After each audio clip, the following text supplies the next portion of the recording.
School and Home Cooking by Carlotta C. Greer, head of the Department of Foods and Household Management, East Technical High School, Cleveland, Ohio. Preface. School and Home Cooking is a text which can be placed in the hands of the pupils and used by them as a guide both in the school and home. Its use eliminates note-taking, which in reality is dictation, and thus saves much time. The psychological method of education, which treats first of material within the experience of the beginner, and with that as a basis develops new material to meet the needs of the pupil, was kept in mind in preparing this text. Although the grouping of foods rich in each foodstuff may be considered a logical arrangement, the method of arrangement of the content of each division and the method of approach of each lesson is psychological. The manipulative processes and kinds of dishes are sufficiently varied to arouse and sustain the interest of a pupil. Experience with pupils in the classroom shows that their interest in any subject cannot be awakened by using a list or classification involving technical terms in introducing the subject. For this reason, a classification of the foodstuffs is not placed at the beginning of the text. They are classified after each is considered. At the close of each division of the text there is placed a group of lessons called related work, which includes table service lessons, home projects, and meal cooking. Table service lessons are introduced in this way to emphasize the fact that a complete meal should be prepared before all types of foods are studied and manipulative processes are performed. The cost and food value of meals are considered in conjunction with their preparation. Wise selection and thrifty buying of foods are also treated in these lessons. Home projects, which progressive teachers have found effective in making home economics function in the home, one of the goals to be attained in democratic education, contain suggestive material which may be adapted to the particular needs of the pupils in their homes. An adaptation of the meal method, i.e., meal cooking, is used both for the purpose of reviewing processes of cooking and also for gaining skill and speed in the preparation of several foods at the same time. Experiments regarding food preparation and composition and processes of digestion are found in this book. Special care has been taken to state these experiments in terms within the understanding of the pupil and to intersperse definite questions so that a pupil can follow directions, make observations, and draw helpful deductions. The recipes have been adapted from various sources. Where it is possible, without a sacrifice of flavor or food value, the least expensive food materials are used. The more expensive materials are used as sparingly as possible. Definite and practical methods of preparing foods follow the list of ingredients. The recipes have proved satisfactory in the home kitchen. Special thanks are due to Mrs. Mary Swartz Rose, Assistant Professor of Nutrition, Teachers College, Columbia University, for criticizing portions of the text regarding dietetics, to Miss S. Gertrude Hadlow, Head of the Department of English, Longwood High School of Commerce, Cleveland, for valuable suggestions of material formerly prepared which aided in the preparation of this work, to Mrs. Jessie M. Osgood for painstaking reading of the manuscript, and to the following for the use of illustrative material, the Macmillan Company, D. Appleton and Company, William Wood and Company, the Journal of the American Medical Association, the Journal of Home Economics, and the United States Department of Agriculture. Cleveland, July, 1920. Table of Contents, List of Experiments, Forward Division 1 Introduction. I. Baked apples, dishwashing. 2. Measurements, stuffed and scalloped tomatoes. 3. Fuels and combustion, sautéed and baked squash. 4. Coal ranges, corn dishes.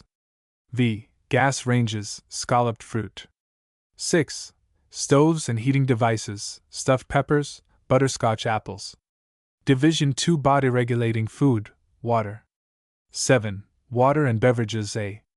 8. Water and beverages B. Related work. 9. Home projects. X. Afternoon tea.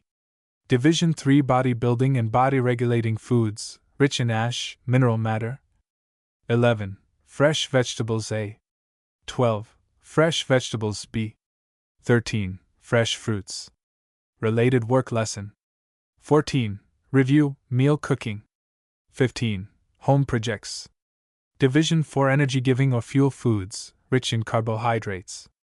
16. Sugar, digestion of sugar. 17. Sugar-rich fruits, dried fruits A.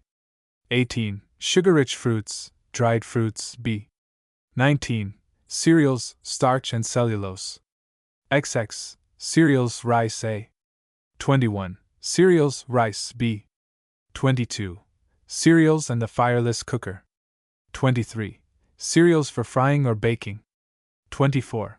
Powdered cereals used for thickening. 25.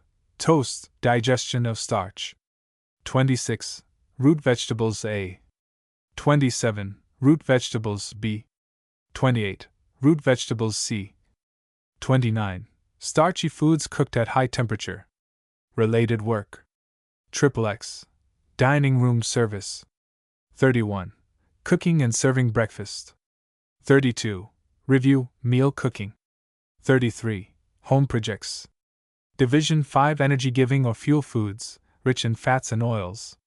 34. Fat as a frying medium. 35. Fat as a frying medium, food fats. 36. Fat as a frying medium, digestion of fat. 37. Fat saving. Related work. 38. Dining room courtesy. 39. Cooking and serving breakfast. XL. Review, meal cooking. XLI. Home projects. Division 6. Energy giving and body building foods, rich in protein. 42. Eggs. 43. Eggs, digestion of protein. 44. Eggs, omelets A. XLV. Eggs, omelets B. 46. Milk. 47. Milk with cocoa and chocolate. 48. Milk and cream. 49. Cream soups A. L. Cream soups B. Lee milk thickened with egg A. Lee. Milk thickened with egg B. 53. Milk thickened with egg C. Liv. Milk thickened with egg and starchy materials A. LV. Milk thickened with egg and starchy materials B. LVI. Milk thickened with egg and starchy materials C. 57. Cheese A. 58. Cheese B. Licks. Structure of beef. Methods of cooking tender cuts. LX. Beef. Methods of cooking tender cuts, applied to chopped beef A. LXI. Beef. Methods of cooking tender cuts, applied to chopped beef B. LZIL. Beef. Methods of cooking tough cuts A. 63. Beef. Methods of cooking tough cuts B. 64. Beef. Methods of cooking tough cuts C. LXV. Beef. Methods of cooking tough cuts D. 66. Beef. Uses of cooked beef. 67. Gelatin A. Luxfile. Gelatin B. 69. Fish A. 70. Fish B. 71. Fish C. 72. Legumes A. 73. Legumes B. 74. Legumes C. Related work. 75. Cost of food. 76. Cooking and serving a breakfast. 77. Review, meal cooking. 78. Home projects. Division 7. Health and growth promoting foods, rich in vitamins. 79. Vitamins, vegetables of delicate flavor. 80. Vitamins, vegetables of strong flavor. 81. Salads A. 82. Salads B. 83. Classification of foodstuffs. Related work. 84. Selecting food. 85. Cooking and serving a luncheon or supper. LXXXVL. Review, meal cooking. 87. Home projects. Division 8. Flavoring materials, food adjuncts. 88. Food adjuncts, dishes containing food adjuncts. Related work. 89. Spending for food. XC. Cooking and serving a luncheon or supper. Psi. Review, meal cooking. 92. Home projects. Division 9. Food combinations. 93. Vegetables with salad dressing A. 94. Vegetables with salad dressing B. 95. Fish salad and salad rolls. 96. Cream of tomato soup and cheese straws. 97. Veal and potatoes. 98. Mutton and lamb dishes. 99. pork, vegetables, and apple sauce. C. Chicken and rice. CI. Chicken and peas. CI. Oyster dishes. C. Meat substitute dishes. Civ. Meat extenders and one-dish meals. Related work. CV. Menu making. CVI. Planning, cooking, and serving a luncheon or supper. XVI. Review, meal cooking. XVI. Home projects. Division 10. Quick breads, pour batters. 6. Leavening with steam and air, popovers. CX. Leavening with baking soda and sour milk, spider corn bread. XI. Leavening with baking soda, sour milk, and molasses, gingerbread. XI. Leavening with baking powder, griddle cakes. XI. Leavening with baking soda, sour milk, and baking powder, sour milk griddle cakes. XIV. Leavening with baking soda, sour milk, and cream of tartar, steamed brown breads. CXV. Formulating recipes, waffles. Related work. XVI. Measurement of the fuel value of foods. XVI. Planning, cooking, and serving a dinner. XVI. Review, meal cooking. XVI. Home projects. Division 11. Quick breads, drop batters. CXX.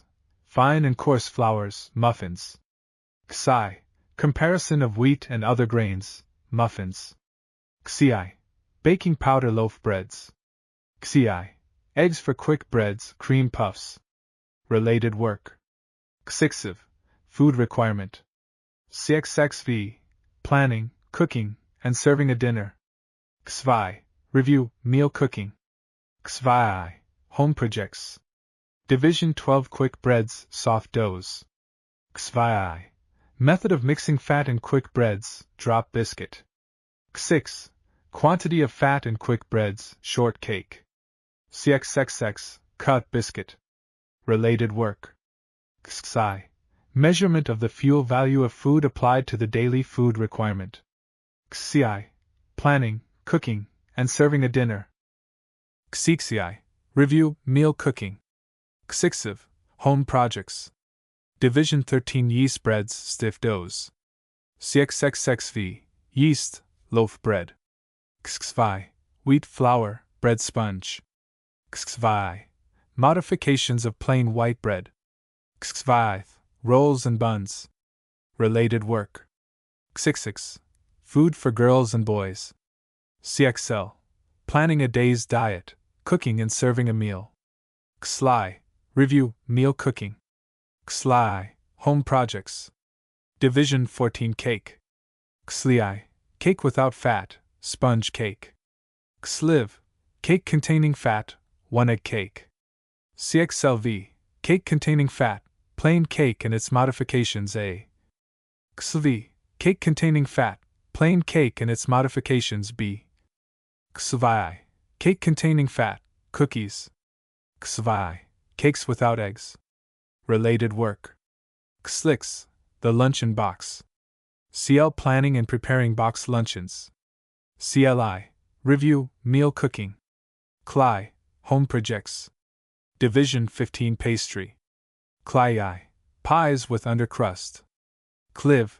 Pies with upper crust. CLV. Two crust pies. Related work. CLVI. Infant feeding. CLVI. Modifying milk. CLVI. Review, meal cooking. CLIX. Home projects. Division 16. Frozen desserts. CLX. Method of freezing, water ice. CLXI. Frozen creams. Related work. CLXCI. Diet for young children. CLXCI. Planning and preparing menus for children.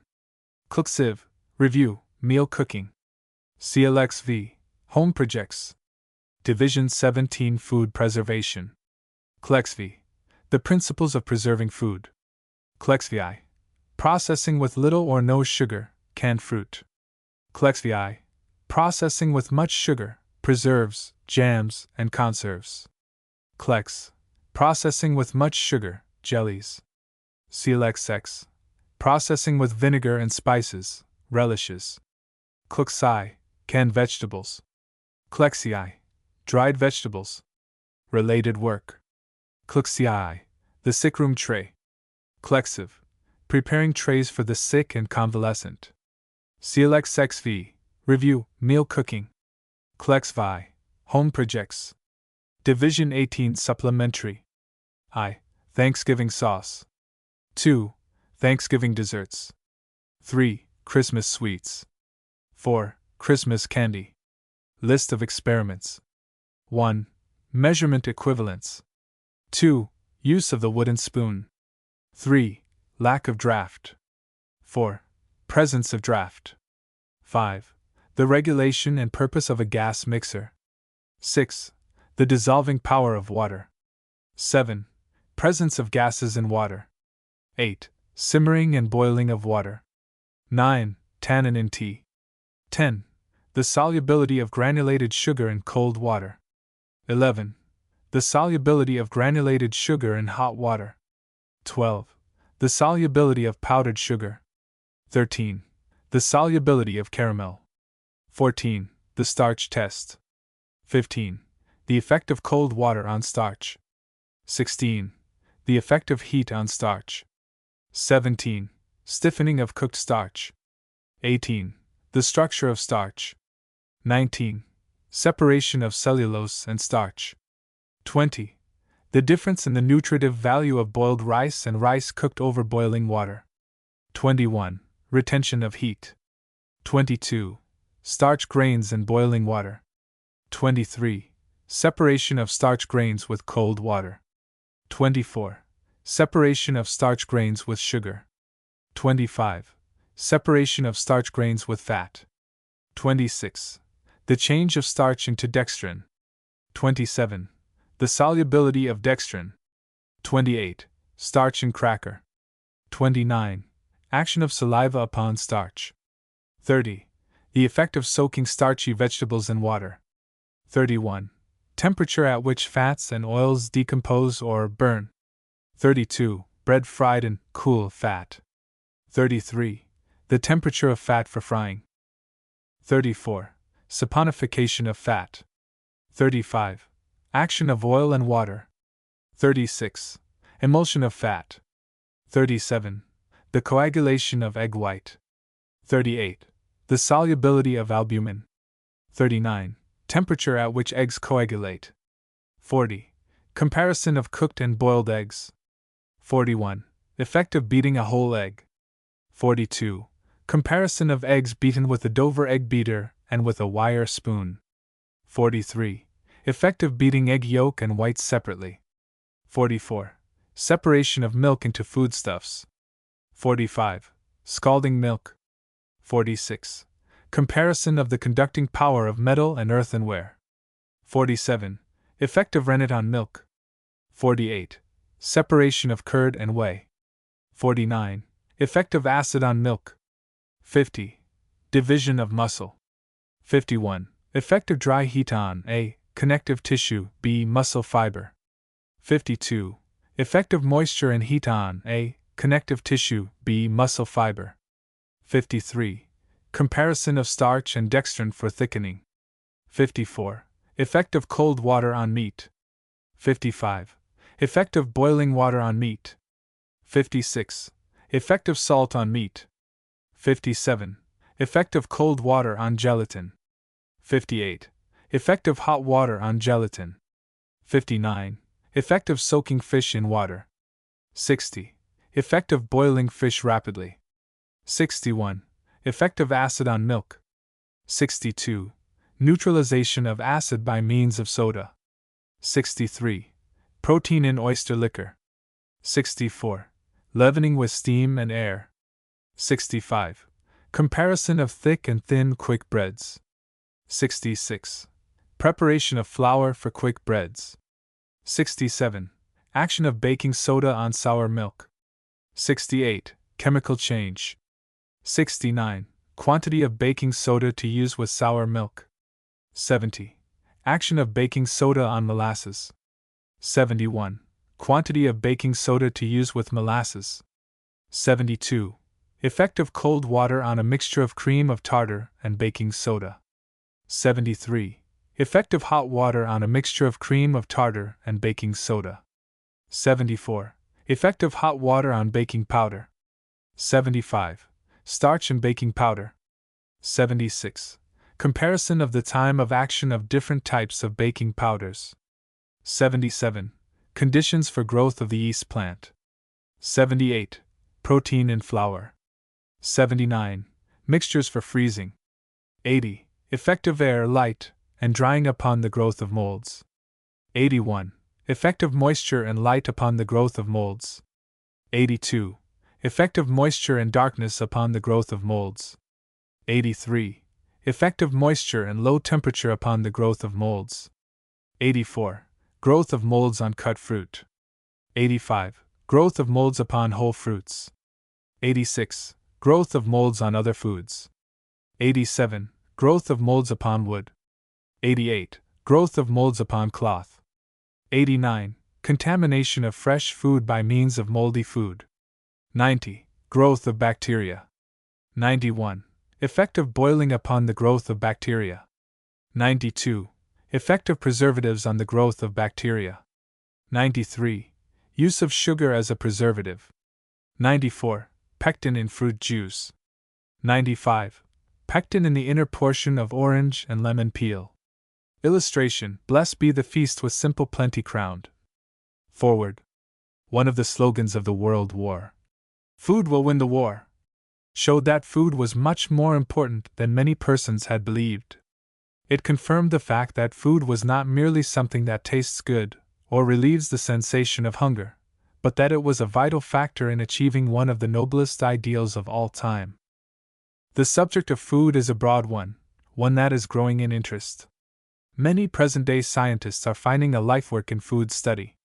"Tell me what you eat and I will tell you what you are," was spoken many years ago. The most recent work in science confirms the fact that the kind of food an individual eats has much to do with his health and his ability to work. If you would be well, strong, happy, and full of vim, choose your food carefully. A study of food means a knowledge of many things. Before purchasing foods, one should know what foods to select at market, whence they come, how they are prepared for market, by what means they are transported, and how they are taken care of in the market. There is a great variety of foods in the present-day market. Some are rich in nutrients, others contain little nourishment, yet are high in price. It has been said that for food most persons spend the largest part of their incomes. It is a pity if they buy sickness instead of health. Whether foods are purchased at the lunch counter or at market, it is necessary to know what foods to choose to meet best the needs of the body. Meal planning is an important factor of food study. The matter of combining foods that are varied in composition or that supplement one another in nutritious properties deserves much consideration. Not only nutriment but flavor enters into food combination. It is most important to combine foods that taste well. In learning to prepare foods, the experience of those who have cooked foods successfully is most helpful. Hence, the pupil is told to follow directions for cooking a type of food or to use a recipe. Following a direction or recipe in a mechanical way, however, does not result in rapid progress. Keen observation and mental alertness are needed if you would become skillful in food preparation. One class of food or one principle of cooking may be related to another or associated with another. For example, the method of cooking a typical breakfast cereal may be applied to cereals in general. There may be some exceptions to the rule, but when the basic principle of cooking is kept in mind, the variations can be readily made. If a pupil has learned to prepare creamed potatoes, she should be able to apply the principle to the cooking of potato soup. In making chocolate beverage, the pupil learns to blend chocolate with other ingredients. The knowledge gained in making chocolate beverage should be applied to the flavoring of a cake or of a dessert with chocolate. In all the thousands of recipes appearing in cookbooks, only a few principles of cooking are involved. The pupil who appreciates this fact becomes a much more resourceful worker and acquires skill in a much shorter time. The results of every process should be observed. Careful observations should be made when work is not successful. There is no such thing as good luck in cooking. There is a cause for every failure. The cause of the failure should be found and the remedy ascertained. The same mistake should never be made a second time. Progress is sure to result from such an attitude towards work. Moreover, confidence in the result of one's work is gained. This is of incalculable value, besides being a great satisfaction, to the homekeeper. A dining table with carefully laid covers is always inviting. Graceful serving of food at such a table is an art. The ability to serve food in an attractive way is an accomplishment that no girl should fail to acquire. Considerations regarding success in learning to cook may be summed up as follows. A. Know what foods to select from the standpoint of economy, nutriment, and flavor. B. Observe and think when working.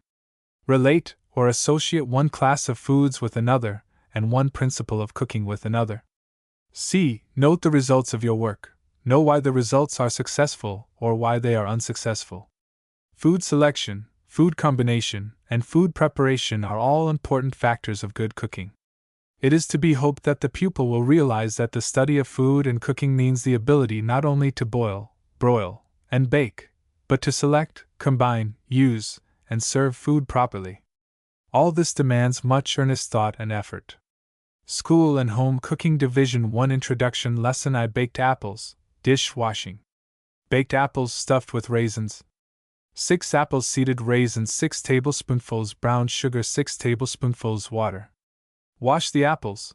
With an apple corer or paring knife, remove the core from each. Place the apples in a granite, earthenware, or glass baking dish. Wash a few raisins and place 6 of them and a level tablespoonful of sugar in each core. Pour the water around the apples. Bake in a hot oven until tender. Test the apples for sufficient baking with a fork, skewer, or knitting needle, see Figure 1.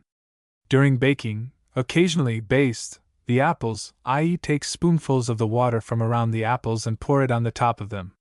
The time for baking apples varies with the kind of apple and the temperature of the oven. From 20 to 40 minutes at 400 degrees Fahrenheit is usually required. Dishwashing and efficiency. There is almost invariably a waste of effort in both the washing and the drying of dishes.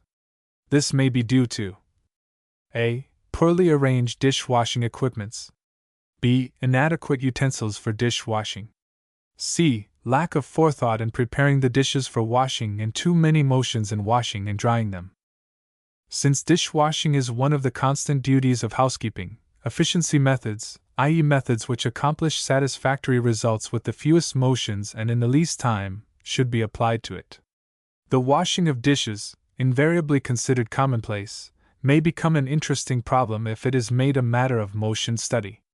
Illustration, Figure 1. Skewer and knitting needle for testing foods. Note that the knitting needle has one end thrust into a cork, which serves as a handle. For thorough and rapid dishwashing, the following equipment is desirable. A sink placed at a height that admits of an erect position while washing dishes. Footnote 1.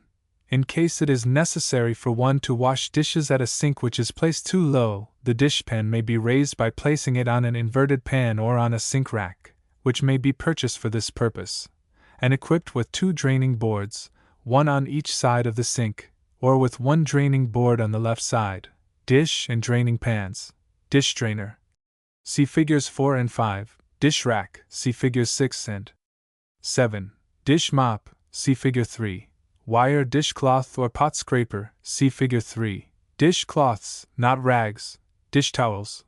Rack for drying cloths and towels. Soap holder, see Figure 3, or can of powdered soap. Can of scouring soap and a large cork for scouring. Tissue paper or newspapers cut in convenient size for use. Scrubbing brush. Bottle brush, see Figure 3.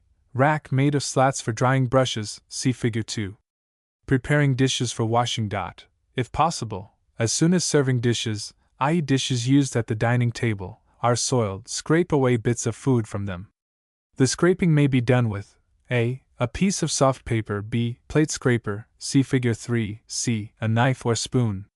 The latter is doubtless the most commonly used for dish scraping, but it is less efficient and may scratch china. If it is impossible to wash dishes soon after soiling, let them soak in water until they can be washed. Illustration, Figure 2. A sink arranged for efficiency in dishwashing. Note the draining board on each side of the sink, the dish cupboard in the upper left corner, and the rack for drying brushes below the sink. Cooking utensils need special care before washing, especially if they have held greasy foods. Oil and water do not mix. The grease from dishwater often collects in the drain pipe and prevents or retards the drainage of wastewater. This often means expensive plumber's bills and great inconvenience. Bear in mind the following cautions before putting a utensil which has held fat into the dishwater. Always wipe it carefully with a piece of paper. After wiping most of the grease from a pan or kettle, the remaining fat can be entirely removed by filling the utensil with hot water and then adding washing soda. Boil the solution a few minutes. Fat and washing soda react and form soap. Hence the effectiveness of this method. See Experiment 34. This method should not be applied to aluminum utensils. Washing soda or any alkaline substance makes a dark stain on aluminum. Illustration, Figure 3. Utensils for dish washing. A. Soap holder. B. C. Bottle brushes. D. Dish mop. E. F. Wire dishcloths. G. Plate scraper. Utensils used in cooking can generally be washed with greater efficiency if they are soaked before washing. Fill each dish or pan with water, using cold water for all utensils which have held milk, cream, eggs, flour, or starch, and hot water for all dishes having contained sugar or syrup. Arranging dishes. Arrange dishes and all the requisite dish-washing utensils in convenient order for washing, placing all of one kind of dishes together. Also place the dishes to be washed at the right of the dishpan. Wash them and place the washed dishes at the left of the pan. A dishwasher invariably holds a dish that is being washed in her left hand and the dishcloth or mop in her right hand. That there may be no unnecessary motions, the dishes should be placed to drain after washing at the left of the dishpan. In this way there is no crossing of the left hand over the right arm as there would be if the washed dishes were placed at the right of the dishpan. A cupboard located above the draining board at the left makes the storing of dishes an efficient process. See Figure 2. Washing and scouring dishes and utensils. Fill the dishpan about 2/3 full of hot water. Soap. The water before placing the dishes in the pan. Use soap powder, a soap holder, or a bar of soap. If the latter is used, do not allow it to remain in the water. Fill another pan about 2/3 full of hot water for rinsing the dishes. A wire basket may be placed in the rinsing pan. Place the dishes, a few at a time, in the dishpan. Wash the cleanest dishes first, usually in the following order: glasses, silverware, cups, saucers, plates, large dishes, platters, cooking utensils, then the soap dish and dishpan. In washing decorated china, use soap sparingly. Do not wash glassware in very hot water. Use slices of potato, finely torn bits of blotting paper, or egg shells to clean the inside of water bottles or vinegar cruets. Wooden-handled utensils or the cogs of the Dover egg beater should not soak in water. If the cogs of the egg beater are soiled, wipe them with a damp cloth. Change the dishwater occasionally, not allowing it to become cold or greasy. Illustration, Figure 4. Dish drainer. Wash steel knives and forks and place them without rinsing on a tin pan to scour. With a cork apply powdered bath brick or other scouring material to the steel. Again wash the scoured utensils, rinse, and dry. If there are any stains on tin, iron, or enamelware, remove with scouring soap. Apply the latter with a cork, or wring out the dishcloth as dry as possible, rub scouring soap on it, and apply to the utensils. Scrub meat, pastry or bread boards, wooden rolling pins, and wooden tabletops with cold water and scouring soap. Then rinse and wipe the scoured wood with a cloth which is free from grease. If it is not necessary to scrub meat, pastry, or bread boards on both sides, they should be rinsed on the clean side to prevent warping. Illustration, Figure 5. Dish drainer. Rinsing and draining dishes. Place the washed dishes in wire baskets, see Figures 4 and 5, or in dish racks, see Figures 6 and 7, and 8. If the former has been placed in the rinsing pan, the basket may be lifted out of the water to drain the dishes. In case the washed dishes are placed in dish racks, rinse them by pouring hot water over them and let them drain again. Illustration, Figure 6, Dish rack.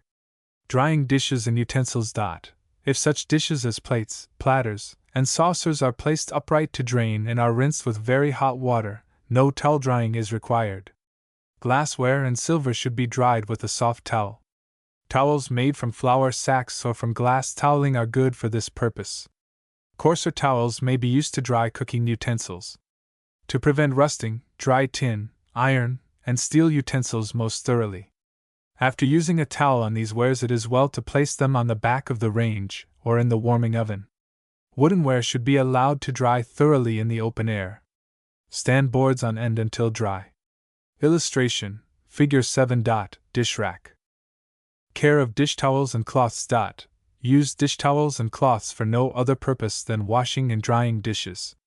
It is a matter of much importance to keep dish towels and cloths clean. To clean the towels and cloths, soak them in cold water.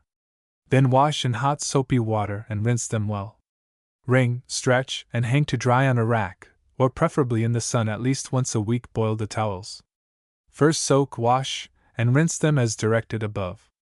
Then place them in cold water and heat the water until it boils.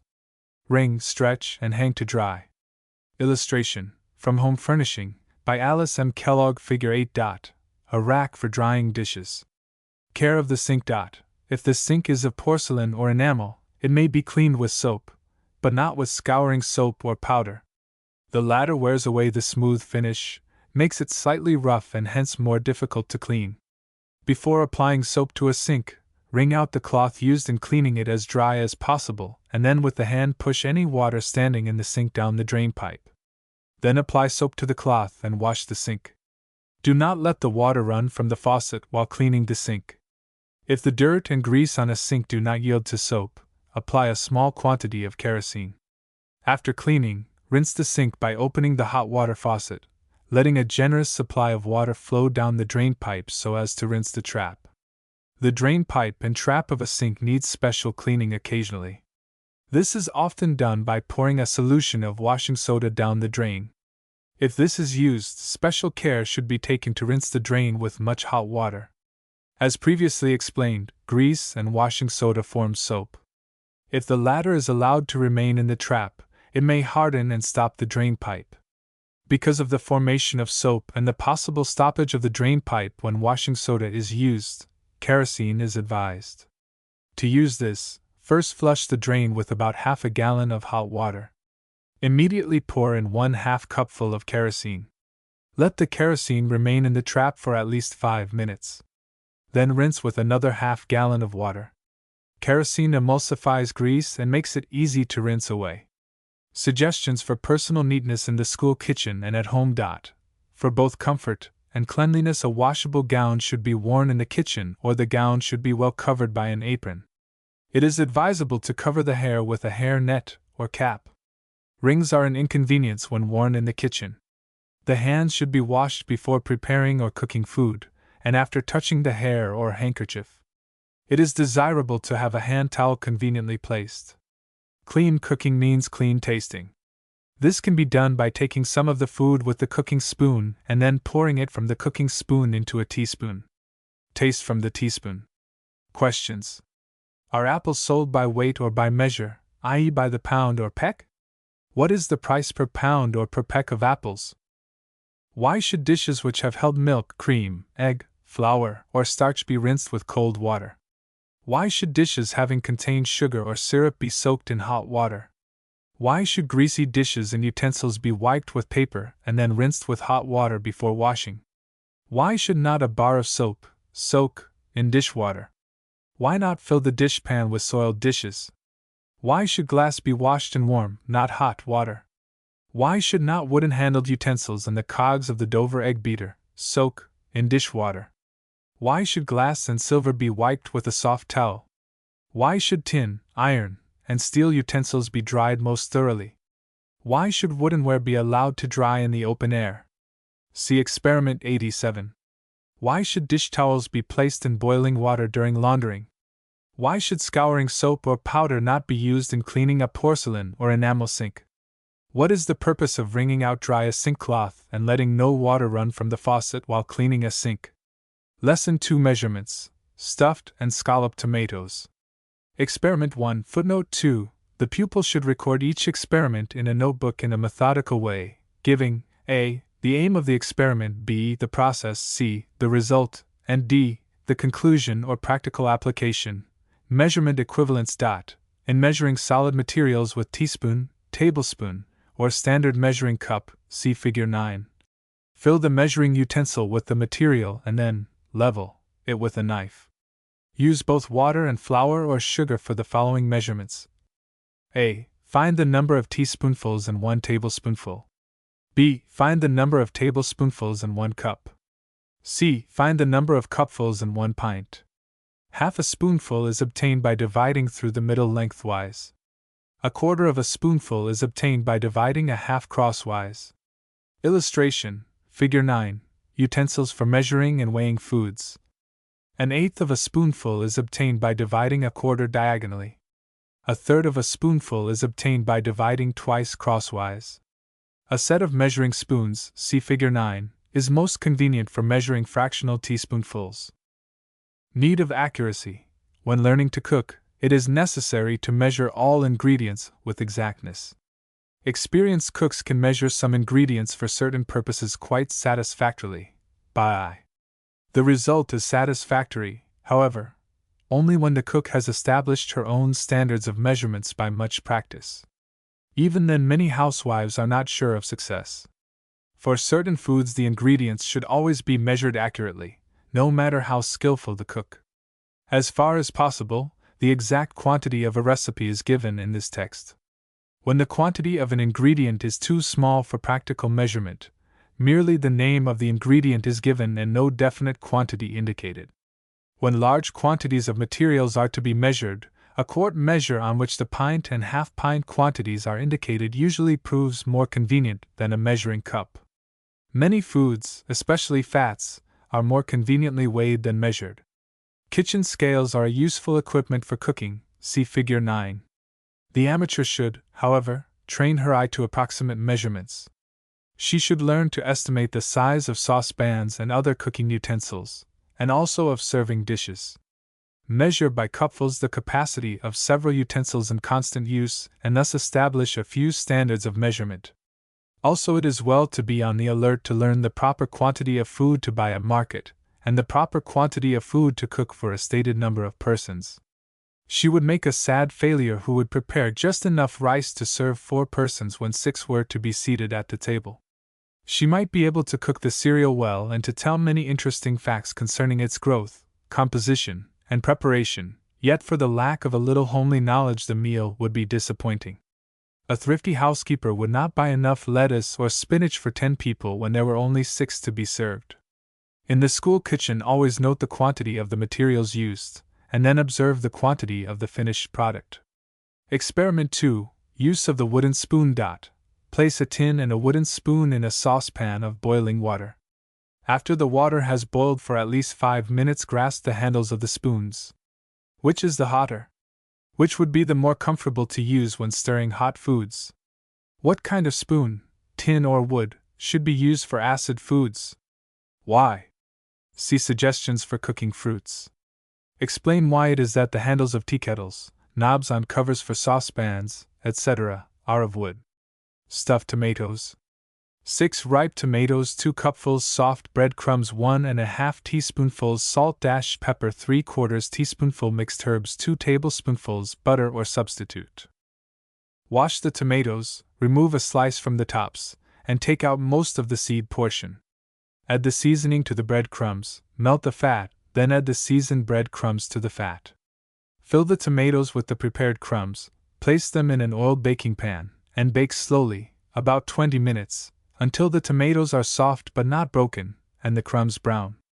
Test the tomatoes with a knitting needle or skewer, see Figure 1, rather than with a fork. For mixed herbs, use equal parts of marjoram, savory, and thyme. Soft breadcrumbs are prepared from stale bread, i.e., bread that has been out of the oven for at least 24 hours. Vegetables, such as corn and canned peas, may be used instead of breadcrumbs to stuff tomatoes. Use salt, pepper, and butter with these vegetables. Use a granite, glass, or earthenware utensil for cooking tomatoes. See suggestions for cooking fruits. Scalloped tomatoes. Footnote 3. Note to the teacher. Recipes for both fresh and canned vegetables are given so that a selection depending upon the season can be made. 1 can or 1 quart tomatoes, 1 tablespoonful salt - pepper, 3 cupfuls bread crumbs, 3 tablespoonfuls butter or substitute. If fresh tomatoes are used, plunge them into boiling water, then drain and peel and cut into pieces. Mix the salt and pepper with the tomatoes and pour into a buttered baking dish. Cover with buttered crumbs, see stuffed tomatoes, and bake at 400 degrees Fahrenheit, 30 to 40 minutes. Cover during first part of baking to prevent the crumbs from browning too rapidly. Serve hot. A scalloped dish should be served from the dish in which it is baked. Green tomatoes may be scalloped in the same manner as ripe tomatoes. Soft or dried bread crumbs may be used in scalloping tomatoes. Use only 1 cupful of the dried crumbs. To grease or oil a pan or baking dish. Heat slightly the pan or dish to be oiled. Put a bit of fat on a small piece of clean paper. Then rub the heated pan or dish with the paper. This is a most satisfactory method because little fat is required and the utensils used for oiling do not have to be cleaned. Often a spoon or cup that has contained fat may be wiped with a piece of paper and the latter used for greasing a pan. It is well for a housekeeper to have a box full of pieces of paper in the kitchen for this purpose. Some authorities consider a pastry brush a satisfactory means of applying melted butter for oiling. Much fat, however, clings to the bristles of the brush and the brush needs frequent and careful cleaning. Butter, oleomargarine, lard, vegetable fats, or oils may be used for oiling pans or baking dishes. Questions. In stuffed tomatoes, note that the seasonings are added to the crumbs before they are buttered. Why? Why test the tomatoes with a knitting needle or skewer rather than with a fork? What kind of baking pan, tin, granite, or earthenware, is best to use for stuffed or scalloped tomatoes? Why? See Suggestions for Cooking Fruits, page 65. Are tomatoes sold by weight or by measure, i.e., by the pound or peck? What is the price of tomatoes per pound or peck? How many slices of bread are required to make 2 cupfuls of crumbs? How many slices in 1 loaf of bread? Lesson 3: Fuels and Combustion, Sautéed and Baked Squash. Fuel. In order to cook foods, heat in some form must be applied. This heat is obtained usually by burning some substance. Thus, the first requisite for obtaining heat is something to burn, i.e., a fuel. The fuels commonly used in households are wood, coal, kerosene, and gas. Although electricity is not a fuel, its use in cooking is so well established that it should be mentioned as a source of heat. Heat, kindling temperature. There are fuel substances everywhere: paper, cloth, wood, etc. These materials do not burn unless heated. Even gas does not burn by simply turning on the stopcock. But if a piece of paper is placed in contact with glowing iron, the paper burns. It burns because it is heated.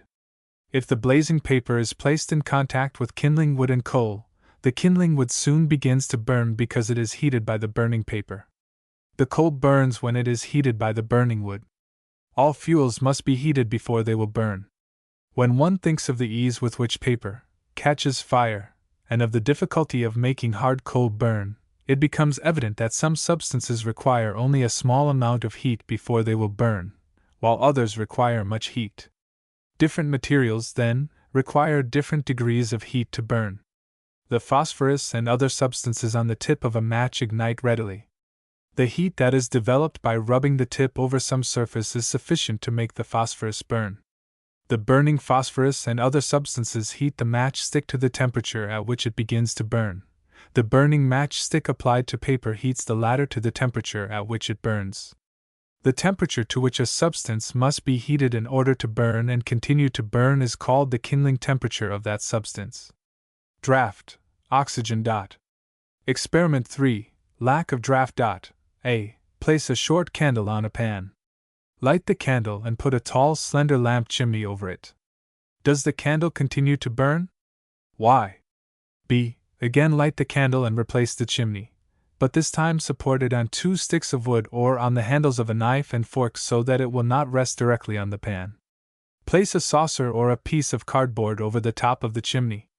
Does the candle continue to burn? Why? Experiment 4, Presence of draft. Remove the cover from the top of the chimney, and again light the candle. Does it continue to burn? What substance necessary for combustion is present in the chimney? Explain why the candle soon went out in experiment 3, but continued to burn in this experiment. If a blanket is thrown upon a burning stick of wood, the wood soon ceases to burn. The wood stops burning because the oxygen of the air is excluded from it. The act of burning, i.e., combustion, is the union of any substance with oxygen, with the result that heat and light are produced. We have learned that a fuel cannot unite with oxygen until heated to a certain temperature. And no matter how hot it is, the fuel will not burn unless it unites with oxygen. Oxygen, then, is the third requisite for combustion. The necessity for a draft, i.e., a continuous supply of fresh air which furnishes oxygen, is shown by experiments 3 and 4. Sautéed, footnote 4. To sauté is to brown in a small quantity of fat. Summer squash, footnote 5, see footnote 3. Wash summer squash. Cut it in slices 3/4 inch thick.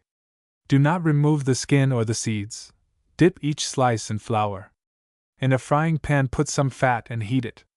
Add the squash and cook each slice on both sides until golden brown in color. Sprinkle with salt and pepper. Then place a cover over the frying pan and continue to cook the squash until it is tender. Serve at once. Baked winter squash, footnote 6, see. Note to teacher. Footnote 3. Wash a squash and cut or split it into pieces of suitable size for serving. Remove the seeds from each piece and make several gashes, at right angles to one another, cutting through the pulp down to the shell. Place the pieces, shelled down, on the grating in the oven and bake, at moderate temperature, until the pulp is tender. Serve hot, with butter, salt, and pepper. Questions. Name the 3 requisites for combustion. Which has the higher kindling temperature, wood or coal? Explain your answer. What is the price of summer and of winter squash?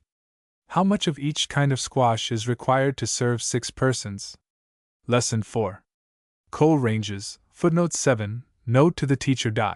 The principles of building a coal fire and of regulating dampers may be applied to furnaces and heating stoves as well as to kitchen ranges. In case there are no cooking or heating stoves or furnaces in which coal is burned in the homes of the pupils, this lesson may be omitted. Corn dishes. Examination of a coal range. Remove the lids from the coal range. Note the location of the fire box. What is its purpose? How is the floor of the fire box constructed? Where is the check damper? What is its purpose? Where is the ash pan? Where is the front damper? What is its purpose? Note the place where the stovepipe joins the range. What is the purpose of the stovepipe? Note the damper in the stovepipe. What is its purpose? Note the location of the oven. By what is the oven surrounded? Find the oven damper. Open it.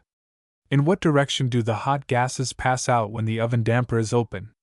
What part of the range is heated when the oven damper is open? An open damper permits a direct draft to pass through the range, see Figure 10. Close the oven damper. Trace the direction of the hot gases when the damper is closed. What parts of the range are heated when the oven damper is closed?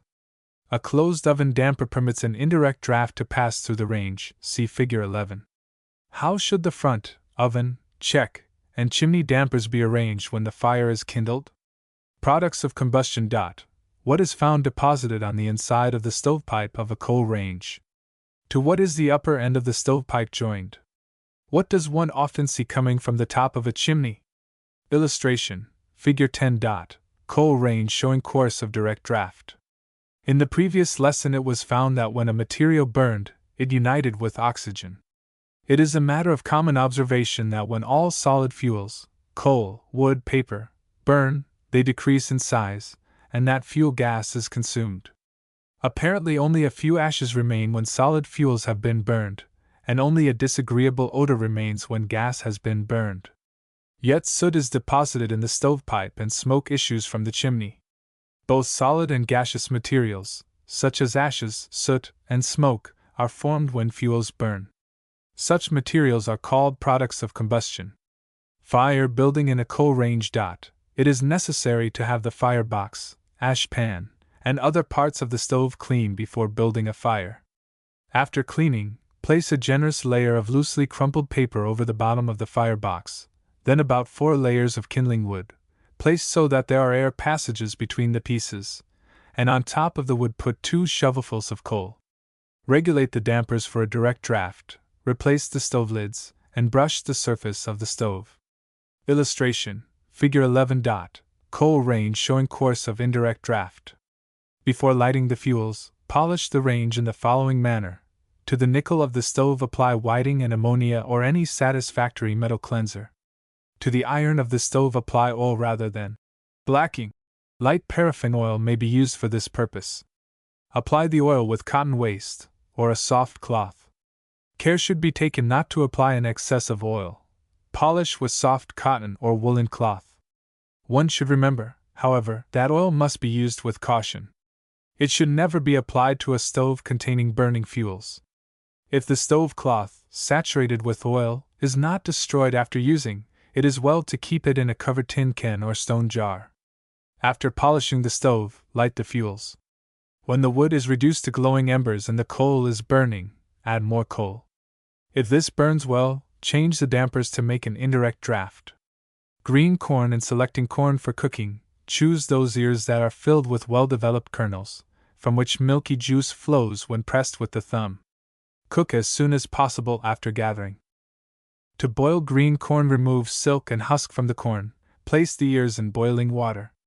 Cook the corn until no juice flows from the kernels when pressed, usually from 12 to 20 minutes. Serve whole on a platter. The platter may be covered with a folded napkin. To bake green corn, select 12 ears. Remove the corn from the cob as follows. Cut through the center of each row of grains, slice off the tops of the kernels, and then scrape the pulp thoroughly from the cob. Put in a baking dish, add 3/4 cup full milk, 1 tablespoonful butter or substitute 2 teaspoonfuls salt, pepper. Bake in a moderate oven for about 45 minutes. Serve hot. Green corn which has been cut from the cob may also be cooked on top of the range.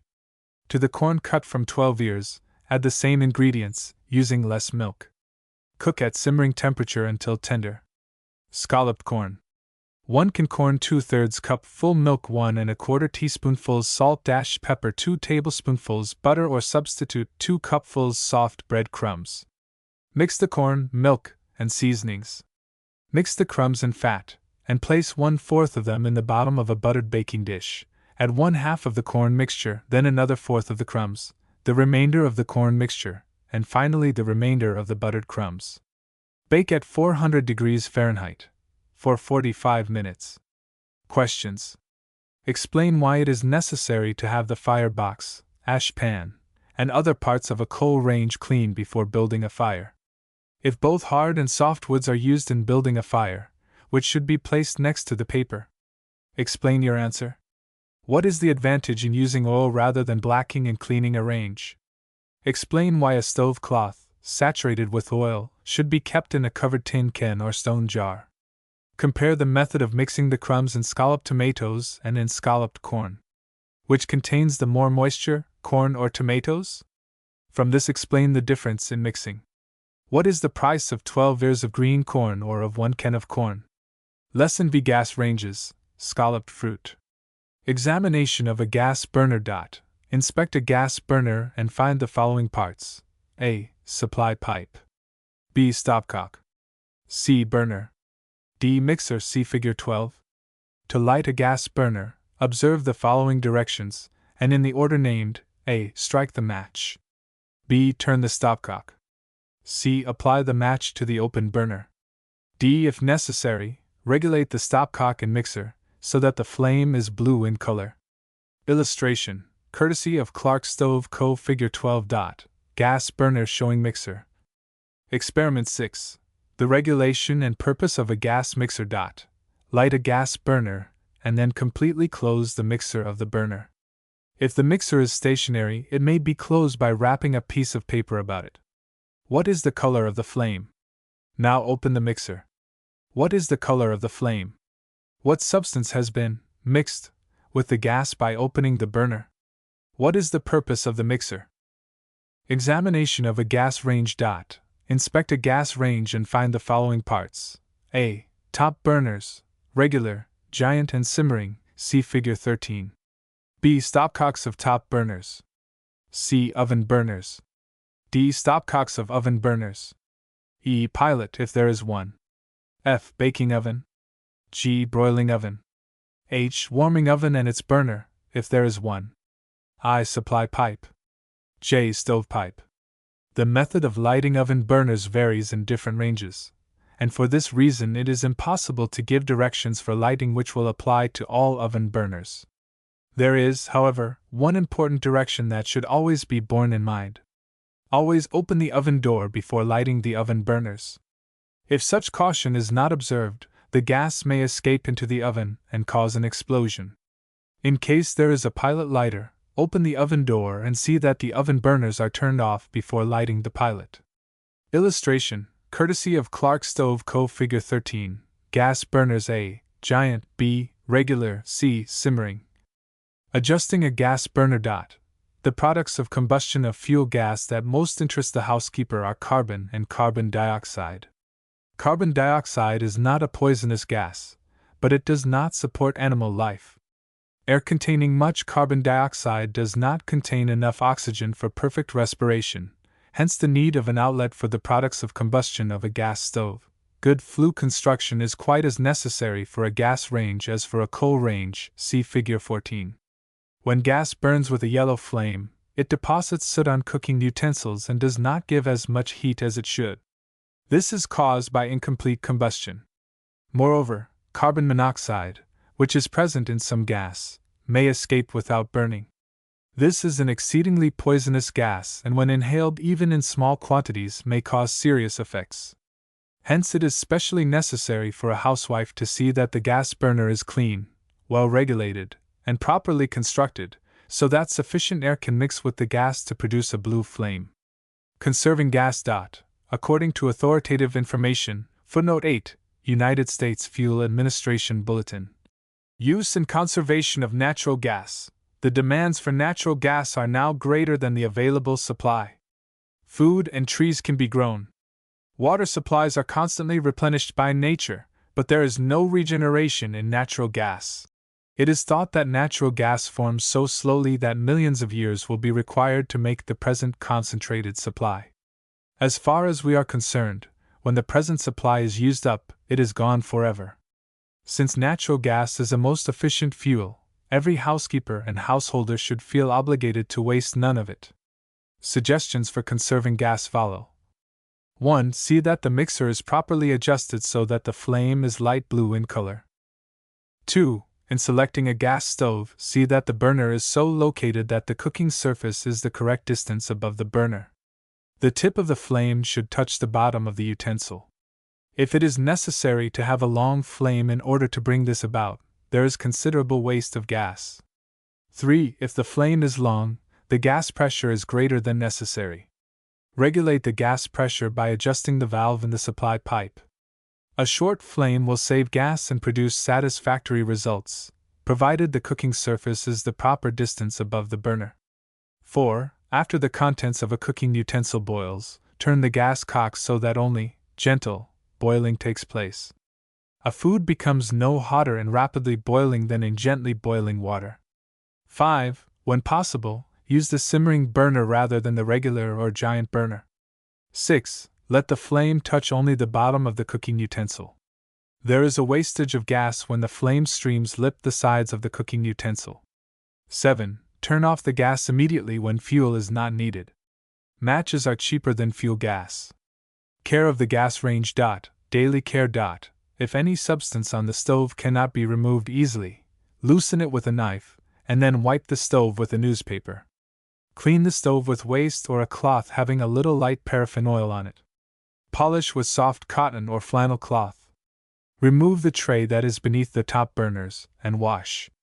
Weekly care. Wash the inside of the oven and the movable tray with water to which washing soda solution has been added. It is well to light the oven burner to dry the stove after washing the ovens. Polish the nickel, if necessary. Clean the stove with oil as directed for a coal range. Since oils ignite most readily, care should be taken not to apply the oil when the stove is lighted. Wipe the burner with the oil. Clean the small holes of the burners by using a knitting needle or wire kept for this purpose. Or, if the openings in the burners are slots, use a knife to clean them. Scalloped apples. 2 cupfuls soft bread crumbs, 2 tablespoonfuls butter or substitute 3 cupfuls apples, half a cup full sugar, 1/4 teaspoonful cinnamon, 1/2 teaspoonful nutmeg, 1/2 lemon juice and grated rind, 1/4 cup full water. Mix the bread crumbs with the fat as directed for stuffed tomatoes. Chop or cut the apples in small pieces, and add the remaining ingredients to the apples. Arrange the crumbs and apple mixture in a baking dish as directed for scalloped corn. Bake 40 to 60 minutes, until the apples are tender and the crumbs brown, in a moderate oven. Cover during first 20 minutes of baking. Serve hot with sugar and cream or hard sauce. Care should be taken in grating lemon rind. Only the thin yellow portion should be used as flavoring. Hard sauce. 1 cupful butter, 1 cupful powdered sugar, 1 teaspoonful vanilla. Cream the butter, add the sugar gradually, then the flavoring. Chill and serve over hot puddings. Scalloped bananas. In the scalloped apple recipe, substitute bananas for apples, omit the water, and use 1/2 teaspoonful of cinnamon and 1/8 teaspoonful of cloves for the spices. Bake until the bananas are heated through and the crumbs browned. It will take about 15 minutes. Serve as scalloped apples. Questions. Explain fully why the oven door of a gas range should be opened while the oven burners are being lighted. If a gas stove has no pipe for waste products, what special caution must be observed in ventilating the kitchen? What are some of the advantages of a gas range over a coal range? What disadvantage other than gas wastage is there when a flame streams up the sides of a cooking utensil? What causes pared apples to become discolored? Give the order of preparation of ingredients for scalloped apples so that discoloration of the apples will be avoided. How many medium-sized apples are required to make 3 cupfuls of chopped apples? What is the purpose of covering the scalloped apples during the first half of the time for baking? What is the effect of the air on peeled bananas? Give the order of preparation of ingredients for scalloped bananas. Why should the banana mixture be baked a shorter time than the apple mixture? What is the effect of too long baking on bananas? What is the most practical method of cleaning a grater? Why should not the dishcloth be used in cleaning it? Lesson 6: Stoves and Heating Devices, Stuffed Peppers, Butterscotch Apples. Kerosene Stoves. Footnote 9. Note to the teacher. In case no kerosene, gasoline, or electric stoves are used in the homes of the pupils, the portion of the lesson regarding these stoves may be omitted. Where gas is not available for cooking, kerosene may serve as a fuel. In case a house is equipped with a coal range, a kerosene stove may also be desirable for use in summertime. There are 2 types of kerosene stoves, viz., wick and wickless stoves. The burners of the former type are supplied with cotton wicks which become saturated with kerosene. When a match is applied to the wick, the kerosene on it vaporizes and the vapor burns. The burning kerosene vapor vaporizes more kerosene and thus the burning continues. Illustration, courtesy of Detroit Vapor Stove Co. Figure 15. Cross-section of wickless kerosene stove. In one type of wickless stove it is necessary to heat the burner so that the kerosene will vaporize when it comes in contact with it. See Figure 15. Such a burner may be heated by pouring a small quantity of gasoline into it. A lighter is then applied to the burner. When the latter is sufficiently heated, the kerosene is turned on. The kerosene then vaporizes as it flows into the hot burner and burns. In other types of so-called wickless stoves, the burners are equipped with asbestos or other incombustible material. This material becomes saturated with kerosene and carries the fuel to the tip of the burner somewhat as does a cloth wick. It is especially necessary to keep kerosene burners clean. Bits of carbon collect in them and prevent perfect combustion. This results in smoke or soot issuing from the burner. It is well to keep the burners and wicks free from charred material, and to renew the latter when they become short. Most kerosene stoves are equipped with removable containers for the fuel. These should be kept filled with sufficient kerosene for burning. A wick burner should never be allowed to burn after all the kerosene in the container is exhausted. Gasoline stoves, footnote 10, see note to the teacher, footnote 9. Since gasoline is a much more readily inflammable fuel than kerosene, it requires a different type of burner and stove. As a usual thing, gasoline cannot be burned in kerosene stoves, nor kerosene in gasoline stoves. In the stove shown in Figure 15, however, either fuel may be burned. When gasoline is used in a stove, it is necessary to vaporize the gasoline before lighting the burner. This is accomplished in most stoves by letting the gasoline flow into a cup situated underneath the burner, turning off the supply of gasoline, and then applying a match to the cup. By the time the gasoline is burned, the burner is heated. Then the stopcock is turned on, a match applied to the burner, and the gasoline vaporizes and burns. Gasoline burners, like those in which kerosene is burned, should be kept clean. When a mixture of gasoline vapor and air is heated, an explosion may result. It is for this reason that the tank or gasoline container of a stove should never be filled while the burners of the stove are lighted or even hot. Illustration, courtesy of Westinghouse Electric and Manufacturing Co. Figure 16. Electric range. Electric stoves. Footnote 11. See note to the teacher. Footnote 9. It was mentioned previously that electricity is not a fuel. Hence, electric stoves are not provided with burners. They have heaters which contain coils of wires through which an electric current passes. Electricity is the cleanest source of heat for cooking. But in order to operate an electric stove economically, it is necessary to utilize the current required for a heating element to its greatest extent. For example, if the current is turned on to heat the oven, as many foods as possible should be cooked in the oven. See Figure 16. Illustration, Figure 17. Pressure cooker. Devices and utensils for saving fuel. The pressure cooker, see Figure 17, in which a temperature higher than that of boiling water is maintained, is a great saver of fuel. A food can be cooked in from 1/3 to 1/4 the usual length of time in one of these devices. Moreover, pressure cookers are especially valuable for high-altitude cooking, where water boils at a temperature lower than at sea level. The steam cooker, see Figure 18, is a fuel saver when several foods are cooked at one time in it. Sufficient fuel for only one burner is required to operate it.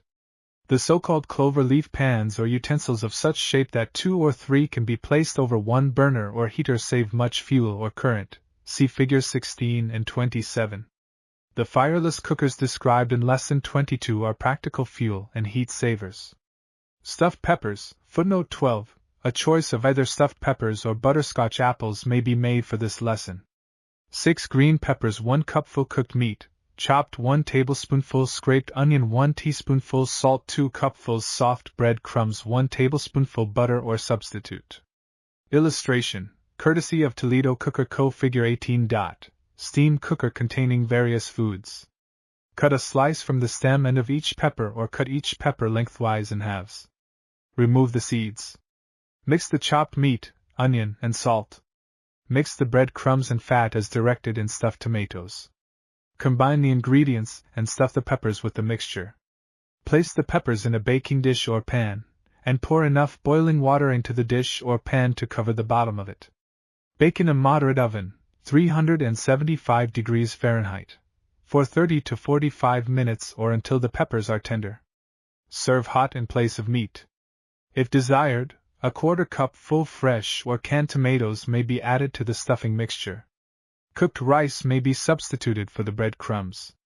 A mixture of cooked rice and cheese sauce, CP 87, also makes a tasty stuffing for peppers. If a slice is cut from the top of the pepper, it may be used as a lid to cover the pepper after stuffing.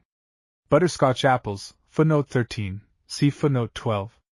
5 apples, 2/3 cup full brown sugar, 1/2 cup full water, 3/4 cup full milk, 1/2 tablespoonful cornstarch, 1/8 teaspoonful salt, 1/2 to 1 tablespoonful butter, 1/2 teaspoonful vanilla. Wash the apples, and cut them into quarters, pare and core them. Into a saucepan put the sugar and water, and heat. When the syrup boils, add the apples. Cover and boil gently until the apples are tender. Remove the apples from the syrup with a skimmer or a wire egg beater, placing the fruit in sherbet glasses or other suitable dishes for serving. In another pan, mix the milk and cornstarch thoroughly. Stir and cook until the mixture reaches the boiling point, then add it to the syrup in which the apples were cooked. Boil for a few minutes. Add the salt, butter, and vanilla. Stir these into the mixture, then pour the sauce over the apples. Serve butterscotch apples hot or cold for a dessert. Questions. State at least 2 reasons why gas, kerosene, and gasoline are more popular fuels in summertime than coal. Mention a possible cause for smoke issuing from a kerosene burner. Why should a wick burner never be allowed to burn after all the kerosene in the container is exhausted? Carefully explain why the tank of a gasoline stove should never be filled while the stove is lighted or hot. Why are electric stoves not provided with burners? Why is a pressure cooker regarded as a fuel saver? How should a steam cooker be used in order to save fuel? Explain how it is possible to save fuel by using cloverleaf pans. Note that no ground pepper is added to the stuffing for peppers. Give the reason for this. What is the purpose of pouring boiling water in the dish or pan in which peppers are baked? Did the syrup in which the apples were placed completely cover the fruit? From this explain why it is advisable to cover the apples during the cooking. Note to the teacher. If the course in food study is begun in the fall, when fruits are in season, the lessons of Division 17, the preservation of food, may follow this lesson. The plan of canning fruit in the autumn is desirable, especially if the course in foods covers but 1 year. If more than 1 year is devoted to food study, the teacher may find it more satisfactory to can fruits in the autumn of the 2nd year, or at the close of the spring semester of the 1st year. The pupils at these times will have become more skillful, so that the canning of foods can be accomplished with greater satisfaction. The high cost of fruits and sugar make it imperative that as little spoilage as possible result from food preservation. Also see the note at the end of Lesson 13. Division 2 Body Regulating Food, Water. Lesson 7 Water and Beverages. A. Experiment 6. The dissolving power of water. Put 1/2 teaspoonful of salt in a test tube, half fill it with water. Cover the mouth of the test tube with the thumb, then shake the tube. Do the contents become clear? Set the tube aside for a few minutes. Does the salt separate from the water? When a solid substance, by mixing with water, disappears in the water and does not separate on standing, the solid substance is dissolved. The salt was therefore dissolved in cold water, or it may be said that salt is soluble in cold water, or that water is a solvent of salt. Solution and digestion. The change of foods in the body from insoluble to a soluble form is one step in digestion. Foods are dissolved in the digestive juices of the mouth, stomach, and intestines. Some foods such as salt and certain sugars are readily dissolved. Other foods have to undergo changes before they will dissolve. Cornstarch, for example, does not dissolve in cold water. It must be changed into sugar, which is easily dissolved, in the process of digestion. Dissolving then is an important step in the process of digesting. Use of water in the body. A person might live for a number of weeks without eating food, but he could live only a few days without drinking water. Water has many uses in the body. A. It is the greatest known solvent. Because of this property, water is extremely important in the processes of digestion. See solution and digestion. B. It is a great carrier. Water helps carry food materials to all parts of the body, and it aids in carrying off the wastes of the body. C. It assists in regulating the temperature of the body. Because water is present in blood, and blood flows from the warmer interior of the body to the colder exterior, the water aids in distributing the heat of the body. The evaporation of perspiration, which is largely composed of water, also aids in regulating body temperature.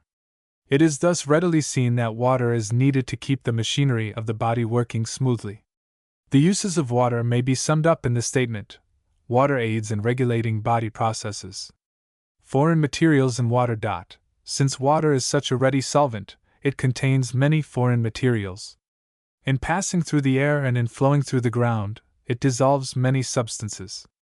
Some of these substances are harmless, while some contain disease bacteria and are dangerous. Well water is frequently contaminated. It is often not safe to use for drinking purposes unless boiled. Experiment 7. Presence of gases in water. Fill a beaker half full of water and note its temperature. Heat the water and observe the changes which take place. What appears on the sides and bottom of the beaker? What does water contain which is driven off by heat? Experiment 8. Simmering and boiling of water. Continue to heat the water of Experiment 7 until the larger bubbles form and disappear at the surface of the water. Note the temperature. Continue to heat the water until bubbling occurs on the surface of the water. Note the temperature. What is indicated by the larger bubbles? Heating water. When bubbling occurs below the surface, water is simmering. When the surface is in motion and steam is given off, water is boiling. Illustration, Figure 19, seen on a tea plantation. The loss of gases makes boiled water taste flat or insipid. This flatness can be overcome somewhat by aerating the water after boiling, i.e., by pouring it from one vessel into another, and thus mixing air with it. Tea and its selection. Tea shrubs grow in India, Ceylon, China, and Japan, see Figure 19.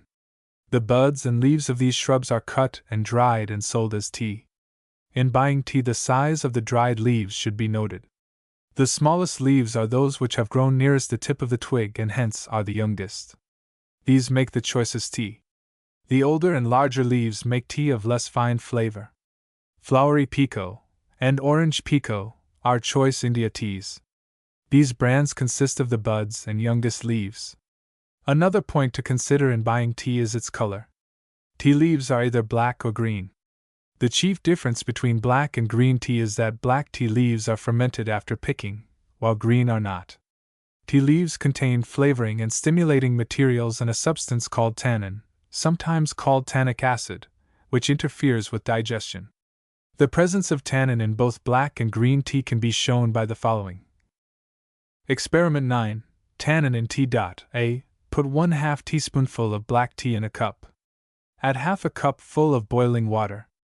Let it stand for 5 minutes, then strain the infusion. B. Repeat. A. Substituting green tea for black. C. Into 2 test tubes put 1 teaspoonful of each kind of beverage. To each tube, add 1/2 teaspoonful of ferrous sulfate solution and let the tubes stand. If a black substance appears in the tubes, tannin is present. Which kind of beverage, black or green tea, shows the greater quantity of tannin? By fermentation, tannin is changed into a less soluble form, so the beverage made from black tea contains less tannin than that made from green tea. Hence, black tea is preferable. It is, however, slightly more stimulating than green tea. Good black tea is grayish-black in color, not dead black. English breakfast is a black tea. It consists of a mixture of several black teas. Oolong is black in appearance, but has the flavor of green tea. This is because it is only semi-fermented. Teas grown in various countries have different flavors. Tea is sometimes adulterated by using the leaves of other plants, or by adding large leaves and stems. It is said the finest brands of tea do not reach this country. Making the beverage.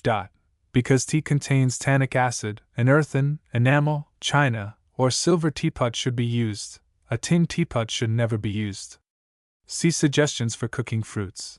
The ingredient in tea that gives it its odor and flavor is a volatile substance. Hence, tea leaves should be kept in closely covered jars or cans. Boiling water draws out substances which give the beverage its flavor and stimulating properties, while water below the boiling point only partially draws out these substances. If, however, the leaves are boiled or are allowed to remain in water for more than 5 minutes, much tannin is drawn out in the water. Therefore, never boil tea, but pour boiling water over it, and in 5 minutes strain out the tea leaves. Tea, proportion for 1 cupful. 1/4 to 1 teaspoonful black tea leaves, 1 cupful freshly boiled water. Heat the teapot by pouring boiling water into it. Pour out the water and add the tea leaves. Pour over them the freshly boiled water.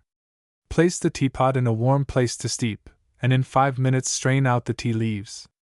Teapots provided with perforated cups or with tea balls, see Figure 20, for holding the tea leaves are most convenient, as the cup containing the leaves may easily be removed or the tea ball can be drawn above the surface of the liquid after steeping the tea for 5 minutes. Or 2 teapots may be used, the beverage being strained from one teapot into the other. The quantity of tea to be used varies with the strength of tea desired. If the leaves are closely rolled, less tea is required than if they are loosely folded. Tea may be served with cream and sugar, or with lemon and sugar. The latter is called Russian tea, and is often served with a preserved cherry. In warm weather, iced tea may be served. Leftover tea may be utilized in this way, or hot tea may be cooled quickly by adding ice to it. While the latter method requires more ice, the tea is considered of a finer flavor. Iced tea is served usually with sugar and lemon. Since sugar does not dissolve as readily in cold solutions as in hot, see experiments 10 and 11, a syrup may be prepared for sweetening iced tea. Illustration, courtesy of Manning, Bowman Co. Figure 20. Tea ball teapot. Even though tea is carefully selected and prepared, it contains some tannin. This, as has been mentioned, is injurious. The stimulating material in tea also distresses some persons. Children, nervous persons, and those who suffer from constipation are advised not to drink tea. Toasted wafers and cheese. Spread crackers or wafers with a small quantity of cheese. Season the cheese with a sprinkling of salt and paprika. Brown the wafers in the oven. When the cheese is melted, the wafers are ready to serve. If thick crackers are used, they may be split open and the broken surface spread with cheese. Questions. By what means is flavor extracted from tea leaves? How can the extraction of much tannic acid be avoided in tea? Give the reason for using freshly boiled water for tea. See experiments 7 and 8.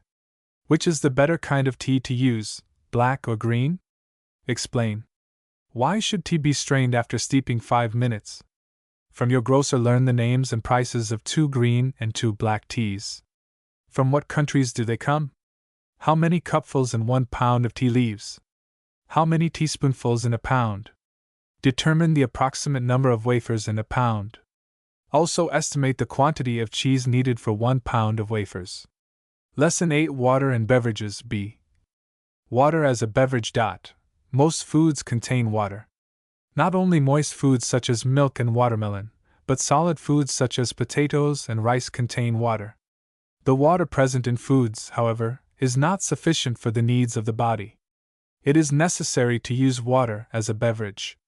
When one rises in the morning, it is well to drink 1 or 2 glassfuls of water. From 1 to 2 quarts of water, either as plain water or in beverages, should be taken each day. It used to be thought that water drinking during a meal was harmful. Scientific investigations have shown that this is a mistaken idea. Water may be drunk at mealtime. Indeed, it has been found that it aids in the digestive processes, provided foods are not rinsed down with it and provided very cold water is not used. Water, a foodstuff. The body is nourished by food, and there are many different kinds of food.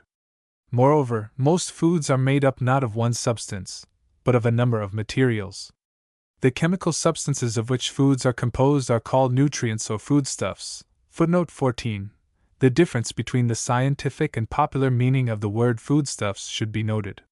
Foodstuffs is defined and used as a scientific term in this text. Foodstuffs were formerly called food principles. A few foods contain but one foodstuff, some contain several foodstuffs, many contain all the foodstuffs. Illustration, Figure 21, coffee berries. Water is a foodstuff. There are other foodstuffs about which we shall study later. Each foodstuff has a certain function to perform in the body. As explained in the previous lesson, water is a body-regulating foodstuff. Use of water in cleaning and in preparing foods. Water is a cleansing agent because most soil is soluble in water. It also plays a most important part in the preparation of foods, since it serves as a medium for the cooking of foods, as in the processes of steaming and boiling. Because water dissolves many substances, it acts as a carrier of flavor as in fruit drinks, tea, and coffee. Although there are some foods which can be cooked without a water medium, baked potatoes and roast meat for example, certain foods such as rice and dried beans require water during cooking. It is readily seen that water is indispensable in cooking. Coffee. Coffee is the seed of the fruit of an evergreen tree grown in tropical countries, see Figure 21. Each fruit contains 2 seeds or berries. The fruit is picked, allowed to ferment, and the seeds removed from their pulpy covering. The seeds, which are also called coffee beans, are then roasted and sent to market. The flavor of the coffee bean is due to the variety of coffee tree, the maturity of the fruit when picked, and the time subjected to the roasting process. Mocha, footnote 15, Mocha is a port in Arabia. Mocha coffee was so called because much of the coffee grown in Arabia was exported from Mocha, and Java are choice brands of coffee. Although originally grown in Arabia and Java, their names are not used to designate the localities in which they grow, but the variety of coffee. Much of our coffee now comes from Brazil. Coffee is somewhat like tea in composition. It contains tannic acid, and therefore a tin coffee pot should never be used. The flavor can be extracted from coffee by boiling it or by pouring boiling water through it. Coffee should not boil longer than 3 minutes, as much tannic acid is extracted by long boiling. Because coffee contains volatile substances, it should not be purchased ground, unless in small quantities, and it should then be kept in tightly covered jars or cans. When freshly roasted, coffee has the best flavor. In this condition, it is crisp and emits a strong aroma. Boiled coffee, proportion for 1 cupful. 1 heaping tablespoonful coarsely ground coffee, 2 tablespoonfuls cold water, bit of crushed eggshell, or a little egg white, 1 cup boiling water. 1 eggshell or 1/2 egg white is sufficient for 8 heaping tablespoonfuls of ground coffee. Into a well-cleaned coffee pot, place the coffee, 1 tablespoonful of the cold water, and egg. Mix, then add the boiling water and boil for not more than 3 minutes. Remove from the fire. Pour out about 1/2 cupful of coffee, in order to rinse the grounds from the inside and from the spout of the coffee pot. Return the coffee to the pot, add the 2nd tablespoonful of cold water. If the spout is not covered, a piece of paper may be inserted so that the aroma will be retained. Allow to stand in a warm place for about 5 minutes for the coffee to become clear. Cold water may be used instead of boiling water in making coffee. Care of coffee pot. The coffee should never be allowed to stand in the coffee pot, but should be turned out at once after using. If any clear coffee is left, it may be used for spice cakes, jellies, or other desserts. The coffee pot should be washed well, and scoured if necessary. The spout needs special care in cleaning. Filtered coffee. 2/3 cupful finely ground coffee, 5 cupfuls freshly boiled water. For the following method of preparing coffee, a drip coffee pot is used. A drip coffee pot is provided with a perforated receptacle, or a muslin bag in which the finely ground coffee is held. The boiled water is poured through the ground coffee. Heat the coffee by steaming it, placing a little boiling water in the bottom of the coffee pot and the ground coffee in the coffee bag or perforated cup. Remove the bag or cup and pour the water from the pot. Return the bag or cup to the coffee pot and slowly pour over it the freshly boiled water. If it is desired to make the coffee stronger, the beverage may be poured over the ground coffee a second time. Care should be taken, however, not to cool the coffee in so doing.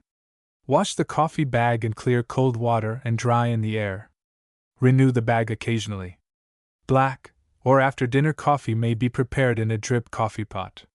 Use 1 cupful of finely ground coffee to 5 cupfuls of freshly boiled water. Illustration, courtesy of Manning, Bowman Co. Figure 22. Coffee percolator. Filtered coffee may also be prepared in a coffee percolator, see Figure 22. A percolator is so constructed that the water is heated in the pot and kept at boiling temperature while passing through the ground coffee. The method of preparing the beverage depends upon the construction of the percolator. Follow the directions that come with it. Oatmeal cookies. 1 egg, 1/2 cup full sugar, 3/8 cup full fat or 1/4 cup full vegetable oil, 2 tablespoonfuls sour milk, 1 cupful rolled oats, 1 cupful flour, 1/2 teaspoonful salt, 1/8 teaspoonful baking soda, 2 teaspoonfuls baking powder, 1/2 cup full raisins. Break the egg in a mixing bowl. Beat it, then add the sugar. If solid fat is used, melt it. Add the fat or oil to the sugar and egg mixture. Add the sour milk and rolled oats. Sift the flour, then measure it. Turn it into a sifter, add the salt, baking soda, and baking powder. Sift these dry ingredients into the first mixture. Wash the raisins, dry them on a towel, then sprinkle a little flour over them and add to the other ingredients. Mix well and drop the mixture by the teaspoonfuls on an oiled baking sheet.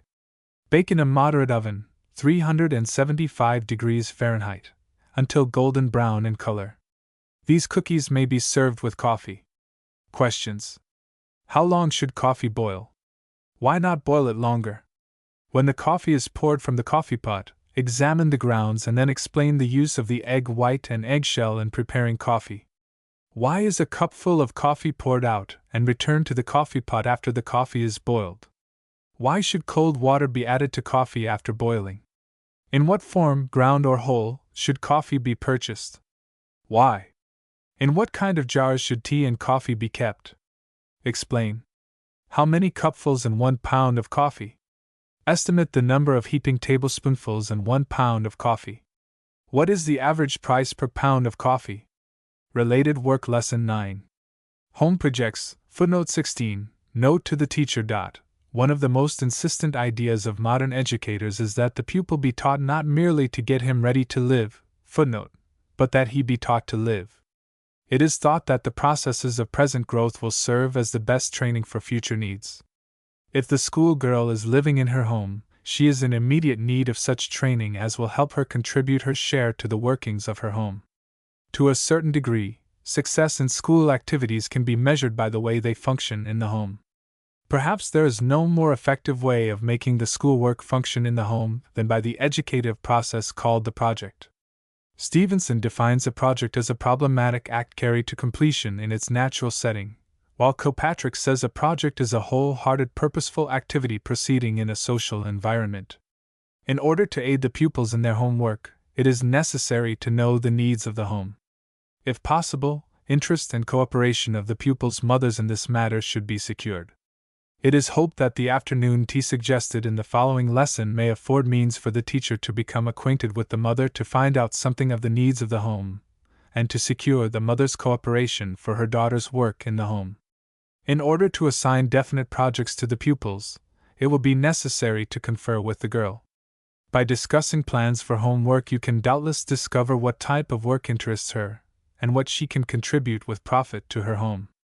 You can thus assign a project which will be performed in a hearty manner. Definite plans should be made for carrying out the work in the home. For successful results, it is most necessary that the pupil understand that a project is an act which involves mental effort, and that the activity must be carried to completion. The fact that the project is to be performed in the home carries out one of the premises of the project, viz., that the act be performed in its natural setting or in a social environment. Reports concerning the progress and results of work should be submitted by the pupil. Home visitation on the part of the teacher is most desirable, and in most cases necessary for satisfactory results.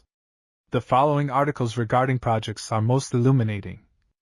Teacher's College Record, Volume 19, Number 4, September 1918. The Project Method, by William H. Kilpatrick. The Journal of Home Economics, Volume X, Number 3, Mar. 1918. The Project in Home Economics Teaching, by W. W. Charters, School Science and Mathematics, Volume 19, January 1919. The Project in Science Teaching, by John Alfred Stevenson. Worthy Home Membership. Each member of a home has certain obligations to fulfill. The course in foods which you are following in school offers an unusual opportunity for you to contribute your share in performing home duties. In a most definite way, it may help you to qualify for worthy home membership. Applying school activities to homework. There is no more effective way of gaining skill in cooking and housekeeping than by applying the methods learned at school in your home. It is not enough for you to make cookies or cook potatoes once in the school kitchen. If you would become an expert in these processes, repeat them many times in your home. Your efforts will be more than repaid by your own growth and by the satisfaction your achievements will bring to the entire household. Discuss your school work and food study with your mother. You will doubtless find many things of mutual interest, and your mother will be glad to have your cooperation in housekeeping. Household duties assigned by the teacher and performed in the home with a determination to accomplish a definite aim, we will term home projects. To secure successful results, your homework must be done thoughtfully, and earnestly, and in a wholehearted way. We shall suppose, for example, that your teacher assigns you the home project of setting the table of the evening meal for 1 week. She also instructs you to keep in mind the following aims. 1. To make as few trips as possible from the cupboard to the dining table. 2. To plan the entire number of dishes, knives, forks, spoons, and other things needed during the meal, and then place these on the dining table or other suitable place where they may be conveniently obtained when the meal is being served. In order to accomplish these things, you must work with a determination to succeed at what you are doing and to keep your mind steadfastly on the work at hand. With such an attitude toward your work, you will doubtless have accomplished several things by the end of a week. You will have set the table in an orderly manner, and thus have given real assistance and satisfaction to the members of your family. You will have become more skillful in spreading the table, and you will have made it possible to spend less time in setting the table in the future. You could not have accomplished all this if you had not earnestly thought as you worked. You will find it interesting and beneficial to make each assignment of homework as complete as possible. If, for example, you are to make cakes, it will be most desirable if you not only mix and bake cakes, but if possible, select and purchase the materials for them and compute their cost. Suggestions for home projects. Make the beverages for one or more meals each day. Wash the dishes of the evening meal. Prepare a scalloped dish or any of the foods given in lessons I to V once a week. Suggested aims. 1. To prepare tea or coffee so as to draw out as little tannin as possible. 2. To wash dishes well but to make as few movements as possible. To note the time required to do the dishes each day and by means of efficiency methods strive to lessen the time. 3. To utilize leftover pieces or crumbs of bread in preparing scalloped dishes. To prepare seasonable fruits and vegetables so well that the members of your home will find them most palatable. Lesson X. Afternoon Tea. Planning the tea. To entertain friends is a pleasure. Meeting friends or having them become acquainted with a pleasure. This lesson is arranged that you may entertain your mother at afternoon tea and that she may visit with your teacher and classmates. In planning for any special occasion, it is necessary to decide upon the day and hour for the party. If the occasion is at all formal, or if a number of persons are to be present, it is also necessary to plan how to entertain your guests, what you will have them do to have a pleasant time. If it is desired to serve refreshments, you must decide what to serve, how much to prepare, and when to prepare the foods. The method of serving them must also be considered. The refreshments for an afternoon tea should be dainty and served in small portions. Tea served with thin slices of lemon or cream and sugar and accompanied by wafers, sandwiches, or small cakes is the usual menu. Sweets or candies are often served with these foods.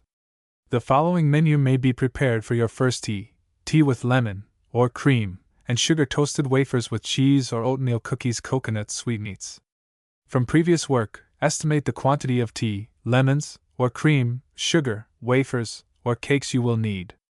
A recipe for coconut sweetmeats follows. It makes 20 sweetmeats about 1 inch in diameter. Coconut sweetmeats. A quarter cup full powdered sugar, a quarter cup full shredded coconut, 2 tablespoonfuls flour, 1/8 teaspoonful salt, 1 teaspoonful vanilla, 1 egg white. Mix the dry ingredients, then add the vanilla. Beat the egg white stiff. Add the other ingredients and mix thoroughly. Grease a baking sheet and dredge it with flour. Drop the coconut mixture by the teaspoonfuls on the baking sheet. Bake in a moderate oven, 375 degrees Fahrenheit, for 20 minutes or until slightly browned. Remove from the pan, place on a cake cooler. When cold, store in a tin box. Serving the tea. For an afternoon tea, the beverage may be poured in the kitchen and carried into the dining room or the other room where the guests are assembled, or it may be poured in the dining room in the presence of the guests. When the latter plan is followed, the teapot, cups, plates, spoons, and napkins are placed on the dining table. Seated at the table, one of the pupils, footnote 17. If afternoon tea is served in a home to a number of guests, an intimate friend of the hostess or a member of the household usually pours tea. In this way, the hostess is free to greet every guest and to see that everyone is having an enjoyable time, pours the tea, and places a filled cup and a teaspoon on a plate. The tea, with a napkin, is then passed to the guests.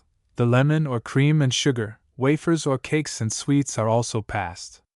The slices of lemon should be placed on a small plate or other suitable dish, and served with a lemon fork.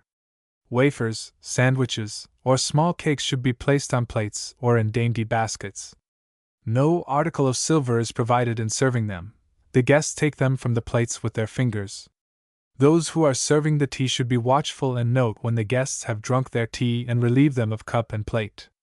They should also replenish the teapot, and see that the one pouring the tea has all the materials and dishes needed. Division 3: Body Building and Body Regulating Foods, Rich in Ash, Mineral Matter, Lesson 11: Fresh Vegetables, A. Ash. In a previous lesson, it was mentioned that most foods do not consist of one material, but of several substances. Ash or mineral matter is a common constituent of food. It is a foodstuff. The term, ash, does not apply to one substance. It is used to indicate a group of substances. Milk, eggs, vegetables, both fresh and dried fruits, and cereals are valuable sources of ash. They do not all, however, contain the same kind of ash. The presence of ash in food is not apparent until the food is burned. The substance that remains after burning, i.e., the ashes, is mineral matter or ash. Although ash exists in combination with other substances in most foods, a few materials consist almost entirely of ash. Common salt is a mineral substance. Another example is the white scaly substance which sometimes forms on the inside of a tea kettle or on any pan in which water has been heated. Soda is still another familiar mineral substance. The condiment salt, ordinary table salt, see condiments, must not be confused with the term salts. The latter applies to many mineral substances besides common salt. Use of ash in the body. Ash as well as water does not burn in the body. It is therefore considered an incombustible foodstuff. Bones, teeth, and many other parts of the body contain certain mineral materials. Ash helps to build the body. Ash exists in the fluids of the body. For example, there is salt in perspiration and in all excretions of the body. The digestive juices also contain mineral materials, and ash aids in the digestive processes of the body. Scientists have shown that ash participates in many ways in the regulation of body processes. Thus, ash has two main uses in the body: A. It aids in building the body, and B. It aids in regulating body processes. Ash, therefore, is an absolute necessity in diet. Fresh vegetables. It was mentioned above that fresh vegetables are one of the most valuable food sources of ash. The leaves, stems, pods, and roots of certain plants, and also those fruits which are used as vegetables, may be classed as fresh vegetables. Some of these are cabbage, Brussels sprouts, lettuce, watercress, spinach, celery, onions, tomatoes, cucumbers, beets, carrots, and turnips. Fresh vegetables contain not only the foodstuff ash, but water. Indeed, most fresh vegetables contain from 75 to 90% of water. In addition to these two foodstuffs, vegetables contain cellulose. The latter is a fibrous substance which forms for the most part the skins and interior framework of vegetables and fruits. The strings of beans and celery and the pith of turnips and radishes, for example, contain much cellulose. Foods containing both ash and cellulose have a laxative effect. Hence the value of fresh vegetables in diet. The use of fresh vegetables cannot be too strongly urged. Certain vegetables, especially the green-leaved vegetables, also contain substances which are necessary to make the body grow and keep it in good health. See Division 7. Most persons should use fresh vegetables more freely than they do. Suggestions for cooking green vegetables. If ash is such a valuable constituent of vegetables, the latter should be cooked so as to retain all the ash. Unfortunately, vegetables are not always cooked in such a way that the minerals are saved. Just as salt dissolves readily in water, so many of the mineral materials found in green vegetables dissolve in the water in which vegetables are cooked. Hence, if it is necessary to drain off water from vegetables after cooking, it is evident there may be much loss of nutriment. Ash is also one of the substances which gives flavor to vegetables. Insipid flavors of certain vegetables may be due to improper cooking. A most important point to consider in the cooking of vegetables is the saving of the minerals. This can be accomplished in several ways. 1. Cooking in water with their skins. 2. Cooking in water and using the water which must be drained away after cooking for sauces and soups. 3. Cooking in such a small quantity of water that none needs to be drained away after cooking. 4. Cooking in steam. 5. Cooking in the oven by means of dry heat. Cooking vegetables in water. Water in which vegetables are cooked should be salted. Use 1 teaspoonful of salt for each quart of water. The water should be boiling when the vegetables are added and should be kept boiling gently during the entire cooking. Rapidly boiling water wears off the edges of vegetables and breaks them. The water in which vegetables are cooked is called vegetable stock. When vegetables are pared or scraped before cooking in water, the stock should be utilized in making vegetable sauces. Test vegetables for sufficient cooking with a fork or knitting needle. Beets. Clean beets by scrubbing them with a small brush, using it carefully so as not to break the skin. Leave 2 or 3 inches of the stems on until the beets are cooked. Cook them whole in boiling salted water. See cooking vegetables in water. Test only the largest beet for sufficient cooking. Use a knitting needle or wire skewer for testing. Drain and cover with cold water and rub off the skin with the hands. Cut the beets into slices, sprinkle generously with salt and pepper, and add a little butter.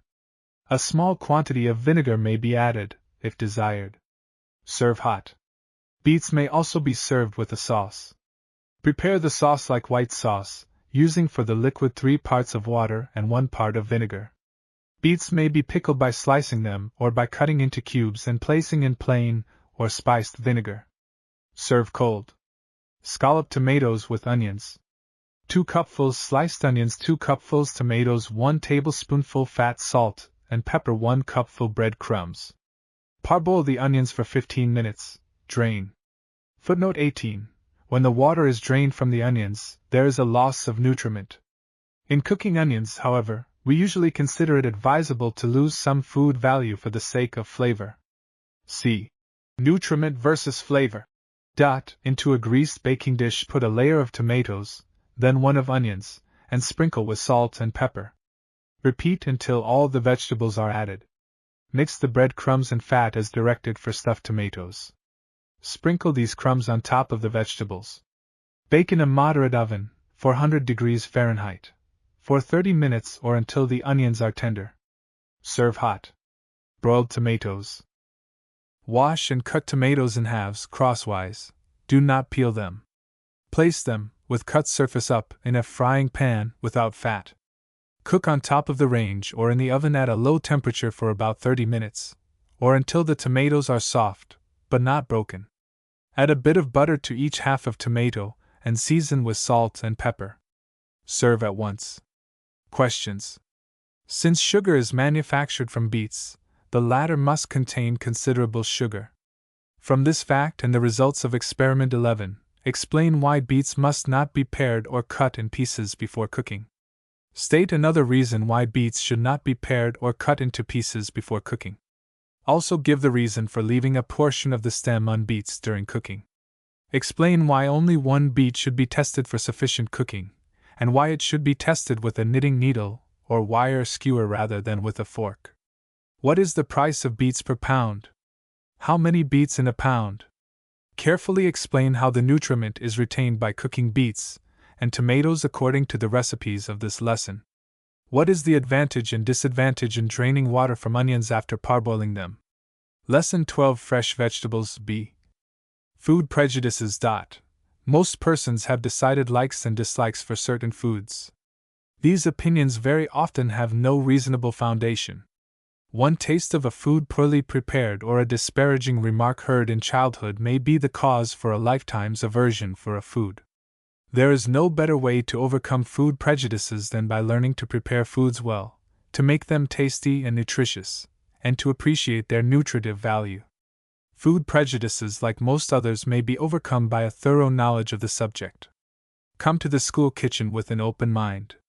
When you understand why certain foods are valuable in diet and are able to prepare them skillfully, you may learn to enjoy them. To discover that foods which you previously considered commonplace and uninteresting are tasty is really a pleasing experience. Time for cooking fresh vegetables in water. it is not possible to state just how long a vegetable will be required to cook in water. The time varies with the kind of vegetable, its size, and age. Usually, the older a vegetable, the longer the time required for cooking. Young vegetables, especially green corn and tender cabbage, may be spoiled by too long cooking. For novices, a timetable may be helpful not only in determining when a food is sufficiently cooked but in deciding how long to allow for cooking a food before it is to be served. But do not depend entirely upon a timetable. Judging by appearance and using the fork or knitting needle is the most reliable test. Table: asparagus 15 to 20 minutes beets, young, 45 to 60 minutes beets, old, 3 to 4 hours cabbage 15 to 30 minutes carrots 30 to 60 minutes cauliflower 20 to 30 minutes celery 20 to 45 minutes green corn 12 to 20 minutes lima beans, fresh, 45 to 60 minutes onions 30 to 45 minutes parsnips 30 to 45 minutes peas, fresh, 20 to 30 minutes potatoes 25 to 30 minutes spinach 15 to 30 minutes squash, summer, 20 to 30 minutes string beans 1 to 3 hours sweet potatoes 15 to 25 minutes turnips 30 to 45 minutes. Paring vegetables. If the outside skin of a vegetable is removed, it should be pared as thin as possible.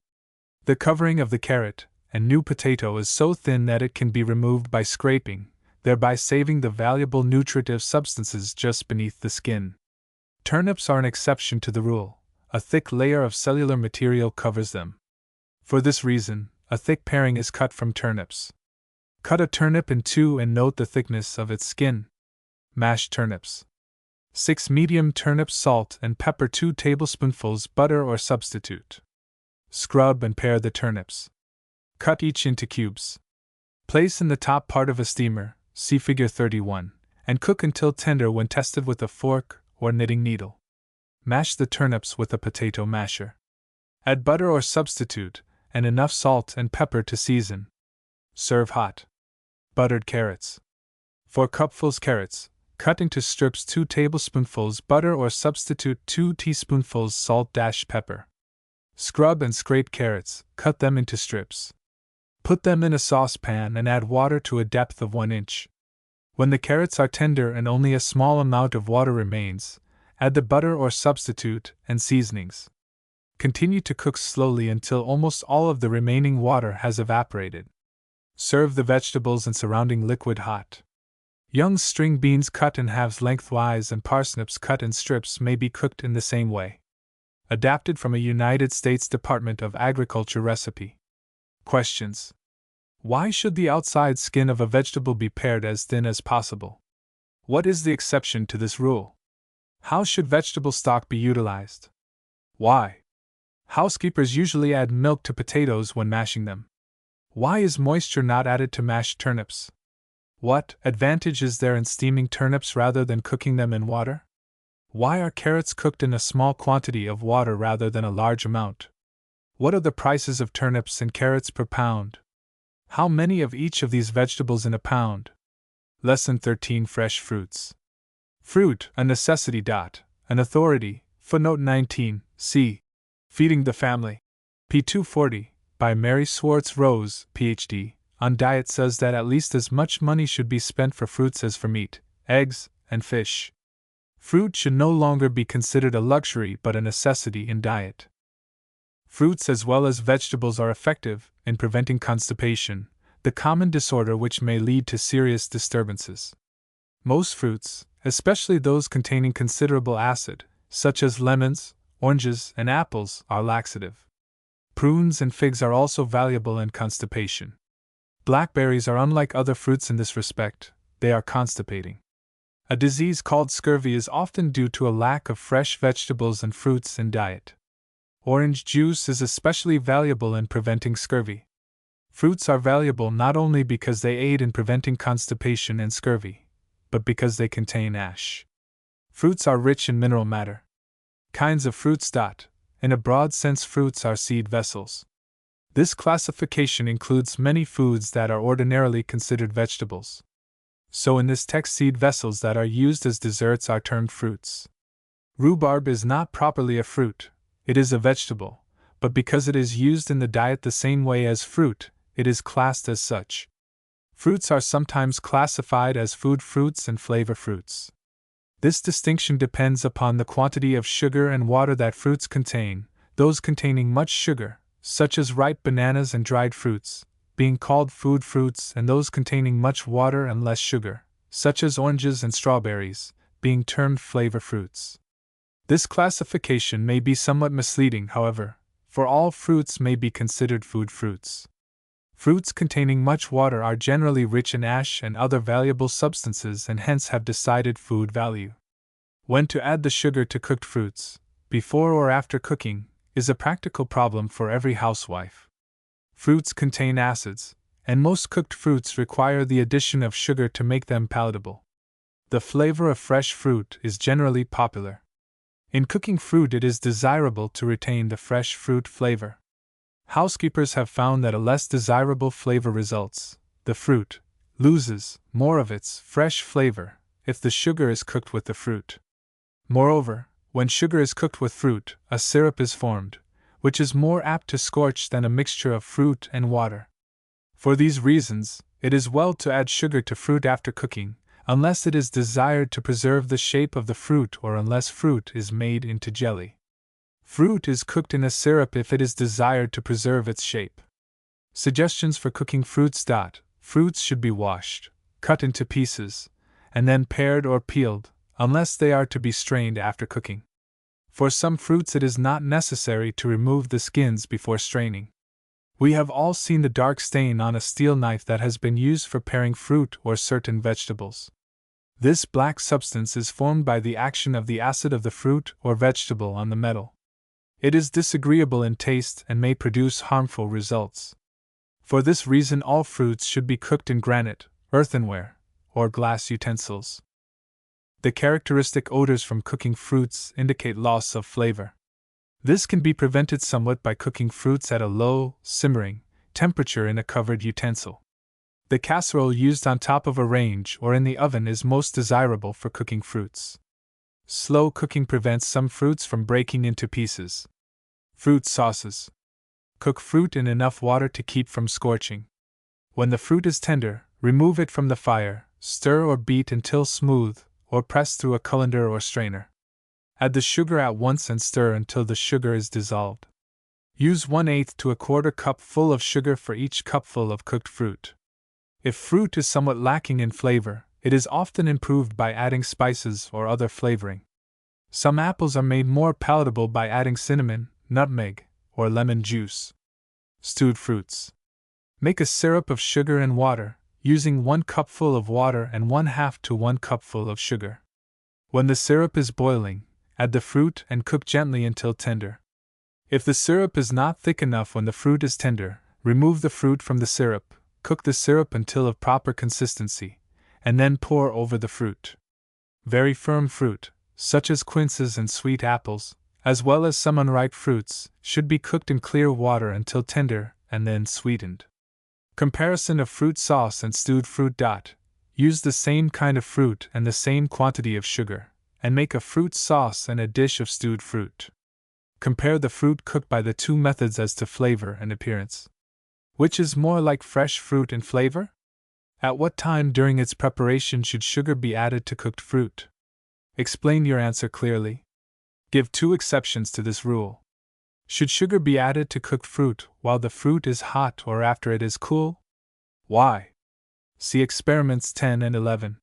What is gained by not paring or peeling fruit that is to be strained after cooking? When fruit is cooking, what indicates a loss of flavor? What 2 precautions can be taken to preserve the flavor of fruits? What means, other than cooking in syrup, can be employed to retain the shape of cooked fruit? Rhubarb sauce. Cut rhubarb, without peeling, into 1-inch pieces. Place these in the top of a double boiler. Cook in a double boiler until soft, stirring occasionally. When cooked, add 1/3 to half a cup full of sugar for each cupful of cooked rhubarb. The casserole may be used for cooking rhubarb. Place the rhubarb in a casserole. Add 1 tablespoonful of water for each cupful of rhubarb. Cover and simmer on top of a range, or bake in a slow oven until soft. Add sugar as directed above. Questions. How many pounds in 1 peck of apples? How many medium-sized apples in a pound? What is the price per pound of fresh peaches? For what substances is fruit especially valuable in diet? Give suggestions for retaining these nutritious materials when cooking fruit.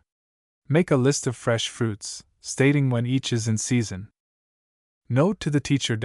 If desired, the lessons of Division 17, the preservation of food, may follow this lesson. Also see the note at the end of Lesson 6. Related work Lesson 14 Review, Meal Cooking. Menu, footnote 20. Note to the teacher. The menu of a meal lesson is to be assigned during the lesson previous to the meal lesson, so that its preparation can be planned before class time. Since only review foods are assigned, no instruction other than criticism of the finished product is to be given during the lesson. By cooking the group of foods in individual quantity, it is possible for pupils to complete the meal lesson in a 90-minute class period. It is more desirable, however, to cook enough of each food to serve 5 or 6 persons, provided the laboratory period is sufficiently long and the foods can be utilized in the lunchroom. Scalloped corn baked apple tea. Outside preparation of lesson. A. Examine the recipes for these foods given in the text. B. Determine the number of servings each recipe will make. C. Study the methods of preparation so that no written directions regarding the process of cooking will be needed in class. D. Note the kind of utensils to be used for each food. E. Plan the order of preparing these foods so as to cook them in the least time. F. Plan the preparation so that all foods may be ready to serve in the proper condition, hot or cold, at one time. Preparation of lesson in class. A. Having your plans well in mind, begin to work at once. Work independently. B. Cook a sufficient quantity of each food to serve 1 or more persons as the time permits. C. Soil the least number of dishes possible. D. Keep the table and utensils neat while working. E. Have the serving dishes ready, warmed if necessary. F. Taste the food before serving to see if properly seasoned. G. Just before serving food, clear the table so that it may be ready for serving. H. Serve all the foods at once, as a hostess cooking and serving without a maid. I. If your work is a failure in any way, determine the cause of the failure and its remedy. Lesson 15. Home projects, footnote 21, see Lesson 9. Suggestions for homework. Prepare vegetables for at least 1 meal daily. Cook fruit at least once a week.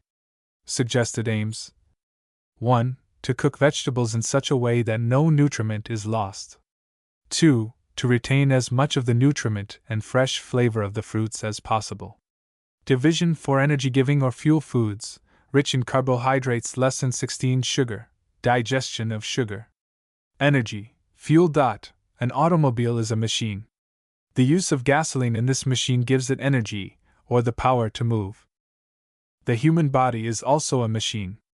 Certain foods are taken into the human machine. The utilization of these foods gives the body energy, or the power to move, i.e., to do work. The body is capable of both voluntary and involuntary work. Walking and running are examples of the former kind of work, while the beating of the heart and the circulating of the blood are examples of the latter kind. At the same time that the body works, heat is generated. Hence, foods not only give the body the power to do work, but incidentally they heat the body. Foods which enable the body to work are termed energy-giving or fuel foods. There are a number of energy-giving or fuel foods. Sugar is the first one to be considered. Experiment 10. The solubility of granulated sugar in cold water. Place half a teaspoonful of granulated sugar in a test tube. Add a little cold water. Shake. Is the mixture clear? Set it aside for a few minutes. Does the sugar separate from the water? Experiment 11. The solubility of granulated sugar in hot water. Dissolve half a teaspoonful of granulated sugar in hot water. Compare with Experiment 10. Which dissolves sugar more readily, cold or hot water? If you desired to dissolve some sugar quickly, at what temperature would you have the water? Experiment 12. The solubility of powdered sugar. Dissolve half a teaspoonful of powdered sugar in the same quantity of hot water used in Experiment 11. Does it dissolve more readily than granulated sugar? Explain this difference. If you desired to dissolve some lumpy sugar quickly, how would you prepare it? The digestion of sugar. Since sugar is so readily dissolved, and since dissolving is an important step in the process of digestion, see solution and digestion, it would seem that the digestion of sugar would be easy. Some sugars, such as glucose, need no digestion in a chemical sense, and are wholesome provided their solution is not too concentrated. The digestion of other sugar, such as granulated sugar, is slightly more complex. Because the digesting of some sugar is simple, one should not conclude that this food should be used in large quantities or in preference to other fuel foods. If sugar is eaten in large quantities, there is so much dissolved sugar for the organs of digestion to take care of that the stomach and small intestines become irritated. This is especially true when candy is eaten between meals, at a time when the stomach is empty. Then, too, it may ferment in the stomach or intestines and produce digestive disturbances. All sweets should be eaten only in moderation and either during a meal or at its close. When sugar is mixed with other foods, it is diluted, and is not so apt to cause distress. Sugars and syrups. In various plants and in milk, the chemist finds a number of different kinds of sugar. These may be classified into two groups: 1. Single sugars and 2. Double sugars. Dextrose or glucose is one of the single sugars, while sucrose or cane sugar is an example of a double sugar. The solid sugars and syrups found at market, and having different trade names, consist of one or more of the different kinds of sugars. A discussion of these follows.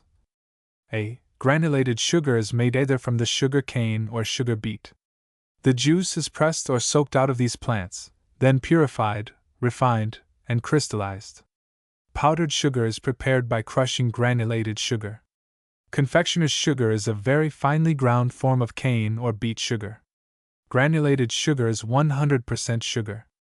Crushed sugars sometimes contain flour or other materials. Brown sugar is made from the cane or beet, but is not refined as much as is granulated sugar. It contains some ash and moisture. Corn syrup is made by boiling cornstarch with an acid and then refining the product. This syrup contains no cane sugar. Its sweet flavor and syrupy consistency are due to the presence of 38.5% glucose and 42% dextrin. Glucose is not as sweet as granulated sugar. Hence, in depending upon corn syrup alone, the tendency is to use more sugar than is advisable so as to satisfy our taste for sweets. At least 1.5 times as much corn syrup as granulated sugar is needed to produce the sweetness of the solid sugar.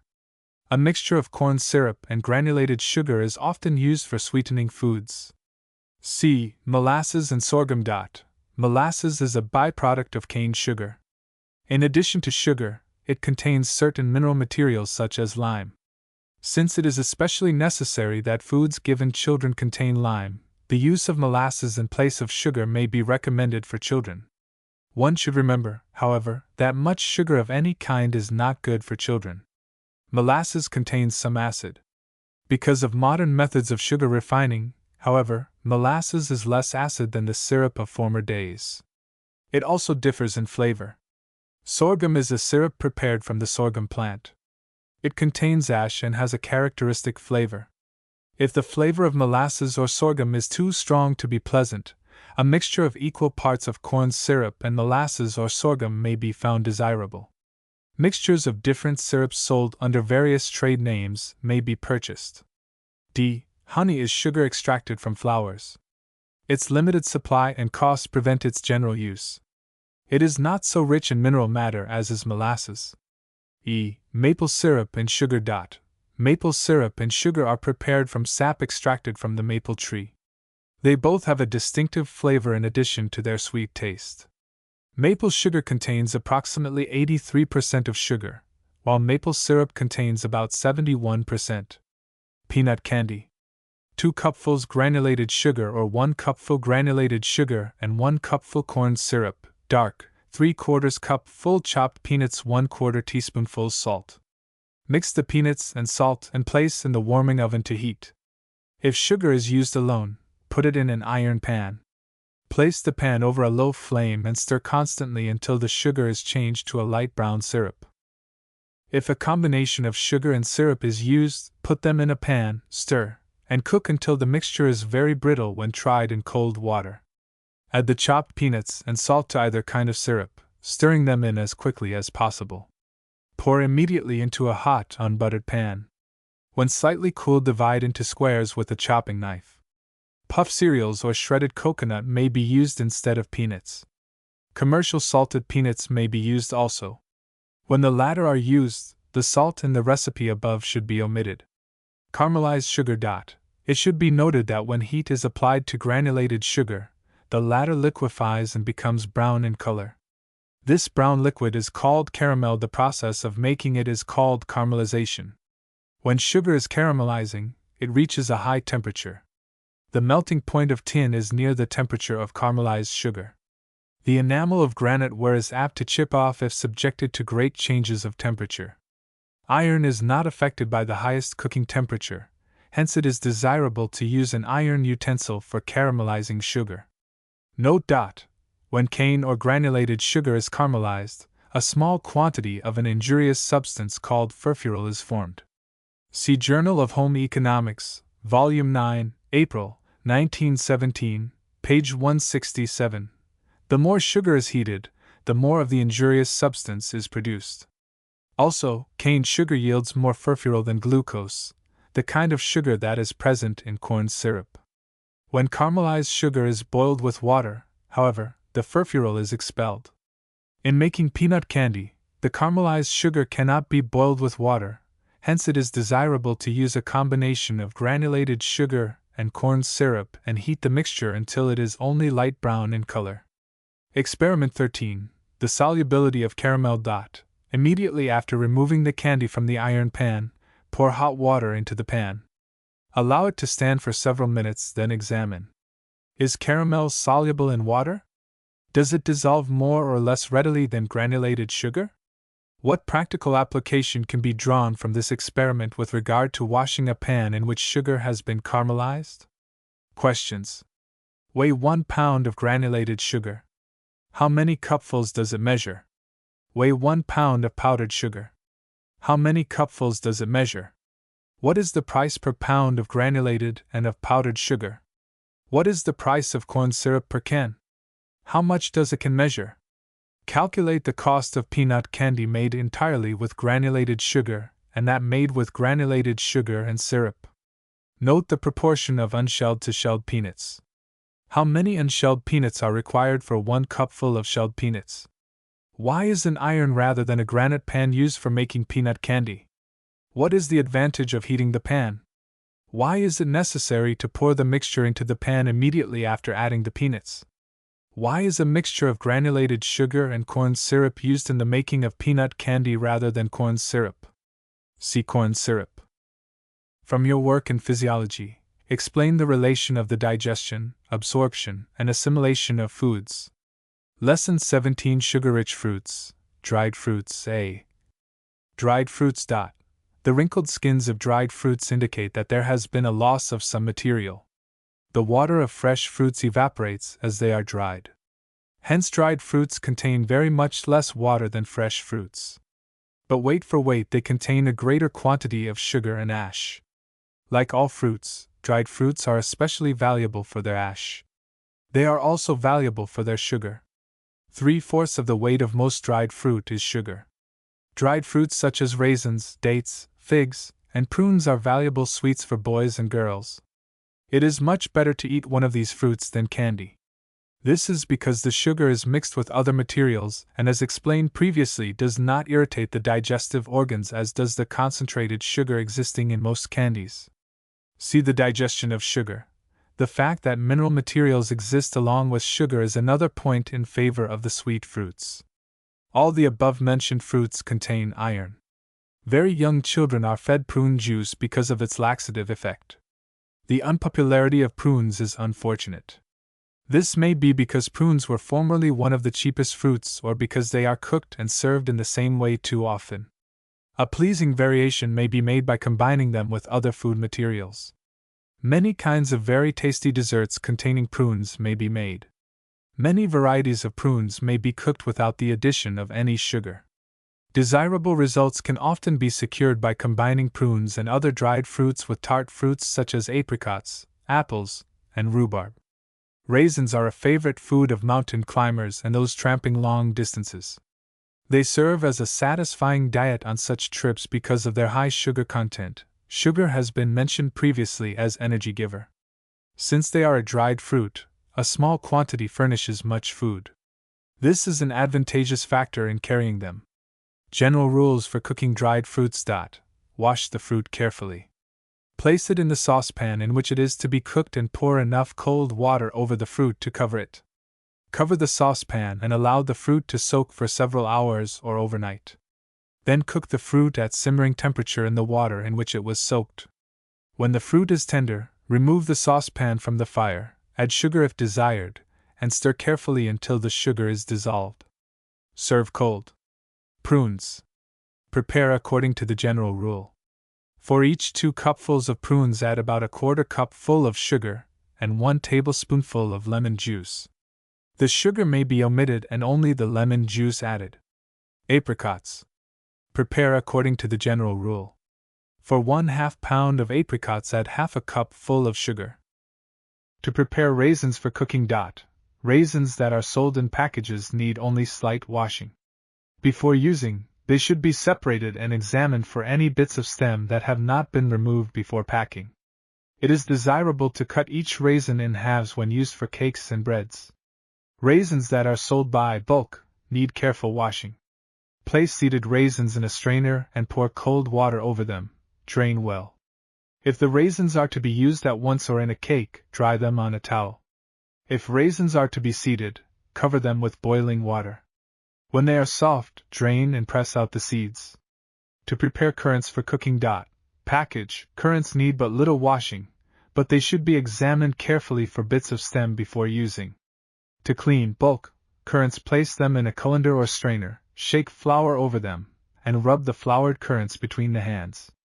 Pour water through the strainer until the water comes through clear.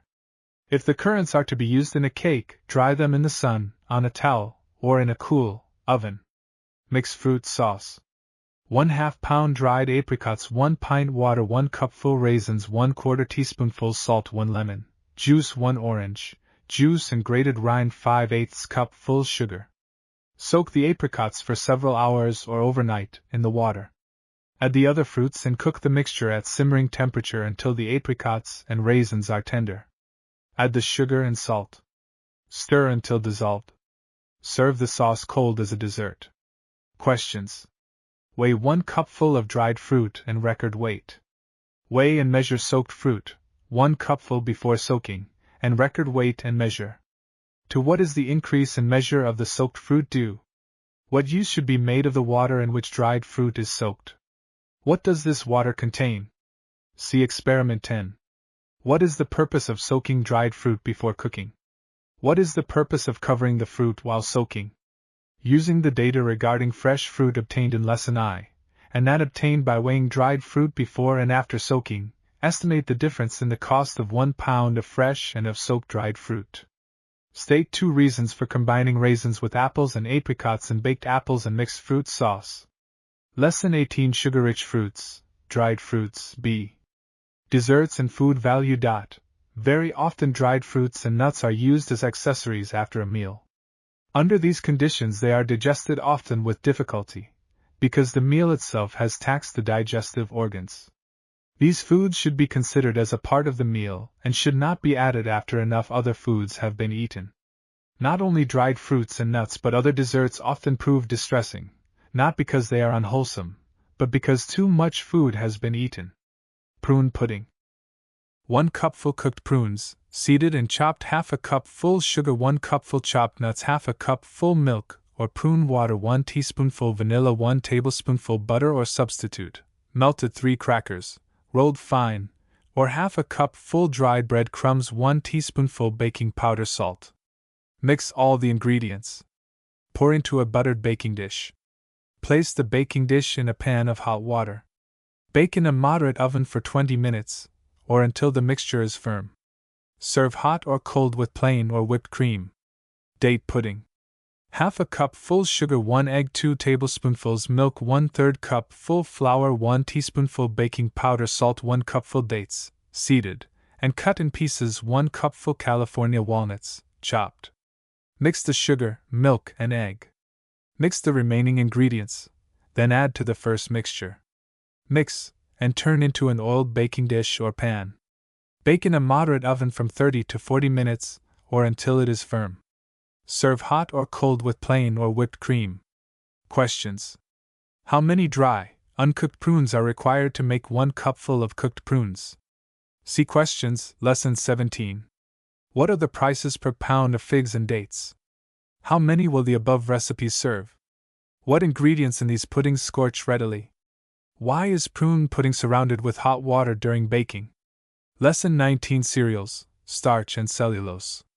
Starch is a very important fuel food. Like sugar, it gives energy to the body. Starch is closely related to sugar. It has much the same composition and the same use in the body. In certain respects, however, starch differs from sugar.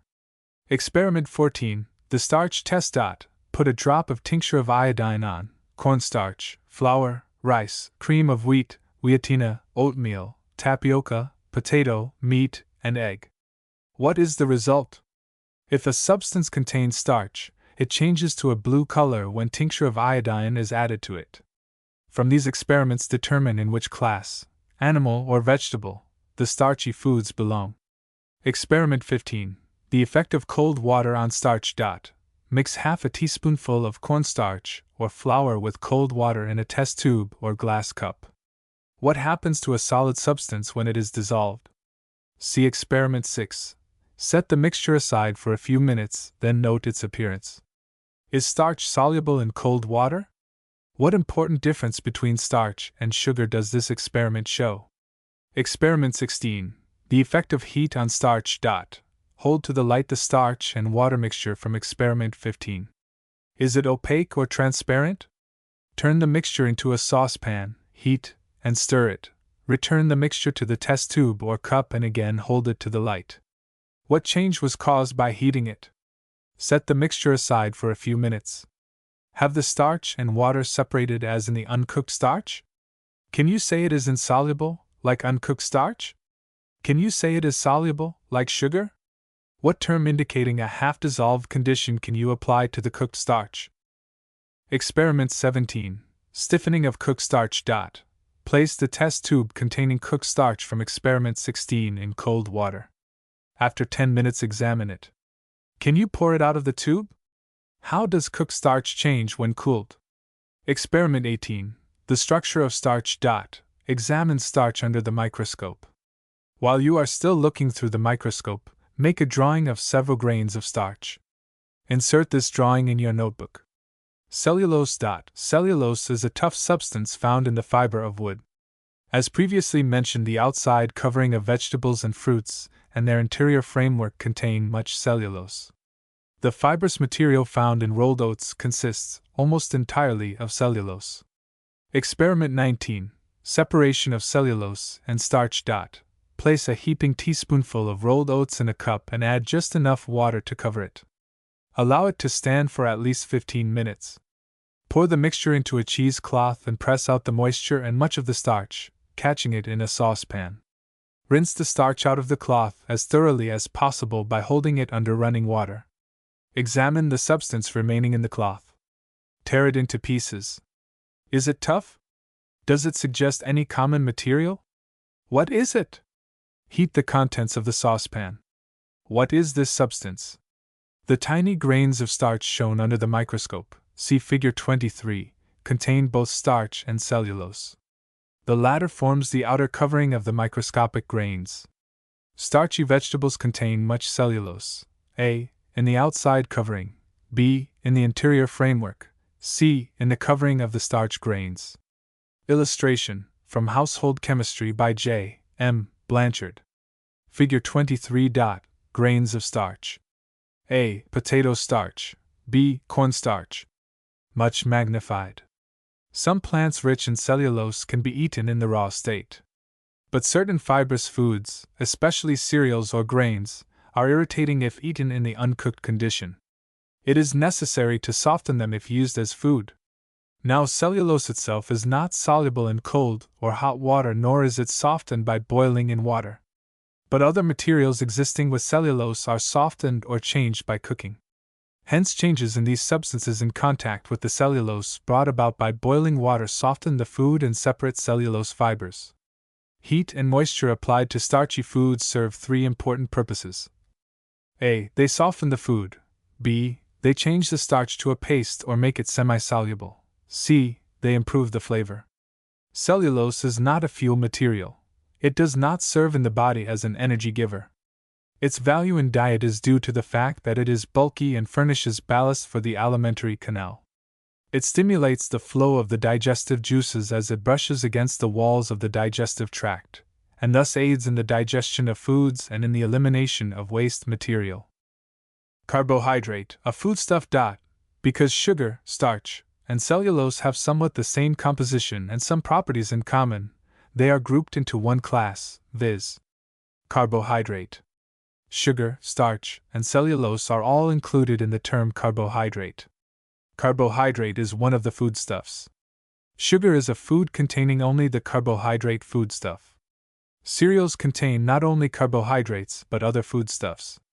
They contain, however, a larger quantity of carbohydrate than any of the other foodstuffs, for which reason they are classed as carbohydrate-rich foods. Cereals. Cereals are cultivated grasses, the seeds of which are used for food.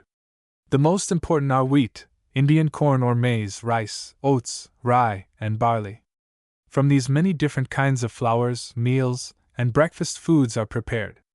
Cereals rank high in nutritive value.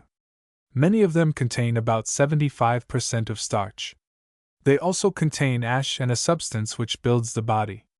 Because they are widely distributed in various climates, they have an important place in man's diet. At market one finds two classes of cereals sold as breakfast foods: 1. The ready-to-eat, and 2. The uncooked or partially cooked grains. The ready-to-eat cereals cost much more per pound than the cereals that require cooking. The difference in the price per pound, however, is not an accurate difference in the cost of the two, for the cost of the fuel and cooking grains at home must be taken into consideration. Of the cereals that require cooking, those that are partially cooked are doubtless the more popular.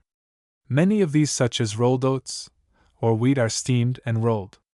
Hence, they take much less time to prepare in the home kitchen than the uncooked grains.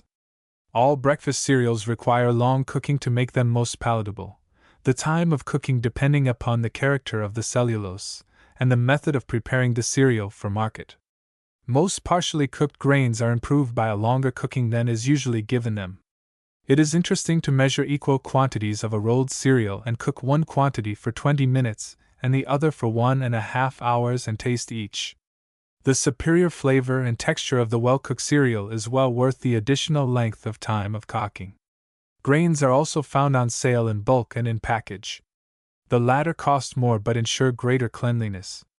Since, however, cereals sold in bulk are those that require cooking, they will be thoroughly sterilized before serving and need occasion no concern regarding their cleanliness. General rules for cooking cereals. Pour the cereal slowly into boiling salted water. Cook directly over the flame for about 10 minutes. Then place over boiling water and cook from 1/2 to 8 hours. Usually 1 teaspoonful of salt is used for each cupful of cereal. The quantity of water depends upon the kind of cereal. The double boiler is particularly good for cooking cereals. The fireless cooker also is a most satisfactory device for cooking these foods easily and economically. Starchy foods are most easily digested when well masticated. Dry foods require more mastication than moist foods. It is well then to have the water used in cooking the cereal entirely absorbed. If, when nearly done, the cereal is too moist, uncover the vessel and cook until the excess of water is evaporated. Care should be taken, however, not to allow a tough skin to form on the top of the cereal. This digests with difficulty. Its formation can be prevented by keeping the cereal covered or by stirring occasionally. Heat ready-to-eat cereals in the oven until they are crisp. Rolled oats or wheat. 3 cupfuls boiling water, 1 cupful cereal, 1 teaspoonful salt. Prepare according to the general directions. cooking in the double boiler at least 1.5 hours. Cream of wheat or wheatina. 3 cupfuls boiling water, half a cup full cereal, 1 teaspoonful salt. Prepare according to the general rule, cooking in the double boiler at least half an hour. A few minutes before taking from the fire, 1/2 pound of dates, cleaned, stoned, and cut into pieces, may be added. Raisins or figs may also be used with cream of wheat and other cereals. Questions. How would the temperature of boiling water be affected if a cupful of cereal were poured into it all at once?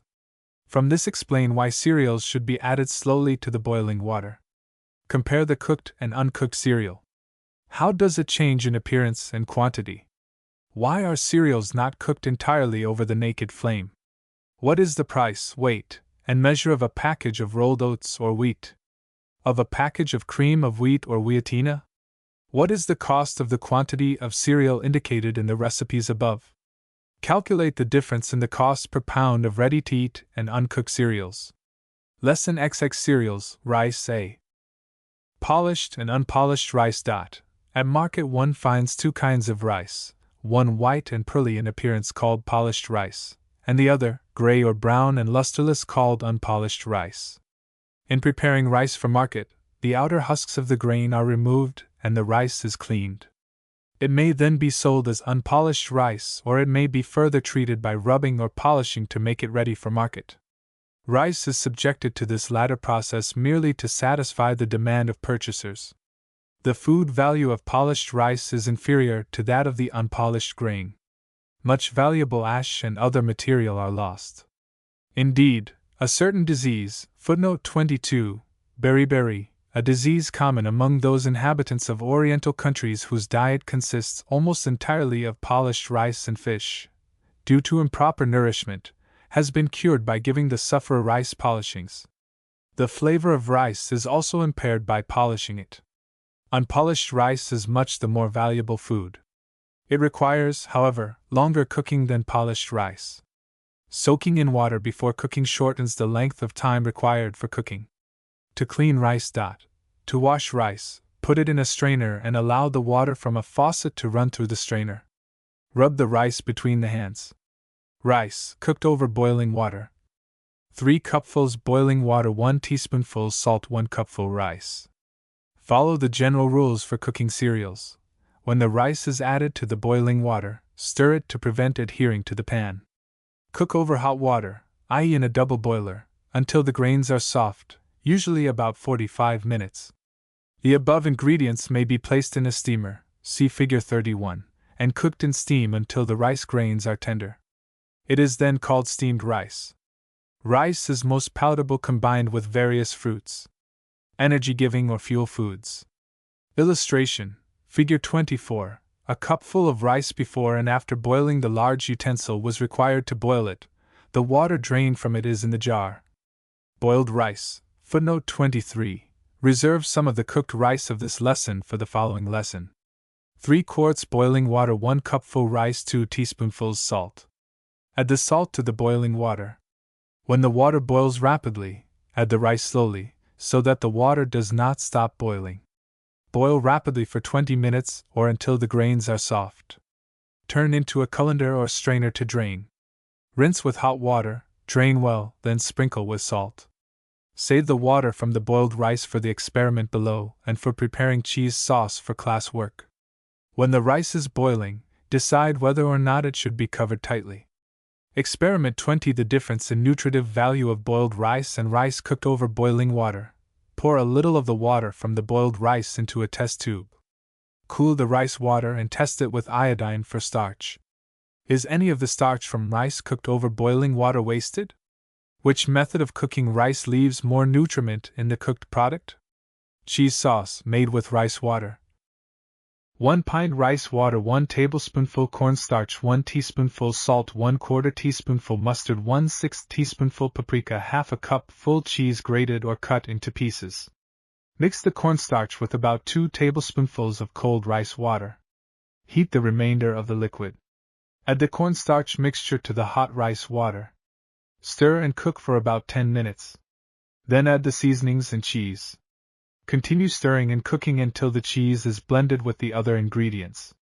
Serve hot over cooked rice. 1 cupful of tomatoes or a small quantity of pimentos, cut into pieces, may be added along with the cheese to the sauce. If pimentos are used, the paprika should be omitted. Questions. How is rice tested for sufficient cooking? Why does rice take a shorter time to cook than most of the wheat and oat foods? See cereals. Note the difference in the quantity of water used for boiled rice and for rice cooked over boiling water. Note that the saucepan is used for cooking one and the double boiler for cooking the other. From this explain the reason for the difference in the quantity of water used. Which method of cooking rice takes longer? Explain the difference in the length of time of cooking. Measure the rice after cooking. How much has it increased in bulk? If one desired 2 cupfuls of cooked rice, how much uncooked rice should be used? Compare the individual grains of rice cooked in boiling water and rice cooked over boiling water. Are the grains separated or pasted together? Explain the difference in appearance.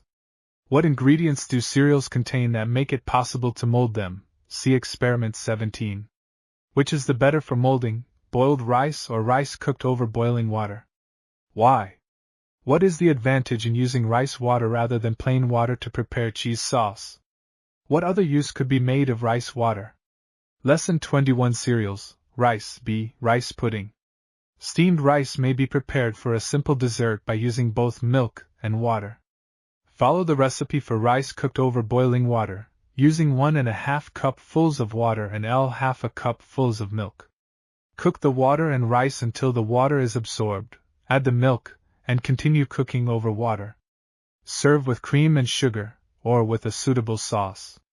Rice pudding, made with cooked rice. Footnote 24. A portion of the rice cooked in the previous lesson may be utilized in making this pudding. 2 cupfuls cooked rice, 3/4 1 cupful milk, ½ cupful raisins, 1/3 cupful sugar, grated rind, 1/2 lemon. These ingredients may be cooked in several different ways. By changing the flavoring, method of serving, and sauce, rice desserts of pleasing variety may be made from the materials above. The pudding may be baked in the following manner. Mix the ingredients, place in a buttered baking dish, and bake in a slow oven until the rice has absorbed the milk and is brown. Vanilla or nutmeg, or both, may be substituted for the lemon rind. This dessert may be cooked over water by mixing the ingredients in the top of a double boiler, and cooking until the milk is absorbed. Then butter hot custard cups or teacups and press some rice into each. Turn out at once and serve with caramel, chocolate, or other sauce.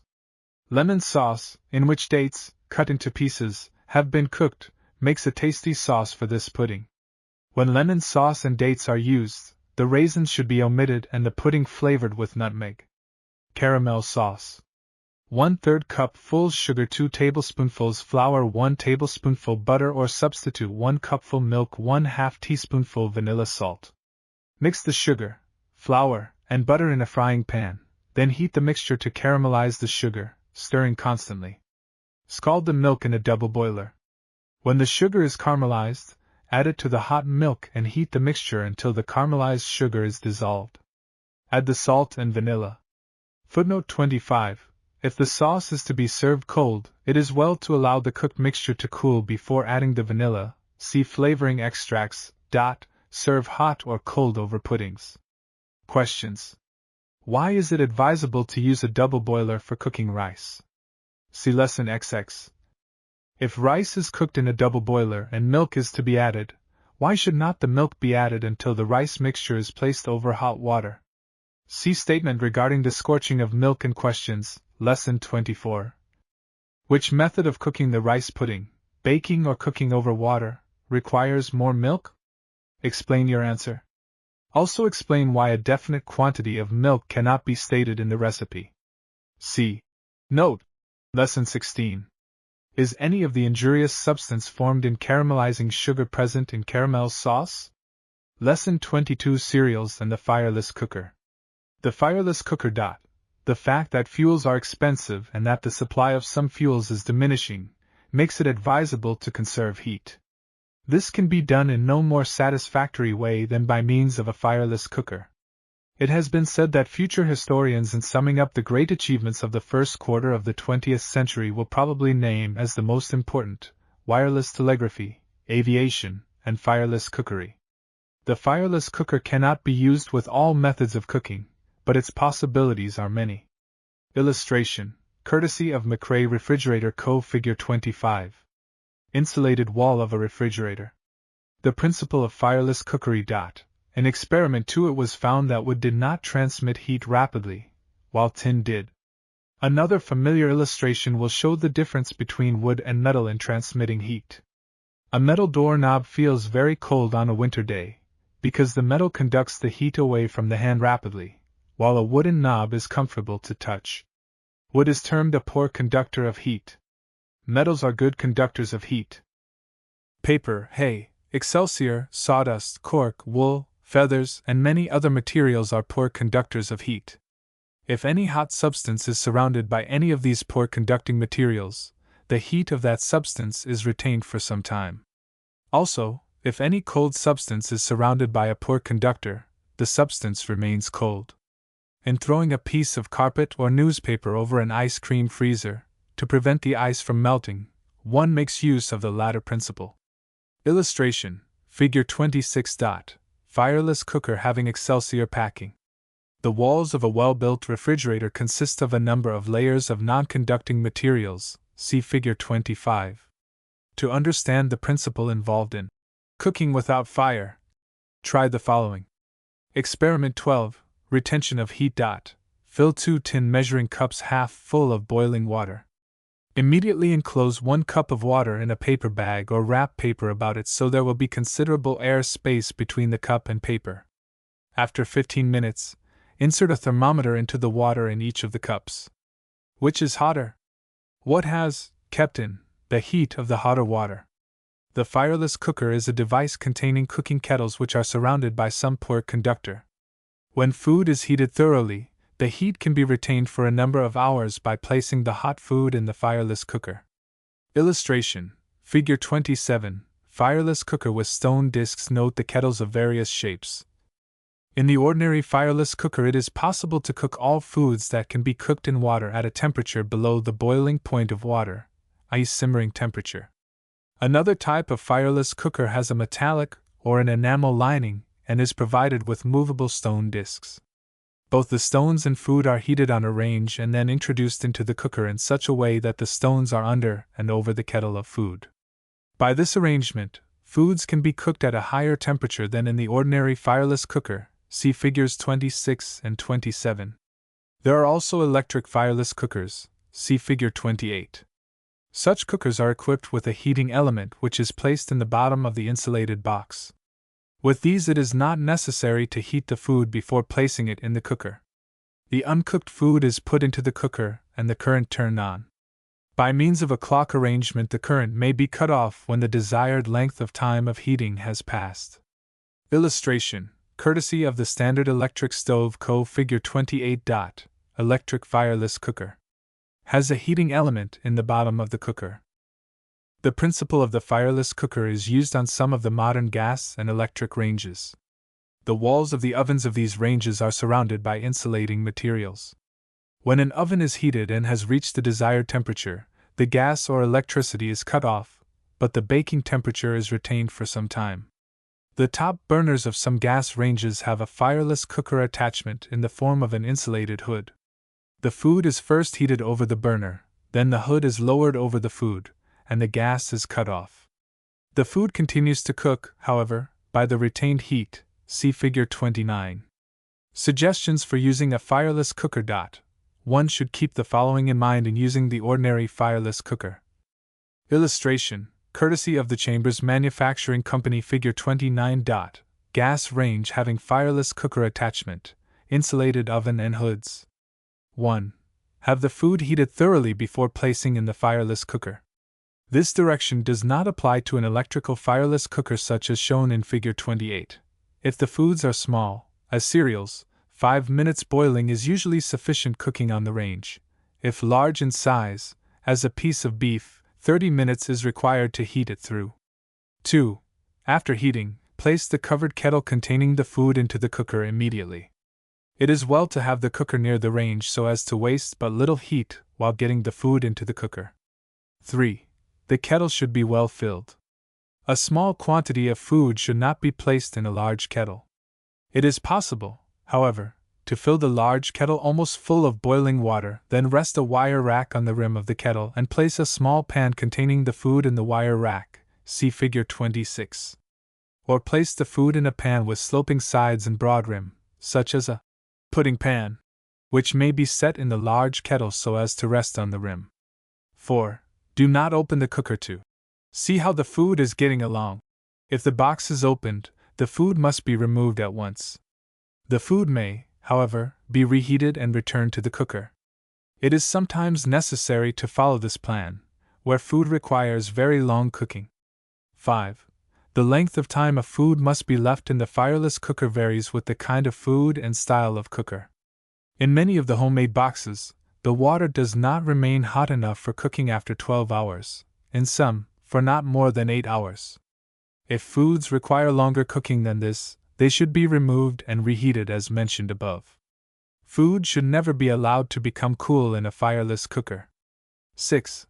After using any type of fireless cooker, let the lid remain wide open for 2 or 3 hours. Except when in use, do not close it tightly. Every thrifty housekeeper should possess and use a fireless cooker. As has been mentioned, it saves fuel, prevents the strong odor of food permeating all parts of the house, lessens work and care in cooking, prevents burning and scorching, and provides workers and picnickers with warm lunches. A fireless cooker can be made satisfactorily at home with little expenditure of effort and money. It has been found that paper crumpled so as to afford considerable air space is a satisfactory non-conducting material for a fireless cooker. Detailed directions for making a fireless cooker are given in United States Department of Agriculture, Farmer's Bulletin 771. Homemade fireless cookers and their use. And in several popular books. Cornmeal mush.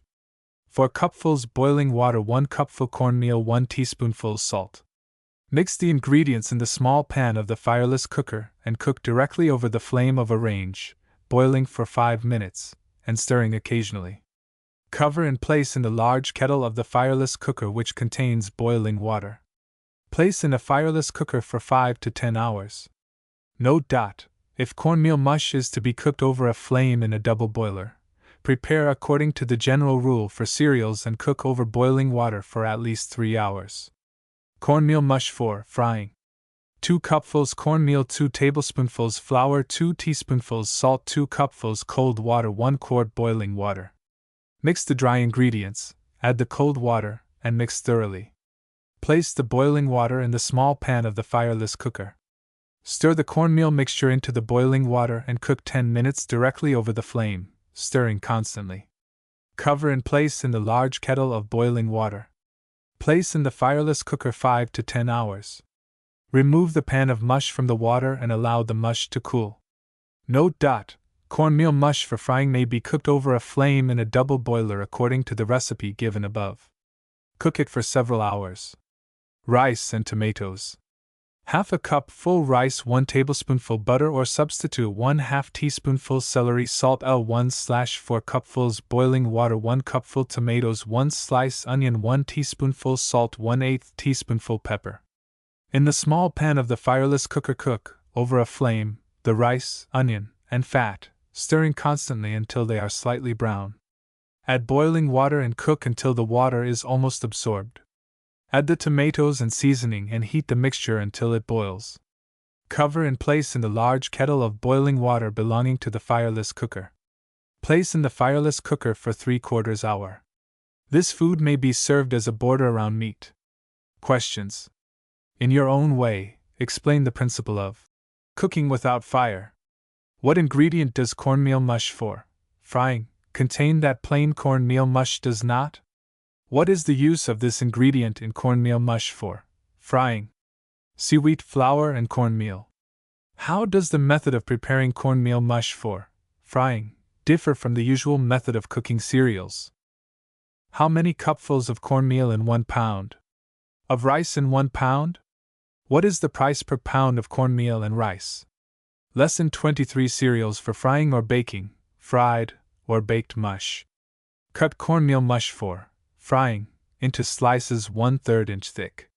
Dip each slice in flour and brown in a little hot fat, butter or substitute, or a slice of salt pork fat may be used. The slices of mush may be spread with softened fat, or dipped in melted fat, and browned in the oven or broiling oven.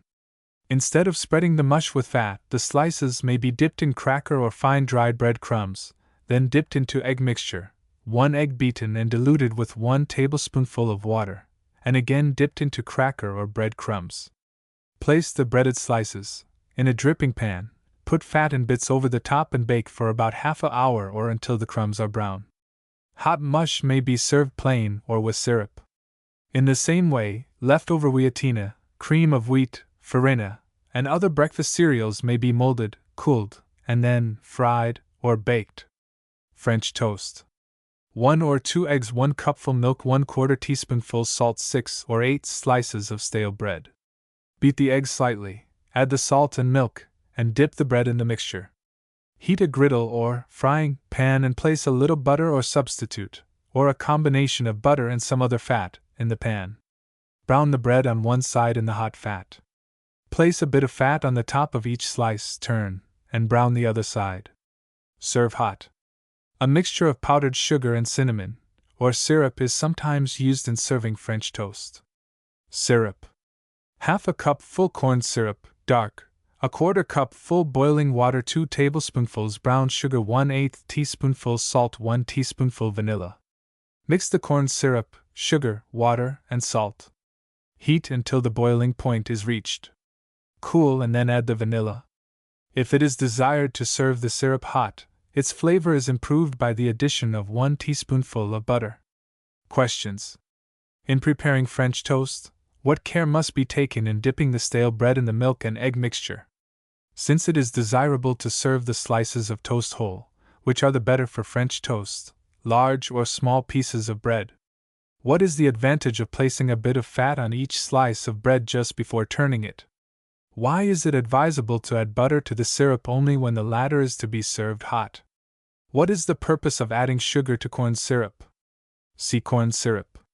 Lesson 24, Powdered cereals used for thickening. Experiment 22. Starch grains and boiling water. Pour 2 tablespoonfuls of boiling water over 1 teaspoonful of flour. Stir and heat over the flame. Is the mixture smooth? Examine the center of a jump. How does it compare with uncooked starch? Are all the starch grains swelled and semi-soluble? Experiment 23. Separation of starch grains with cold water. Mix 1 teaspoonful of flour with 1 teaspoonful of water. Add 2 tablespoonfuls of boiling water, stir, and heat. Is the mixture smooth? Explain clearly the use of cold water in this mixture. Experiment 24. Separation of starch grains with sugar. Mix 1 teaspoonful of flour with 1 teaspoonful of sugar. Add 2 tablespoonfuls of boiling water, stir, and heat. Is the mixture smooth? Carefully explain the use of sugar in the mixture. Experiment 25. Separation of starch grains with fat. Mix 1 teaspoonful of flour with 1 teaspoonful of fat. Add 2 tablespoonfuls of boiling water, stir, and heat. Is the mixture smooth? Explain the use of fat in this mixture. To cook starch successfully, it is necessary to swell every grain of starch contained in the starchy food. To accomplish this, each grain must be surrounded by heat and moisture. In vegetables and cereals, the cellular framework separates the starch grains so that they are uniformly cooked. Since there is nothing to separate the grains in a powdered starchy substance, as shown in the foregoing experiments, it becomes necessary to mix it with certain materials so that the heat and moisture can penetrate every grain at the same time. Blancmange. 2 cupfuls milk, 1/4 cup full cornstarch, half a cup full sugar, 2 teaspoonfuls vanilla, nutmeg, 1/8 teaspoonful salt. Scald the milk in a double boiler. Mix the sugar and cornstarch. Add the hot milk slowly to the sugar and cornstarch mixture, stirring rapidly. Return to the double boiler and cook 30 minutes, stir rapidly until the mixture thickens. Add the salt and flavoring and pour into a mold which has been moistened with cold water. Cool, turn from the mold, and serve with sugar and cream. If a softer and more creamy dessert is desired, the cornstarch may be reduced to 3 tablespoonfuls. If this quantity of thickening is used, the cooked dessert should be poured into sherbet glasses or other suitable dishes for serving. It will not become stiff enough to mold. Note: while cooking blanc mange, note the number of minutes that is required to thicken the mixture and the length of time of cooking given in the recipe. Why is it necessary to cook the mixture for so long a time after it thickens? See cereals. Chocolate cornstarch pudding. Proceed as for blanc mange, using 3/8 cup full of sugar instead of a 1/4 cup full. Cut into pieces 1 square, i.e. 1 ounce, of baker's chocolate. Add to it a 1/4 cup full of boiling water. Stir and heat until smooth and thoroughly blended. Add this to the cornstarch mixture just before taking from the fire. Add 1/2 teaspoonful of vanilla. Mold and serve as blanc mange. Note that the quantity of sugar is increased when chocolate is added to the cornstarch mixture. Chocolate mixtures require considerable sugar to make them tasty. 3 tablespoonfuls of cocoa may be substituted for the chocolate. When this is done, mix the cocoa with the cornstarch and sugar and add no water to it. Proceed as in making plain blanc mange. Questions. Name 3 substances that can be used to prevent the lumping of powdered cereals used for thickening. Give the reason for mixing the sugar, cornstarch, and hot milk of blanc mange as directed. For how long a time after placing in the double boiler is it necessary to stir the cornstarch, sugar, and hot milk mixture? Milk, especially a milk and starchy mixture, scorches readily. See scalding milk. From this explain why blanc mange is cooked entirely over boiling water, and not over the flame and then in a double boiler, as cereals. Why is the flavoring not added while the mixture is cooking? See flavoring extracts. What is the price per package of cornstarch? How much does a package of cornstarch weigh and measure? Which material, flour or cornstarch, is the cheaper to use for thickening? How many persons does the quantity of blanc mange above serve? Lesson 25 Toast, Digestion of Starch. Experiment 26. Change of starch into dextrin. Place a teaspoonful of flour in a frying pan and heat slowly until it becomes very dark brown and uniform in color. Put a little of the browned flour into a test tube, add water, then shake. Add a few drops of iodine. What indicates the presence of starch? Is starch present? The starch has been changed to dextrin. Dextrin gives a purple, reddish-blue color when treated with iodine. Experiment 27. The solubility of dextrin. Pour the remainder of the brown flour from experiment 26 into a test tube. Add water and shake. Pour through filter paper. Footnote 26. Liquids pass through filter paper, but solids do not. Hence, if a mixture of solid and liquid is poured upon filter paper, the liquid passes through, but the solid remains on the paper. Into another test tube, see Figure 30. Notice the color of the liquid that has been filtered. Add a few drops of iodine to the filtered liquid. Is dextrin present? Is dextrin soluble in water? Illustration, Figure 30. Method of folding filter paper. From these experiments, we find that dry heat has changed insoluble starch into a soluble substance called dextrin. Dextrin is found in small amounts in the crust of bread and in toast. Digestion of starch.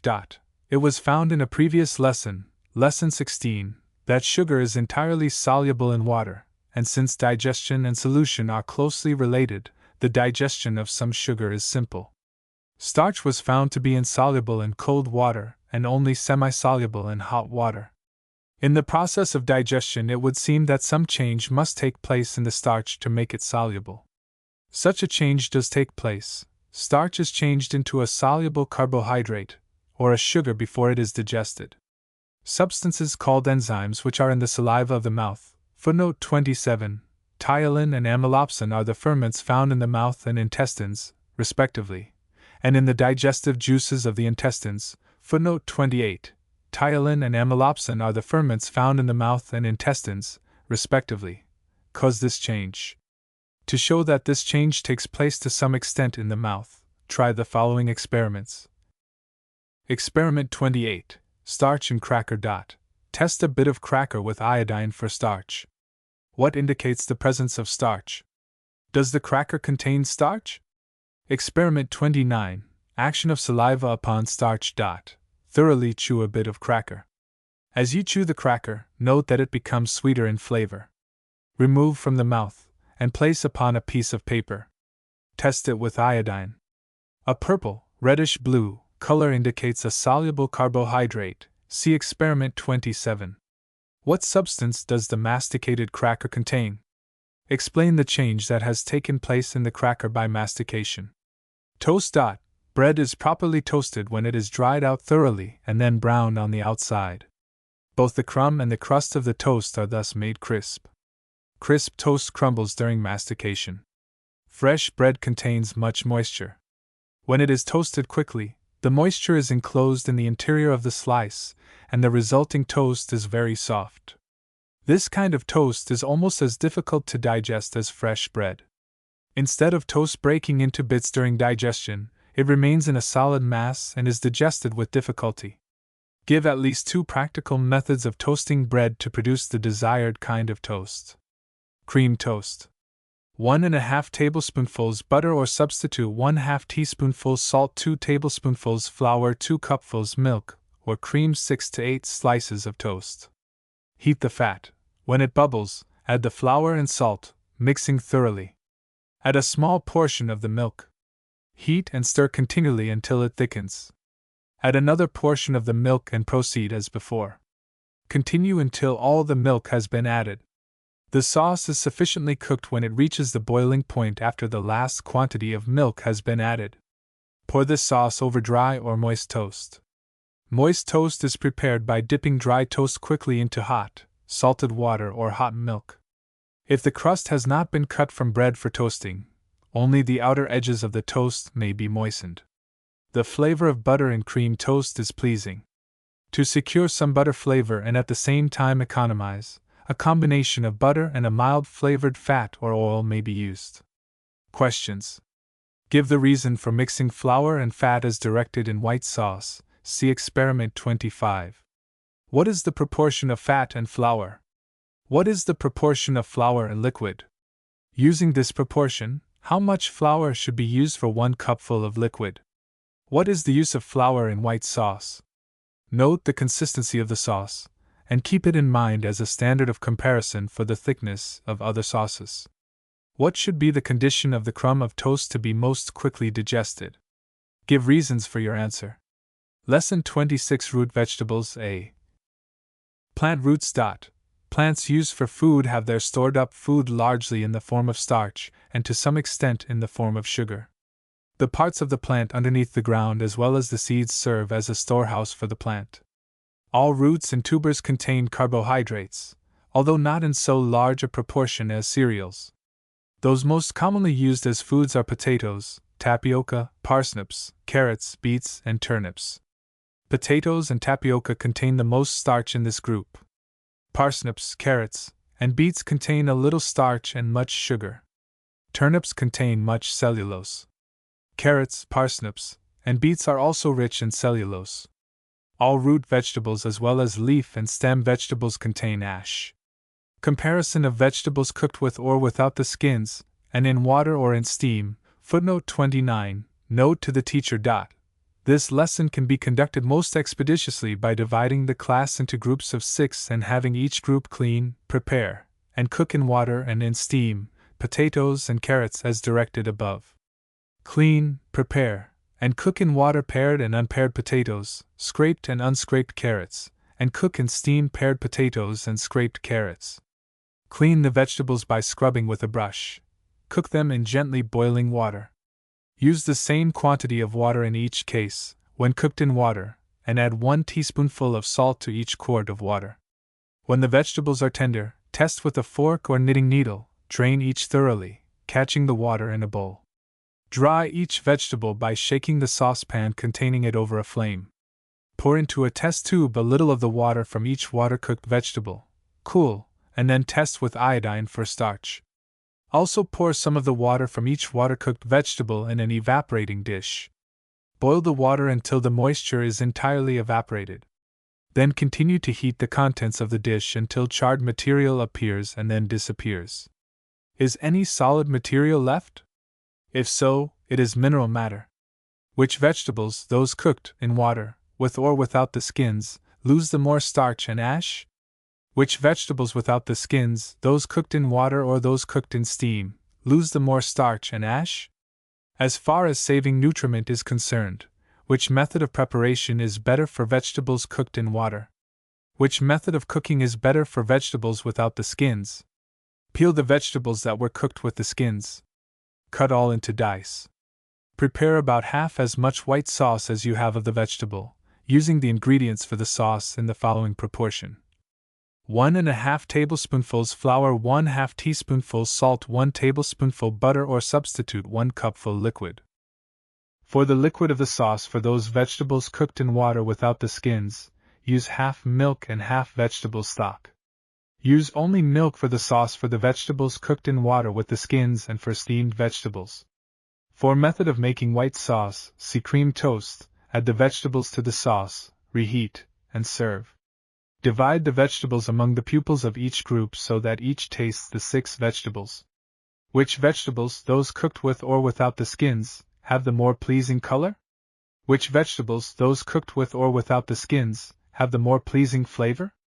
As far as appearance and flavor are concerned, which method of preparation is better for potatoes? Which method for carrots? As far as both nutriment and flavor are concerned, which method of cooking is better for both vegetables? Suggestions for cooking root vegetables. All vegetables growing beneath the ground should be cleaned by scrubbing with a small brush. Unless a vegetable is dried or wilted, it should not be soaked in water for any length of time before cooking. The comparison just made shows that the outside skins of vegetables should not be removed before cooking in water if we wish to retain all the nutriment. There are some who contend, however, that a more delicate and pleasing flavor results when old and strong-flavored vegetables have their skins removed before cooking, and that the flavor is more to be desired than a saving of all nutrients. Often vegetables are more pleasing in color when cooked without their skins. The nutrients lost by paring root vegetables and cooking them in water consist not only of carbohydrates, but of ash and other valuable materials. Footnote 30. Vitamins, see Division 7. Satisfactory results may be obtained by baking or steaming vegetables. By using the latter method, vegetables can be pared and cut into pieces and then cooked with little loss of nutrients. It has been pointed out, footnote 31, see Journal of Home Economics, Volume 11, May, 1919. Changes in the Food Value of Vegetables. By Minna C. Denton, however, that there may be considerable loss of nutrients in steamed vegetables. The extent of the loss depends in part upon the type of steamer and the method of using it. If the bottom of the upper pan of a steamer is perforated and the vegetables are placed in contact with the perforated portion, the condensed steam washes the mineral matter from the vegetable. This vegetable broth then drops into the lower pan of the steamer. An evidence of this can be secured by steaming spinach or squash in the manner described above and observing the coloring which appears in the water beneath the steaming vegetable. Loss of nutrients in such a steamer can be avoided by placing the vegetable in a pan or plate and inserting the latter in the upper portion of the steamer. The pan or plate should, of course, be of smaller diameter than the top of the steamer. By using the type of steamer which has perforations at the top of the upper pan, see Figure 31, no loss of nutrients occurs, provided the accumulated vegetable broth is used. Illustration, courtesy of G.O.H. Bowman Co. Figure 31. Utensil for steaming, a steamer. Care should also be taken not to steam vegetables for long periods at a very high temperature, as is sometimes done in using the pressure cooker. This results in both loss of nutrients and flavor. If starchy vegetables are cooked in water, when tender immediately drain away the water and dry them. Serve at once or let them remain uncovered in a warm place. The steam is thus allowed to escape. Condensed steam makes starchy vegetables soggy. Boiled potatoes. If potatoes are to be cooked without their skins, pare them as thin as possible, or in the case of new potatoes, scrape them. Cut away any green portion, footnote 32, green spots on potatoes are caused by the tubers growing too near the surface of the ground. This colored portion contains an injurious substance called solanine, which appears on the potato. If the potatoes are sprouted, footnote 33, sprouted potatoes also contain some solanine. Potatoes should not be allowed to sprout since nutritious material is used up by the growing sprouts and, as mentioned above, an injurious material is formed. Potatoes can be prevented from sprouting by storing them in a dry, dark, cool place. Also cut away the portion around the sprouts. In cooking potatoes in water, follow the directions given on page 59, cooking vegetables in water. When they are tender, drain off the water immediately. Shake gently and dry on the back of the range with the saucepan uncovered or with a cloth folded over the top to absorb the moisture. Sprinkle generously with salt. Boiled potatoes may be put through a ricer before serving. Creamed and scalloped vegetables. Cooked vegetables may be creamed by cutting them into cubes, adding white sauce, and then reheating. If the cut vegetables are cold, they can be heated by adding them to the sauce with the last portion of liquid. By the time the sauce reaches the boiling point, the vegetables will be heated. Care should be taken not to break the vegetables while heating them in the sauce. Care should also be taken to prevent the sauce from scorching. An asbestos mat over a gas burner is desirable for this purpose. Use 1 part of white sauce with 2 or 3 parts of diced vegetables. Vegetables may be scalloped by placing creamed vegetables in an oiled baking dish, covering with buttered crumbs, and browning in the oven. White sauce for vegetables. 1½ tablespoonfuls flour, 1 tablespoonful butter or substitute, or 2 tablespoonfuls flour, 1½ tablespoonfuls butter or substitute, 1/2 teaspoonful salt, white pepper, 1/2 cup full milk, 1/2 cup full vegetable stock. Cook as directed for cream sauce, see cream toast.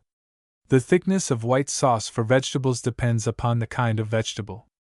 The thinner sauce is generally more satisfactory with starchy vegetables. Crumbs for scalloped dishes. 1 cupful soft bread crumbs, 1/8 teaspoonful salt, white pepper or cayenne, 1 tablespoonful butter or substitute. Mix seasonings and crumbs together, then add to the melted fat, or place the fat and bits over the seasoned crumbs. Questions. How should the water boil in cooking vegetables? Why? Why should not potatoes be covered with a tin lid or plate after cooking? Are potatoes sold by the pound or bushel?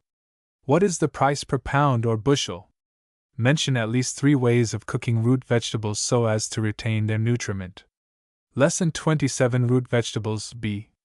Experiment 30. The effect of soaking starchy vegetables in water. Over several pieces of potato, pour enough water to cover. Allow the vegetable to stand at least 15 minutes. Pour the water from the vegetable into a test tube and heat it. Cool, then test the water with iodine. What does the water contain? What conclusion can you draw concerning the soaking of vegetables in water before cooking? Sweet potatoes. Cook sweet potatoes with or without the skins. See cooking vegetables in water. Peel, if cooked with the skins, mash, add a little hot milk, salt, and butter, beat thoroughly and serve. Cooked sweet potatoes may also be cut into halves lengthwise, spread with butter or substitute, sprinkled with a very little sugar, and browned in the oven. Sweet potatoes, Southern style. 3 tablespoonfuls butter or substitute, 2 tablespoonfuls sugar, 6 sweet potatoes, salt and pepper, boiling water. Scrub and pare the sweet potatoes, cut them into halves lengthwise. Put the butter and sugar in a frying pan and when hot, add the sweet potatoes. Brown the potatoes, add the salt and pepper and enough boiling water to cover the bottom of the frying pan. Cover and cook slowly until the potatoes are tender. Nearly all the water should be evaporated when the potatoes are cooked. That which remains should be poured over the potatoes as a sauce for serving. Sweet potatoes may also be cooked in a casserole in the oven. Uncover the casserole when the potatoes are almost tender, in order to brown them. Mock oysters, parsnips with nuts and rice. 4 parsnips, 2 eggs, 1 cupful nuts, chopped 1/8 teaspoonful pepper, 1 cupful cooked rice. Footnote 34. If the rice is cooked by boiling, use the rice water instead of plain water in making tomato sauce. 4 tablespoonfuls flour, 1 teaspoonful salt. Boil or steam the parsnips until tender. Press them through a coarse sieve or colander. Add the beaten eggs. Then add the remainder of the ingredients. If the mixture is too thick to drop from the spoon, add a little milk. Drop by tablespoonfuls onto an oiled baking sheet. Bake until slightly brown. Serve hot with tomato sauce. Tomato catsup or celery sauce may also be used in serving mock oysters. Adapted from 90 tested recipes, Teachers College. Tomato sauce. 1/2 can tomatoes, 1 cupful water, 2 cloves, 3 allspice berries, 3 peppercorns, 2 sprays of parsley, 3 tablespoonfuls fat, 2 slices onion, 1/4 cup full flour, 1 teaspoonful salt. Allow tomatoes, water, spices, and herbs to simmer 15 to 20 minutes. Brown the onion in the fat, add flour and salt, then the tomato mixture. Follow the method of making white sauce, see cream toast. Strain and serve. Questions. From the results of Experiment 30, explain why vegetables should be placed in boiling rather than in cold water for cooking. Why should the water be drained from boiled vegetables immediately after cooking? From your grocer, find out in what quantities sweet potatoes are usually purchased. What is the price of them? How do they compare in price with white potatoes? What is the price per pound of parsnips? In preparing tomato sauce, what is the purpose of cooking the tomatoes and spices together for 15 or 20 minutes? Why are the tomatoes strained after thickening rather than before?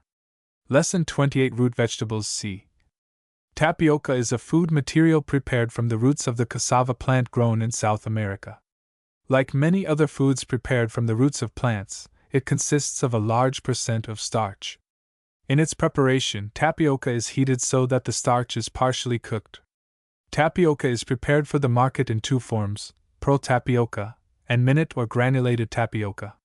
The latter requires a much shorter time to cook. If granulated tapioca is substituted for pearl tapioca, but 1/2 the quantity is required. Apple tapioca. 3/4 cup full pearl tapioca or 3/4 cup full granulated tapioca, 2½ cup fulls boiling water, 1/2 teaspoonful salt, 6 apples, 1/2 cup full sugar. If pearl tapioca is used, cover it generously with cold water and allow it to stand 1 hour or overnight. While soaking, keep the tapioca covered. If any water is unabsorbed, do not discard it, use less than the given quantity of boiling water. If granulated tapioca is used, no cold water is needed. For either granulated or pearl tapioca, add the boiling water and salt to the tapioca and cook over the naked flame, and then over hot water as in the case of breakfast cereal. See General Rules for Cooking Cereals. Cook in the double boiler until transparent. Wash, core, and pare the apples. Place them in a buttered baking dish. Fill the cavities with sugar, pour tapioca over them, and bake in a moderate oven until the apples are soft. Serve with sugar and cream, or with lemon sauce. Other fruits may be substituted for apples. If canned fruits are used, substitute the fruit syrup for part of the water in which the tapioca is cooked. Rhubarb tapioca. Use the same ingredients for the rhubarb dessert as for apple tapioca, substituting for the apples 3 cupfuls of rhubarb, cut into pieces, and using twice the quantity of sugar. Bake until the rhubarb is soft. Lemon sauce.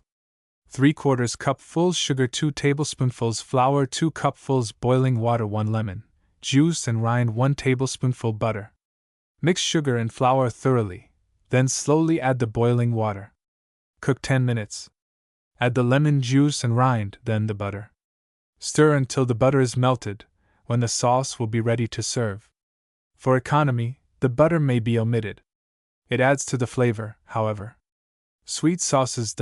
Sweet sauces usually contain sugar and butter and are thickened with a powdered cereal. It is interesting to consider which of the two materials, sugar or butter, should be used to separate the grains of the flour or cornstarch. The quantity of fat used with the flour of white sauces, see below, is a little less than that of the flour. It is difficult to separate starch grains when the quantity of fat equals only 1/2 the quantity of flour. On the other hand, when starch grains are separated by means of sugar, the quantity of the sugar should equal at least the quantity of the starchy material, see blanc-mange. In the recipe for lemon sauce above, it will be noted that the quantity of fat is 1/2 that of the flour. The quantity of sugar greatly exceeds that of the flour. Hence the sugar affords a more satisfactory means of separating the starch grains in lemon sauce. Proportions of ingredients for sauces. Flour fat liquid. Thin white sauce 1 tablespoonful, 3/4 tablespoonful, 1 cup, toast, sweet sauce, certain creams, soups, etc. Medium white sauce 2 tablespoonfuls, 1½ tablespoonfuls, 1 cup. Vegetables, see page 109, gravy, tomato sauce, etc. Thick white sauce 3 tablespoonfuls, 2 tablespoonfuls, 1 cup, gravy, tomato sauce, etc. Very thick white sauce 4 tablespoonfuls, 3 tablespoonfuls, 1 cup, croquettes, etc. If richer sauces are desired, equal quantities of fat and flour should be used. Questions. What is the purpose of soaking pearl tapioca in water before cooking? Give the reason for covering pearl tapioca while it is soaking.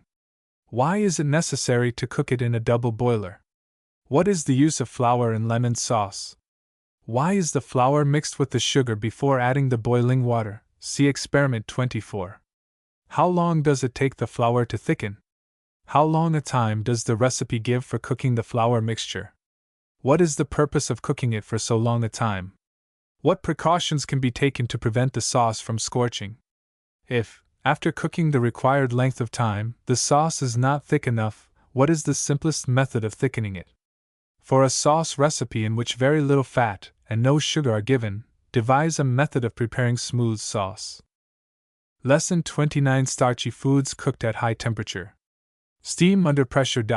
Which is hotter, the steam, i.e. water vapor, coming from boiling water in an uncovered saucepan or teakettle, or the steam, which has been held underneath the lid of a covered saucepan or teakettle, see figure 32. Steam confined in a small space or held under pressure may reach a temperature higher than that of boiling water. Effect of high temperature upon popcorn and potatoes. Popcorn contains water. When heated, the water changes to steam.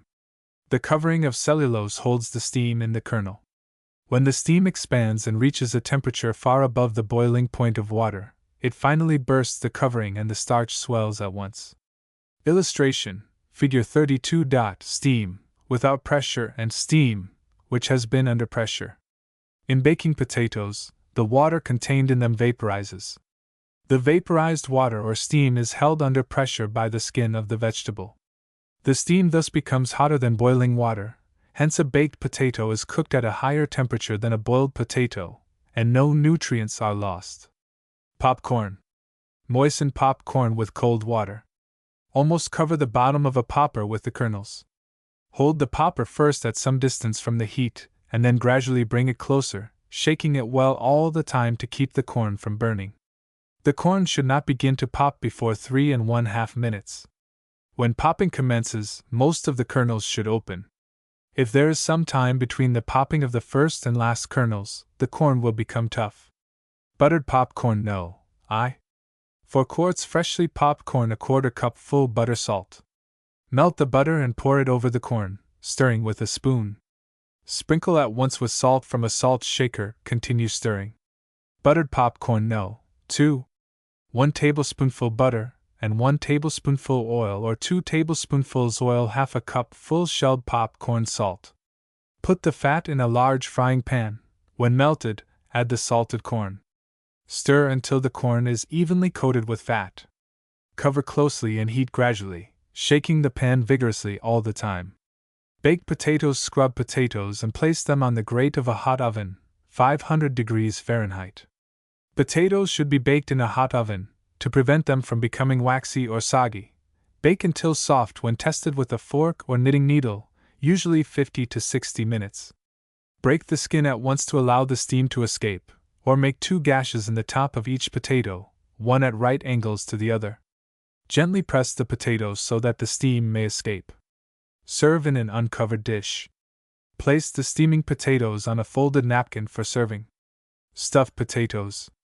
2 tablespoonfuls butter or substitute 1 teaspoonful salt, 3 tablespoonfuls milk, pepper. 6 baked potatoes. Cut the baked potatoes in halves lengthwise. Remove the inside, taking care not to break the skin. Mash the potatoes, add the milk, butter, and seasoning, and beat them as ordinary mashed potatoes. Return the mixture to the potato shells, place the stuffed potatoes in a pan, and bake in a hot oven, 500 degrees Fahrenheit, until brown. Before browning the stuffed potatoes, grated cheese may be sprinkled over them. Questions. Explain why popcorn can be cooked thoroughly in about 5 minutes while rolled oats or wheat requires 1.5 hours for sufficient cooking. Analyze the difference in taste of a baked and a boiled potato. To what is the sweet taste of a baked potato due? See Experiment 26. Explain fully why baked potatoes are more easily digested than boiled potatoes. See Experiment 26 and Solution and Digestion. Which contains more nutriment, baked potatoes or boiled potatoes? Explain. See comparison of vegetables cooked with and without the skins, and in water or in steam. What is the purpose of breaking the skins of potatoes at once after baking? Why are baked potatoes served in an uncovered dish? What could be used to cover them? Related work lesson XXX. Dining room service, footnote 35, note. See suggestions for teaching, appendix. Basic principles. Practically all rules for laying the table and all methods of serving have been formulated to bring about neatness, convenience, and order. The standard of living, footnote 36, note. See suggestions for teaching, appendix. The occasion, the size of the dining room, the number of guests, and the attendance, all have to be taken into consideration in dining room service. Therefore, the method of serving must be governed by conditions. It is possible here to give only general suggestions. The table. Table linen. Table padding, or a silence cloth, should first be placed on the table, then the tablecloth should be laid straight and smooth. Illustration, Figure 33. Table laid for an informal luncheon. Note the position of the silver, napkins, bread and butter plates, and tumblers. Also note that a low bowl of flowers is used as a centerpiece. Napkins should be folded simply, and laid at the left of the plate.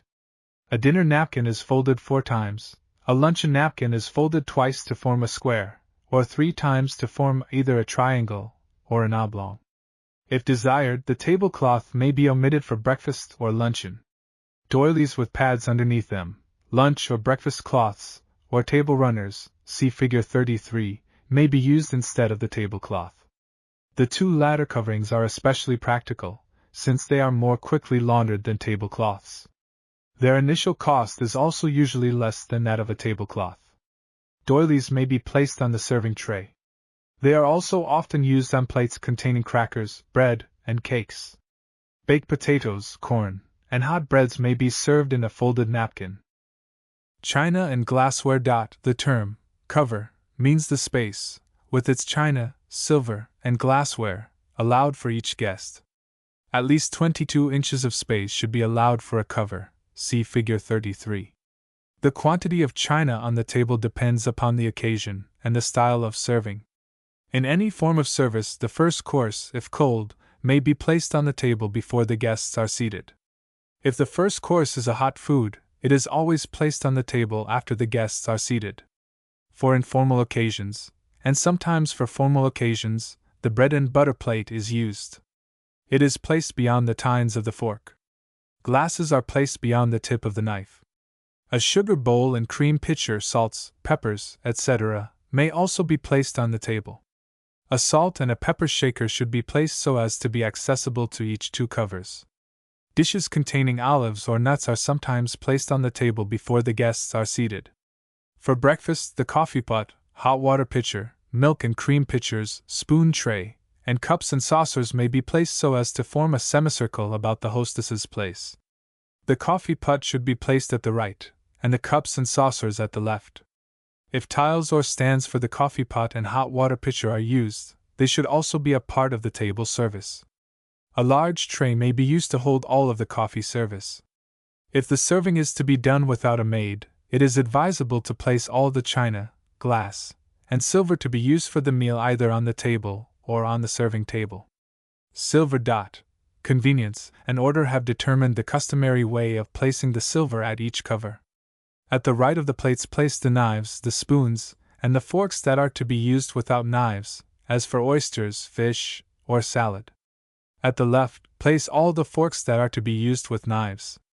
Many prefer, however, to place all the forks, except the oyster fork, at the left of the plate.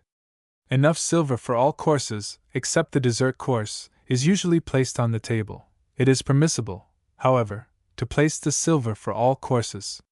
If the silver for any course is not placed on the table before the meal is announced, it may be brought in on a tray and placed at each cover just before serving the course, or it may be laid on each serving dish of the course.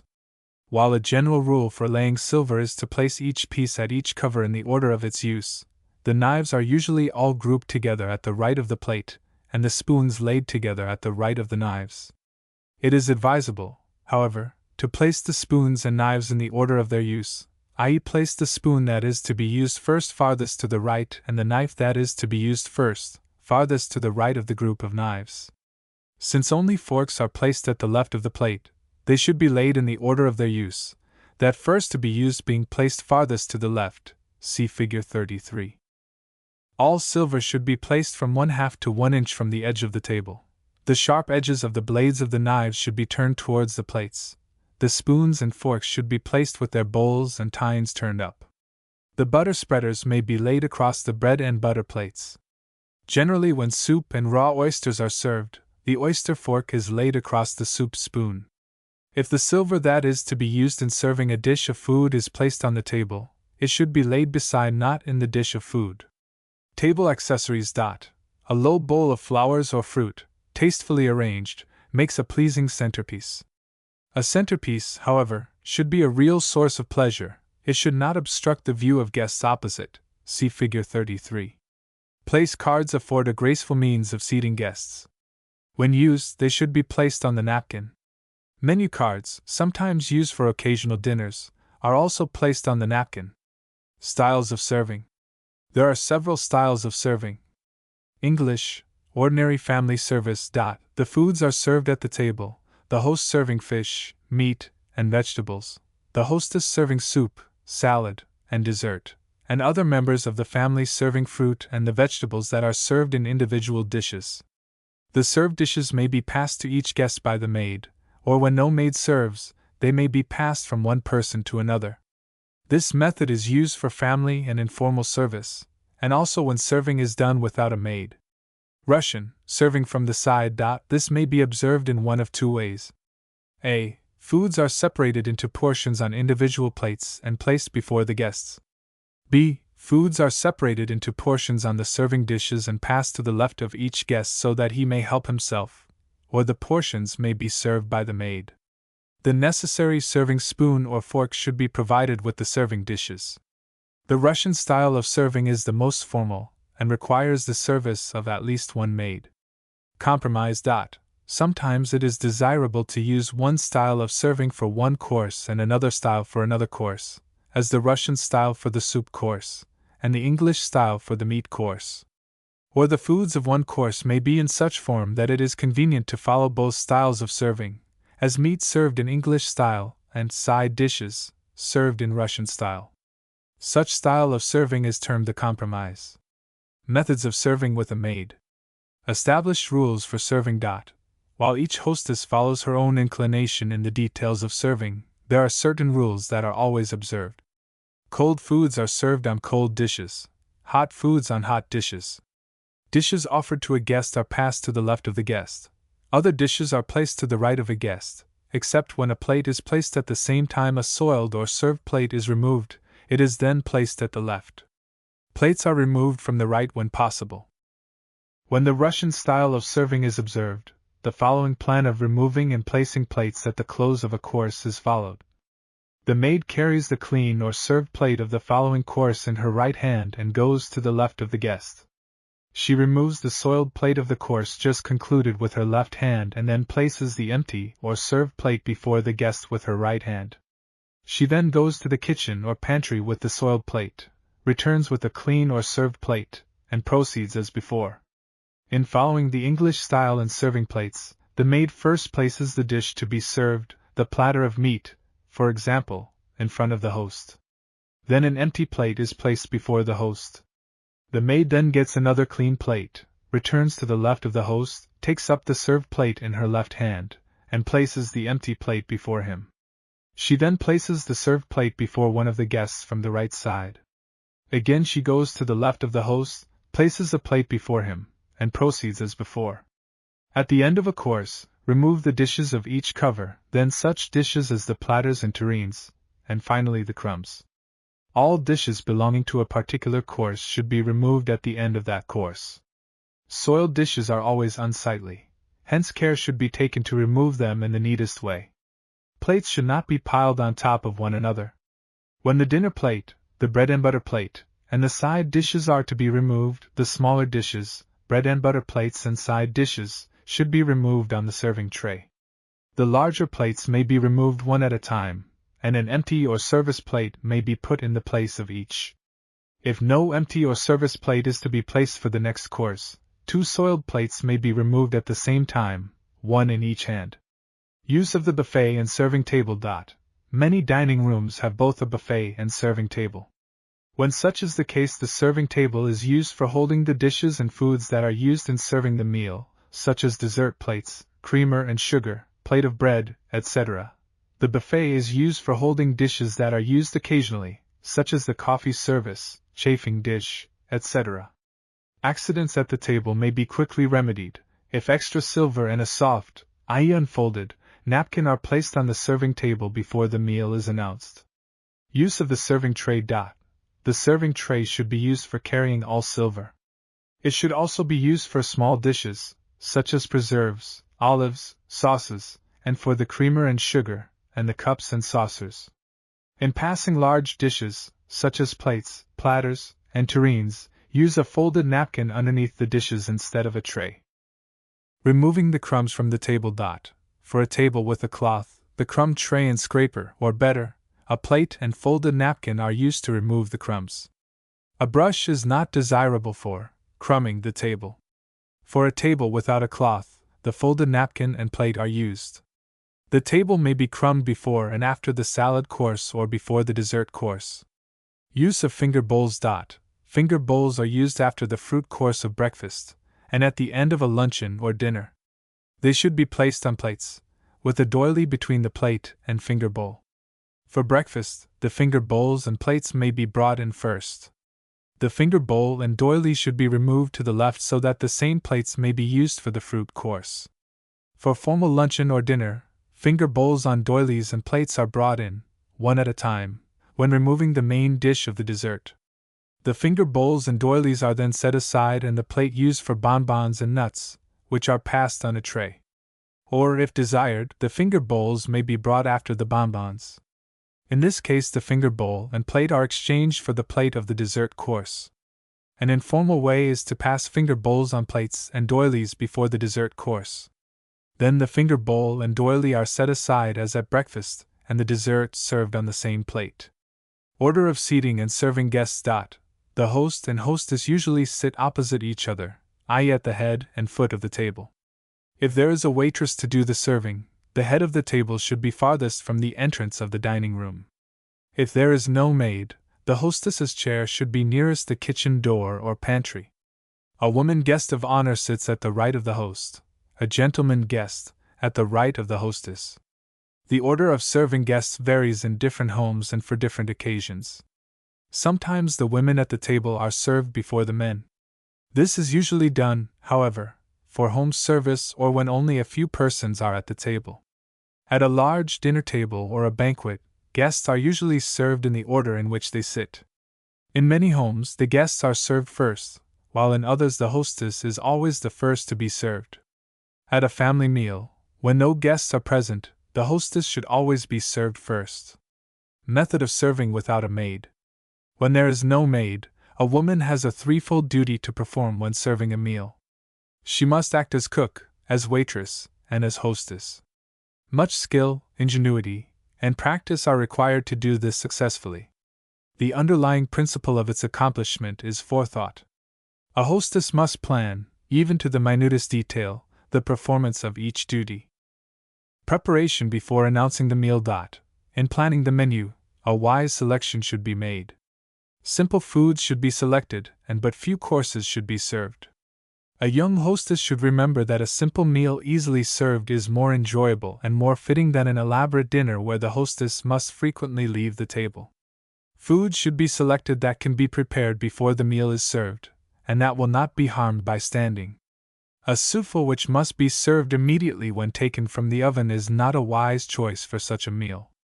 For almost all meals, some of the dishes and foods must be left in the warming oven or in the refrigerator, but as many dishes and foods as possible should be taken to the dining room before the meal is announced.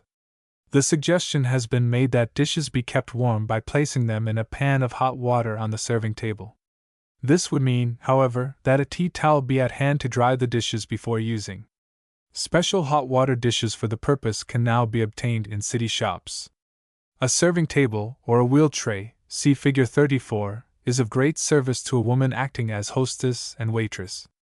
It should be placed near the hostess so that she can reach it without rising from her chair. In the absence of a wheel tray, a large serving tray is a great convenience in setting and clearing the table. It saves many steps. Illustration: Figure 34, wheel tray. Serving at the table. The English style of serving should be followed. The hostess may thus have the aid of the host and the other members of the family in serving. Moreover, serving in this manner gives an air of hospitality. As hostess, a woman must not leave her place at the table many times or for many minutes. If the details of the meal have not been well planned, she will have to make many trips to the kitchen. This is one of the indications that the presence of guests is a burden to the hostess. She should never leave or enter the dining room empty-handed, for a saving of energy is more sensible than faithful adherence to form. The soiled dishes, as they are removed from the table, may be placed upon the serving table. By the use of the latter, the dining table can be kept free from an overcrowded appearance, and the hostess saved many steps. The lower shelf of the serving table is the most desirable place for the soiled dishes. For a family meal, the table may be crumbed as follows: let the hostess use the crumb tray while seated at her place, and then let her pass it on so that each member of the family may in turn remove the crumbs from his own cover. It is perfectly proper to omit crumbing when guests are present, and where there is no maid. The host and the other members of the family can do much to add to the pleasure of a meal by introducing an interesting topic of conversation that will occupy the attention of the guests during the absence of the hostess. If the hostess is sole entertainer, she would do well to start an absorbing subject of conversation just before leaving the dining room. Questions: why is it desirable to use doilies on plates containing crackers, bread, and cakes? Why should baked potatoes, corn, and hot breads be served on a folded napkin? Why should the coffee pot be placed at the right of the hostess's cover and the cups and saucers at the left of her cover? In laying the table, why should the knives, spoons, and the forks that are to be used without knives be placed at the right of the plates? Why should the forks that are to be used with knives be placed at the left of the plates? In serving, why should dishes which admit of choice be passed to the left of a guest? Why should dishes which do not admit of choice be placed at the right? Why should this order of clearing the table at the end of a course be followed: first the soiled dishes, then the food, then the clean dishes, and finally the crumbs? Why should all dishes belonging to a particular course be removed at the end of the course?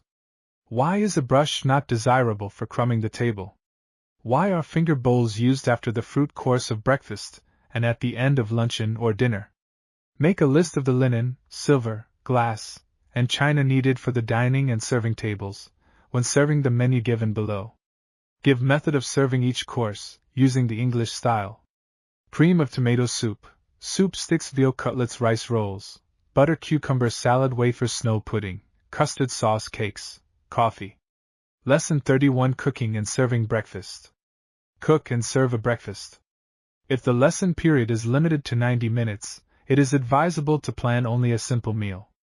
The following menu is suggested: seasonable fruit, fresh or cooked French toast with syrup, milk. Determine the number of persons each recipe for the foods above will serve.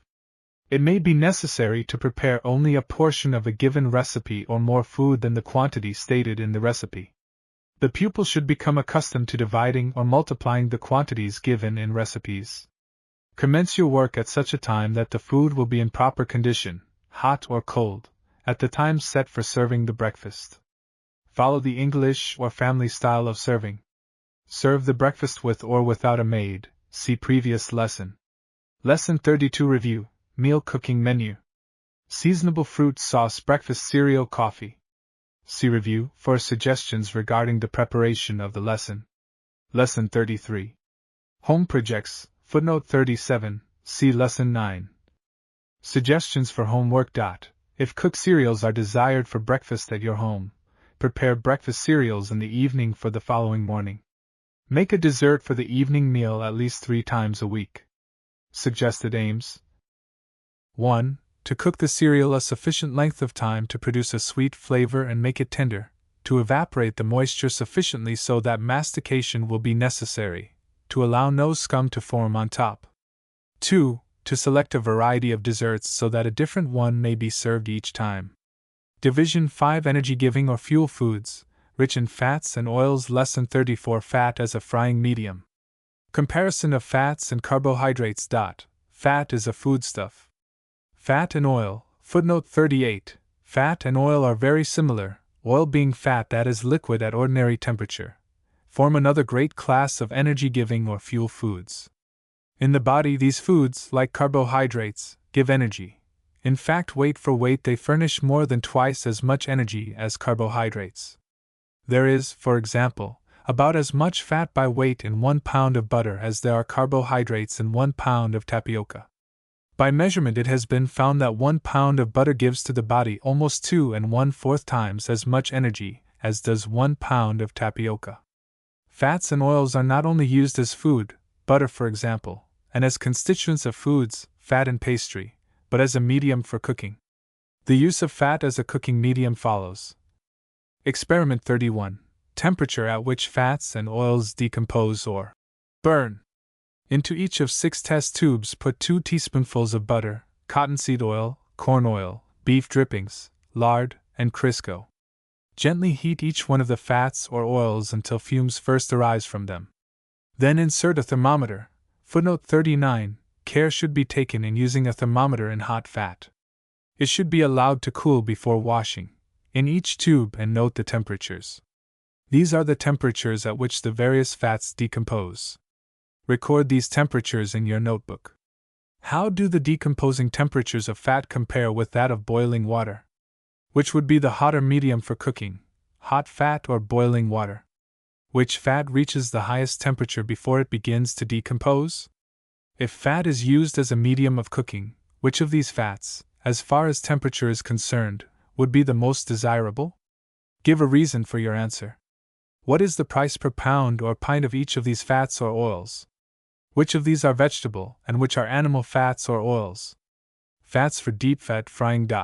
As shown by the above experiment, fat reaches a high temperature when heated. For this reason, fat may be used as a cooking medium. The process of cooking food in deep fat is called frying. From the standpoint of temperature, the best fat for frying is that which can be heated to a very high temperature without burning. Other factors such as flavor and cost, however, have to be taken into consideration. Fat not only heats foods, but it imparts flavor, since some of the fat in which a food is cooked clings to the food. The costs of the various fats differ greatly. This must be regarded in selecting fats for cooking. Taking these factors into consideration, many prefer the cheaper vegetable fats for frying, while others find a mixture of beef drippings and lard satisfactory. Experiment 32. Bread fried in cool fat. Class experiment. Put some suitable fat for frying in an iron pan and heat. Note carefully the change that takes place in fat as it heats. When the fat foams, or bubbles, or reaches a temperature of about 300 degrees Fahrenheit, drop into it a piece of bread. After 1 minute, remove the bread from the fat. Examine the bread by breaking it apart to see if the fat has soaked into the bread. Is it desirable to have the fat soak into fried foods? What conclusion can you draw as to frying foods in cool fats? Experiment 33. The temperature of fat for frying. Class experiment. Continue to heat the fat of experiment 32. When fumes begin to rise from the fat, or the fat reaches a temperature of 365 degrees Fahrenheit, again drop a bit of bread into it. After 1 minute, remove the bread and examine it as above. Has as much fat soaked into it as in the first bit of bread? What conclusion can you draw from this in regard to the proper temperature for frying foods? Cooked foods and foods needing but little cooking require a higher temperature than batters or other uncooked foods. If a bit of bread is browned in 40 seconds, the fat is of proper temperature for cooked foods and for oysters. If bread is browned in 60 seconds, the fat is of proper temperature for uncooked foods. General rules for frying. Since fat, when heated, reaches such a high temperature, the kettle in which it is heated should be of iron. If there is any moisture on foods, it must be evaporated before the foods brown. Excessive moisture also cools the fat considerably, hence, foods that are to be fried should be as dry as possible. Place the foods to be cooked in a bath of fat deep enough to float them. The kettle should not be too full, however, as fat is apt to bubble over, especially when moist foods are placed in it. Foods may be placed in a frying basket, or they may be lowered into the fat and taken from it with a wire spoon. All fried foods should be drained on paper. When one quantity of food has been removed, the fat should be reheated and its temperature tested before adding the second quantity of food. Fat used for frying should be cooled and clarified with potato as directed on the following page. If a coal range is used for heating the fat, sand or ashes and a shovel should be near at hand in case the fat takes fire. If hot fat must be carried or lifted, wrap a towel about the hand before grasping the handle of the kettle. To try out fat. The fat of meat consists of fat held by a network of connective tissue. To make meat fat suitable for frying, it is necessary to separate the fat from the tissue. This is done as follows. Remove the tough outside skin and lean parts from meat fat and cut it into small pieces. Put the fat into an iron kettle and cover it with cold water. Place it uncovered on the stove and heat. When the water has nearly all evaporated, set the kettle back, or lessen the heat, or place in a cool oven and let the fat slowly try out. As the fat separates from the pieces of tissue, it is well to strain or drain it into a bowl. If this is done, the fat is less apt to scorch. The heating of the connective tissue should continue until it is shriveled in appearance, and no fat can be pressed out from it with a fork. The strained fat should be set aside to become firm and then stored in a cool place. To clarify fat. Add a few slices of raw potato to fat and heat slowly until it ceases to bubble. Cool, strain through a cloth, and let stand until solid. Fried oysters, footnote 40, note to the teacher. If the price of oysters is too high, some seasonable small fresh fish such as pike may be used in place of oysters. These may be prepared for frying in the same manner as oysters. If desired, cornmeal may be substituted for dried bread crumbs. Large oysters, dried bread crumbs, salt and pepper, eggs, 1 tablespoonful water or oyster juice for each egg. Remove pieces of shell from the oyster by running each oyster through the fingers. Wash the oysters, drain immediately, and dry them on a soft cloth or towel. See cleaning oysters. Season with salt and pepper. Beat the eggs slightly and dilute by adding 1 tablespoonful of water or strained oyster juice to each egg. Sprinkle salt and pepper over the dried bread crumbs. Dip the oysters into the prepared crumbs, then into the egg mixture, and finally into the crumbs. Fry 1 minute, drain, place on paper, and serve. Lemons cut into eighths are desirable to serve with fried oysters. Parsley makes a pleasing garnish. To clean utensils that have contained fat. An alkaline substance such as washing soda is effective in cleaning utensils that have held fat. To show the action of washing soda on fats, try the following. Experiment 34. Saponification of fat.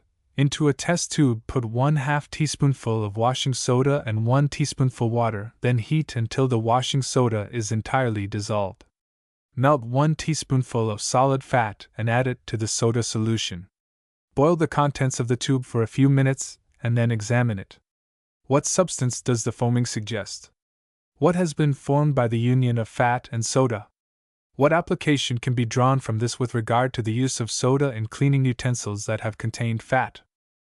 Wipe out with soft paper the utensil that has held fat.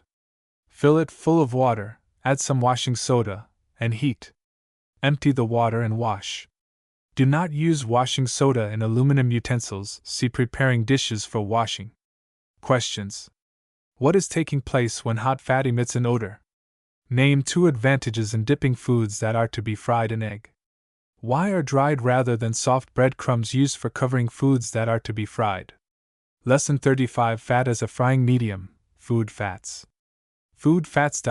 Fats and oils are extracted from various materials and refined so as to make them suitable for food. Food fats are of both animal and vegetable origin. Fats separated from milk, butter, meat fats, suet, lard, are animal fats, while those separated from seeds, cottonseed and peanut, cereal, corn, fruit, olive, nuts, coconuts, are vegetable fats. A discussion of various food fats follows.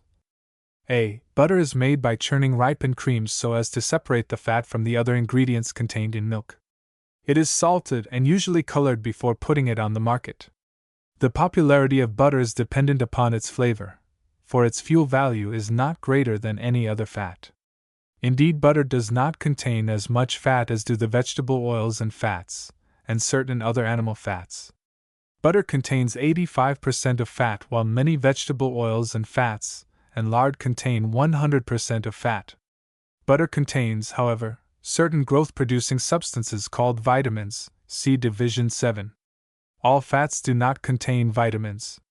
The latter are found in butter, but are not present in vegetable oils and fats and in pork fat. Butter is one of the most expensive foods of a household. Its use, therefore, must be carefully considered. Because of its pleasing flavor, for some purposes no fat is as desirable as butter. If, however, fat is to be combined with foods of pronounced flavor, i.e., foods whose flavor is strong enough to cover up other food flavors, other fats may be substituted with satisfactory results. B. Oleomargarine is a combination of several different fats. It is usually made by churning soft beef fat, called oleo oil, and neutral, i.e., carefully rendered, lard with milk or cream. Sometimes butter and cottonseed and peanut oils are added. Because colored oleomargarine is highly taxed, this fat is usually not colored in its preparation for the market. The term oleomargarine is used not only as the trade name for fat of the composition stated above, but as the legal name of any food fat prepared as a butter substitute. To comply with the law, solid fats found at market and containing no oleo oil are labeled oleomargarine. C. Nut margarine is also a mixture of various fats. It usually consists of coconut oil combined with cottonseed or peanut oil. D. Meat fats. The fat of pork is commonly tried out or rendered to free it from connective tissue. That obtained from trying out the fat from around the kidneys is called leaf lard. Ordinary lard is obtained from the fats of other parts of the animal. The former is considered of superior quality. Beef suet, or the fat from around the kidneys and loin of beef, is also tried out and used for cooking. All scraps of fat, cooked or uncooked, as well as any drippings from beef, veal, pork, and chicken, should be saved and used in cooking.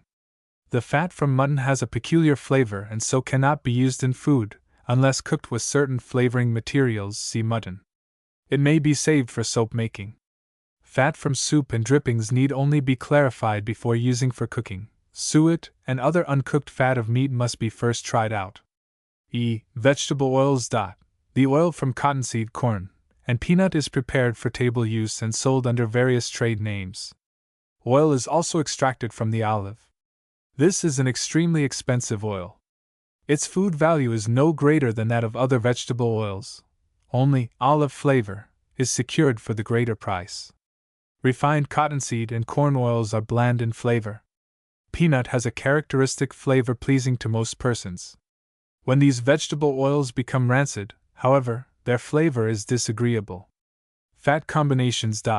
Every thrifty housekeeper should have several kinds of fats in her larder, and should use all with discretion. Fats may be combined for certain purposes. Many times in making pastry or in sautéing and frying, it is desirable to use a firm and a soft fat together, such as butter and lard, suet and oil, or suet and chicken fat.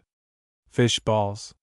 1 cupful salt codfish, 4 small potatoes, 1 egg, 1/2 tablespoonful butter, or substitute 1/8 teaspoonful pepper. Wash the fish in water and tear into small pieces.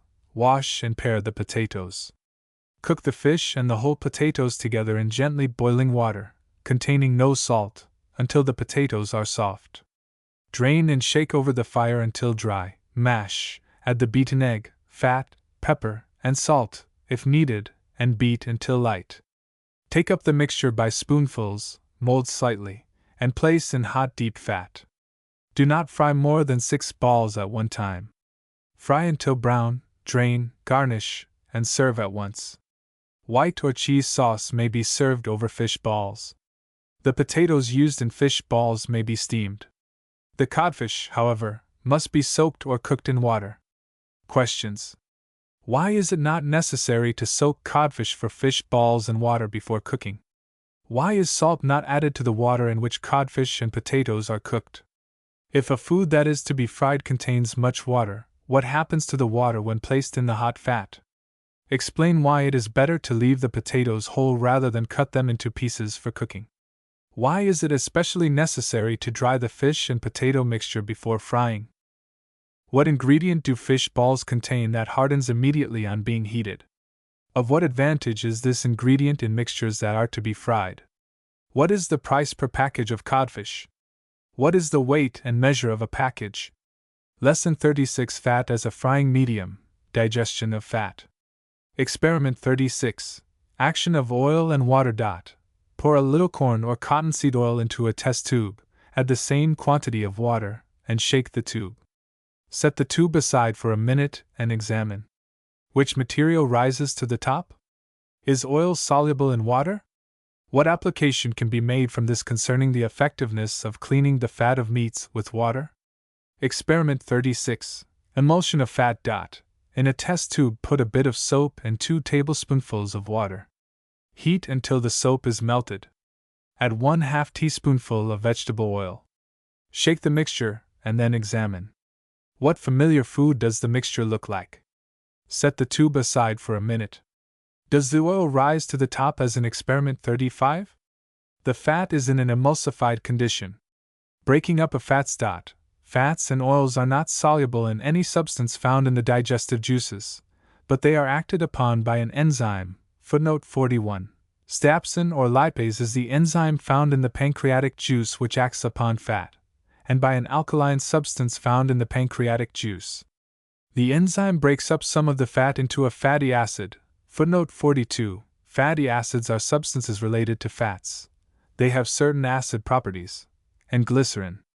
During digestion, fat is emulsified, i.e., divided into tiny globules which do not coalesce.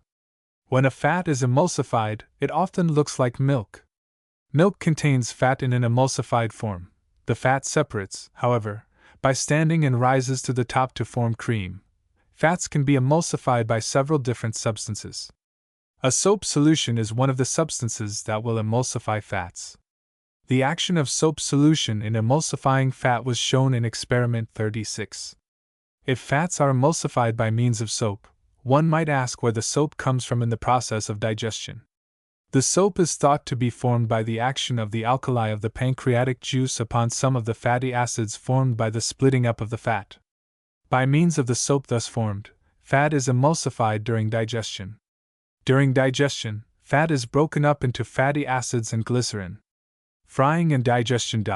Fat is a slowly digesting foodstuff. Not only fats, but foods coated with fat are digested slowly.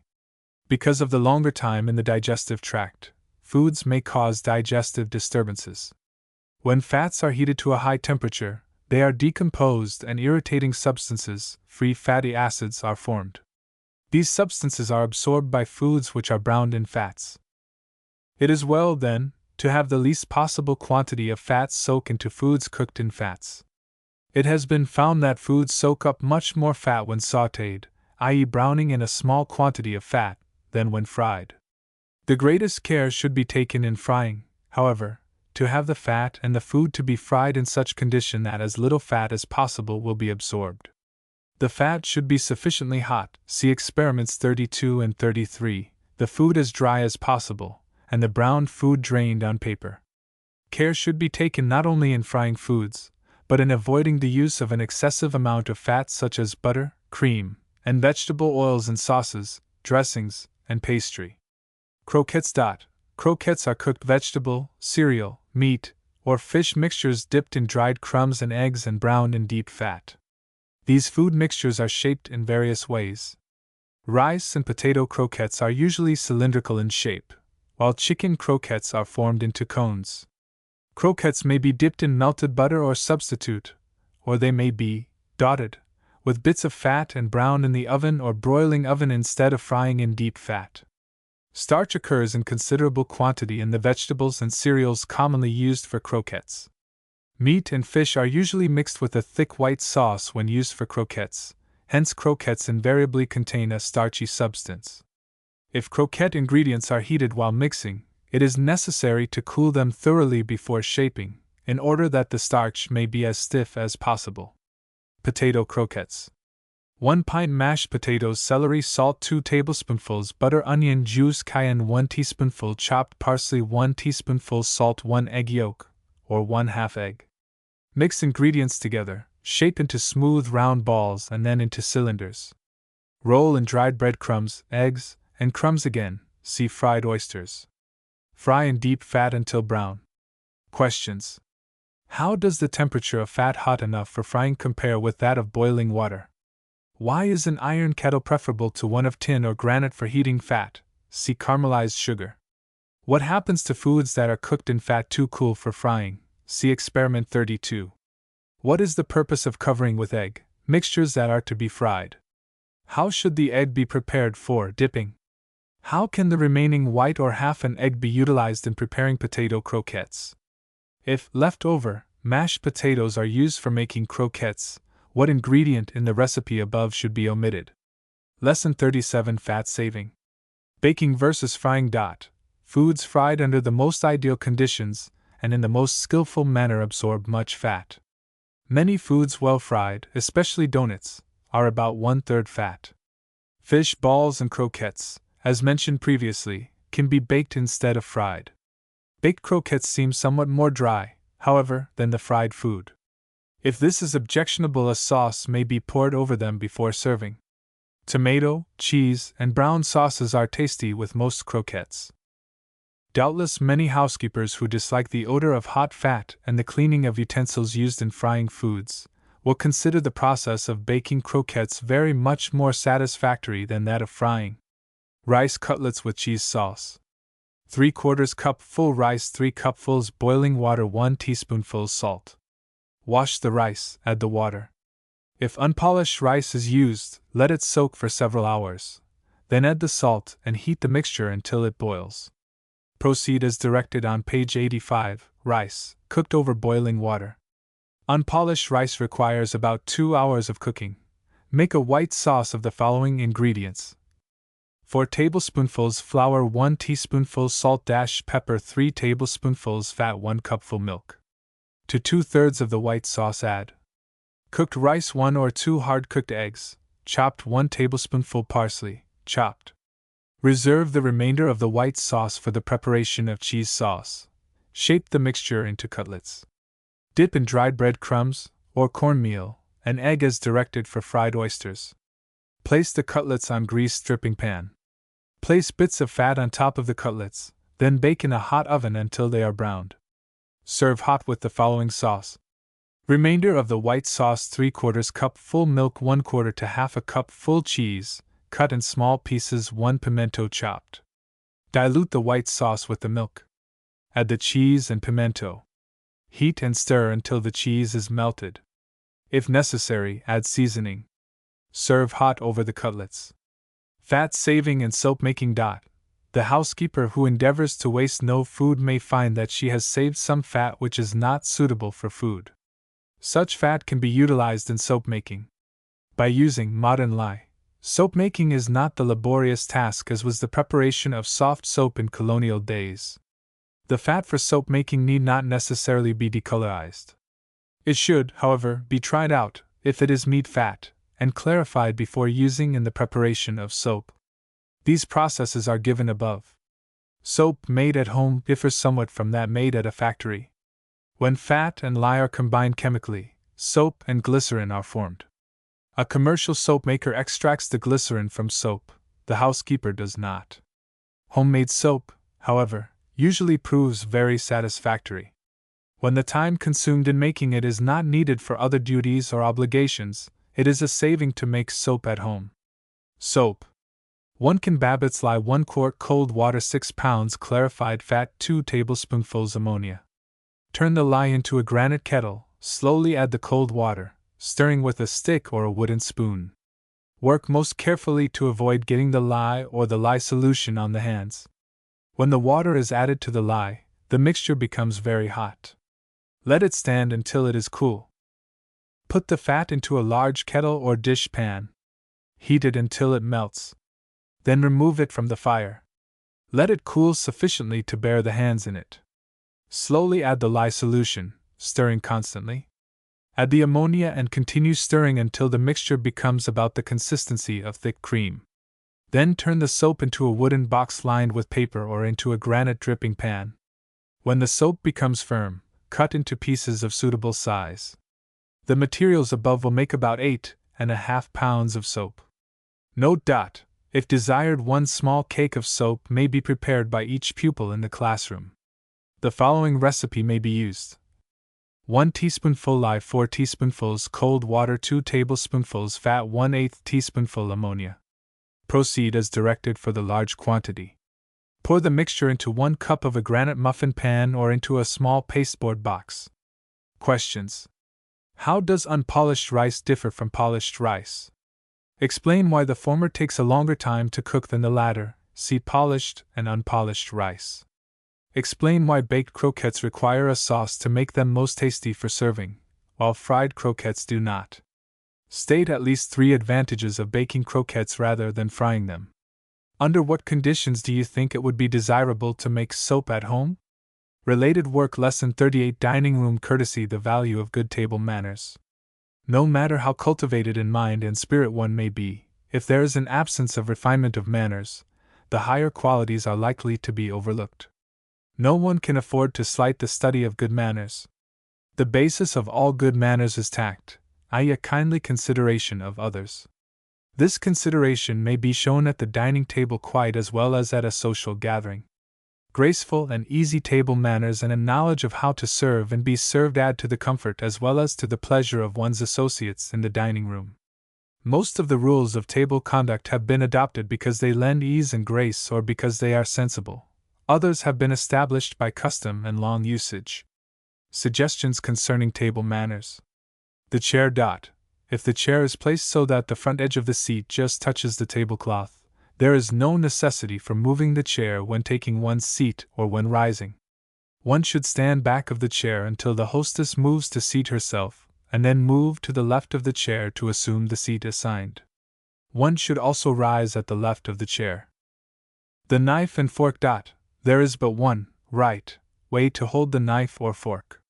When the knife and fork are used together, grasp the handle of the knife or fork with the first finger and the thumb so that the end of the handle touches the center of the palm of the hand. The hand should almost cover the handle, but the first finger should not extend down on the blade of the knife or on the prongs of the fork. See Figure 35. The knife is held in the right hand only, and is used for cutting foods and spreading butter on bread. For the latter, a small knife, called a butter spreader, is sometimes provided. After the knife has been used for cutting, it should be so laid on the plate that it rests wholly on it, never partly on the plate and partly on the table. It is not pleasing to see a guest at the table holding his knife upright or waving it in the air while he is talking. Illustration, Figure 35, How to hold the knife and fork. The fork is held sometimes in the left hand and sometimes in the right. It should be in the left, when holding foods that are being cut with the knife. It may be held in either hand when conveying food to the mouth. It used to be considered good form to use only the right hand in lifting food to the mouth, though this necessitated changing the fork to the right hand after the knife had been laid aside. The common sense method of keeping the fork in the left hand to carry food to the mouth is now accepted. See Figure 36. When the fork is held in the right hand and used for conveying such food as mashed potato to the mouth, its handle should be grasped by the thumb and first finger in somewhat the manner as a pen is held. When a second serving is desired, the knife and fork should be placed together on one side of the plate, in order to make room for the food. At the end of a course, the knife and fork should be placed side by side in the center of the plate. Illustration: Figure 36, keeping the fork in the left hand to carry food to the mouth. The fork and spoon. Since both the fork and the spoon are used to convey food, there may be some indecision as to the best use of each. The fork should be used whenever it is possible and sensible to do so. Soft foods, such as soft-cooked eggs, custards, certain fruits, and desserts served with cream or sauce, should be eaten with a spoon. The fork should be used for brick ice cream or stiffly frozen desserts. All vegetables, salads, and pastry are eaten with a fork. In the case of salads and pastry, it is sometimes necessary to cut them with a fork. It is unconventional to cut lettuce with a knife at the table. It may be shredded or torn into pieces before it is served. For beverages, the spoon is used for stirring and tasting, but not for sipping. After the spoon has been used, it should be placed in the saucer, see Figure 37. When tasting with a spoon, the side, not the tip, of the spoon should be used. When using a spoon for serving, or for sipping soup, there is less danger of spilling the food if the spoon is moved away from, rather than toward, oneself, see Figure 38. Illustration: Figure 37. The teaspoon should rest on the saucer. The fingers dot. Almost all foods are served with a fork, or a spoon. The serving dish for all such foods should of course be provided with a fork, or a spoon. There are a few foods, however, such as bread, cake, and wafers, which should be taken with the fingers. A slice of bread should not be cut in pieces at the table. It is better to break off a piece of bread and then butter it than to spread the entire slice at one time. If cake is soft, it should be eaten with a fork. Celery, hard cheese, if cut into pieces, radishes, confections, and most uncooked fruits are taken with the fingers, and eaten from them. Olives and salted nuts may be taken from the serving dish with the fingers, but usually spoons are provided for the purpose. Pieces of chicken or chops should be handled only with the knife and fork. Special utensils are sometimes provided for holding corn served on the cob. Illustration: Figure 38. How to hold the soup spoon. Fruits served whole are sometimes difficult to manage. When possible, the hostess should prepare them before they are served. Oranges and grapefruit may be cut into halves or peeled and sliced. Bananas may be peeled, scraped, and sliced. If fruits, such as apples, pears, and peaches, are served whole, they should first be cut into quarters, and each quarter should be pared separately and eaten. Peaches may be cut into halves and eaten with a spoon. The napkin dot. When the napkin is placed on the lap, it need not be spread entirely out, but may be left with one fold in it.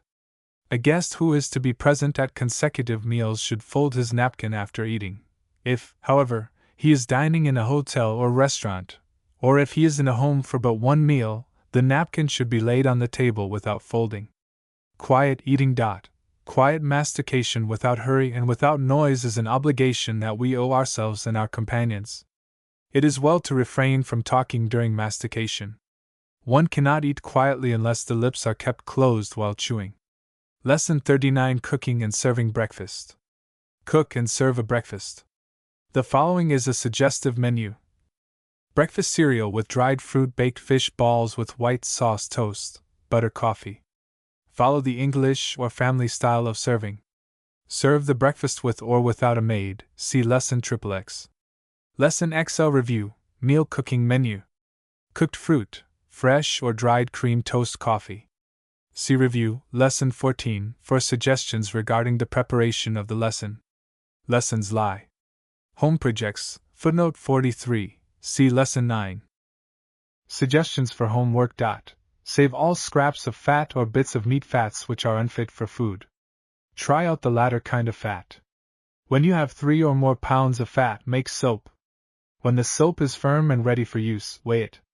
Prepare fish balls, either fried or baked, rice cutlets with cheese sauce, or some other fish or cheese dish which could be used as a substitute for meat. Suggested aims: 1. To calculate the cost of the soap made at home. To calculate the cost of an equal weight of factory-made soap. To determine how much you have saved by making soap at your home. 2. To determine the difference in cost between meat and meat substitutes sufficient to serve the family. Division 6 Energy-Giving and Bodybuilding Foods, Rich in Protein Lesson 42. Eggs, footnote 44, note to the teacher.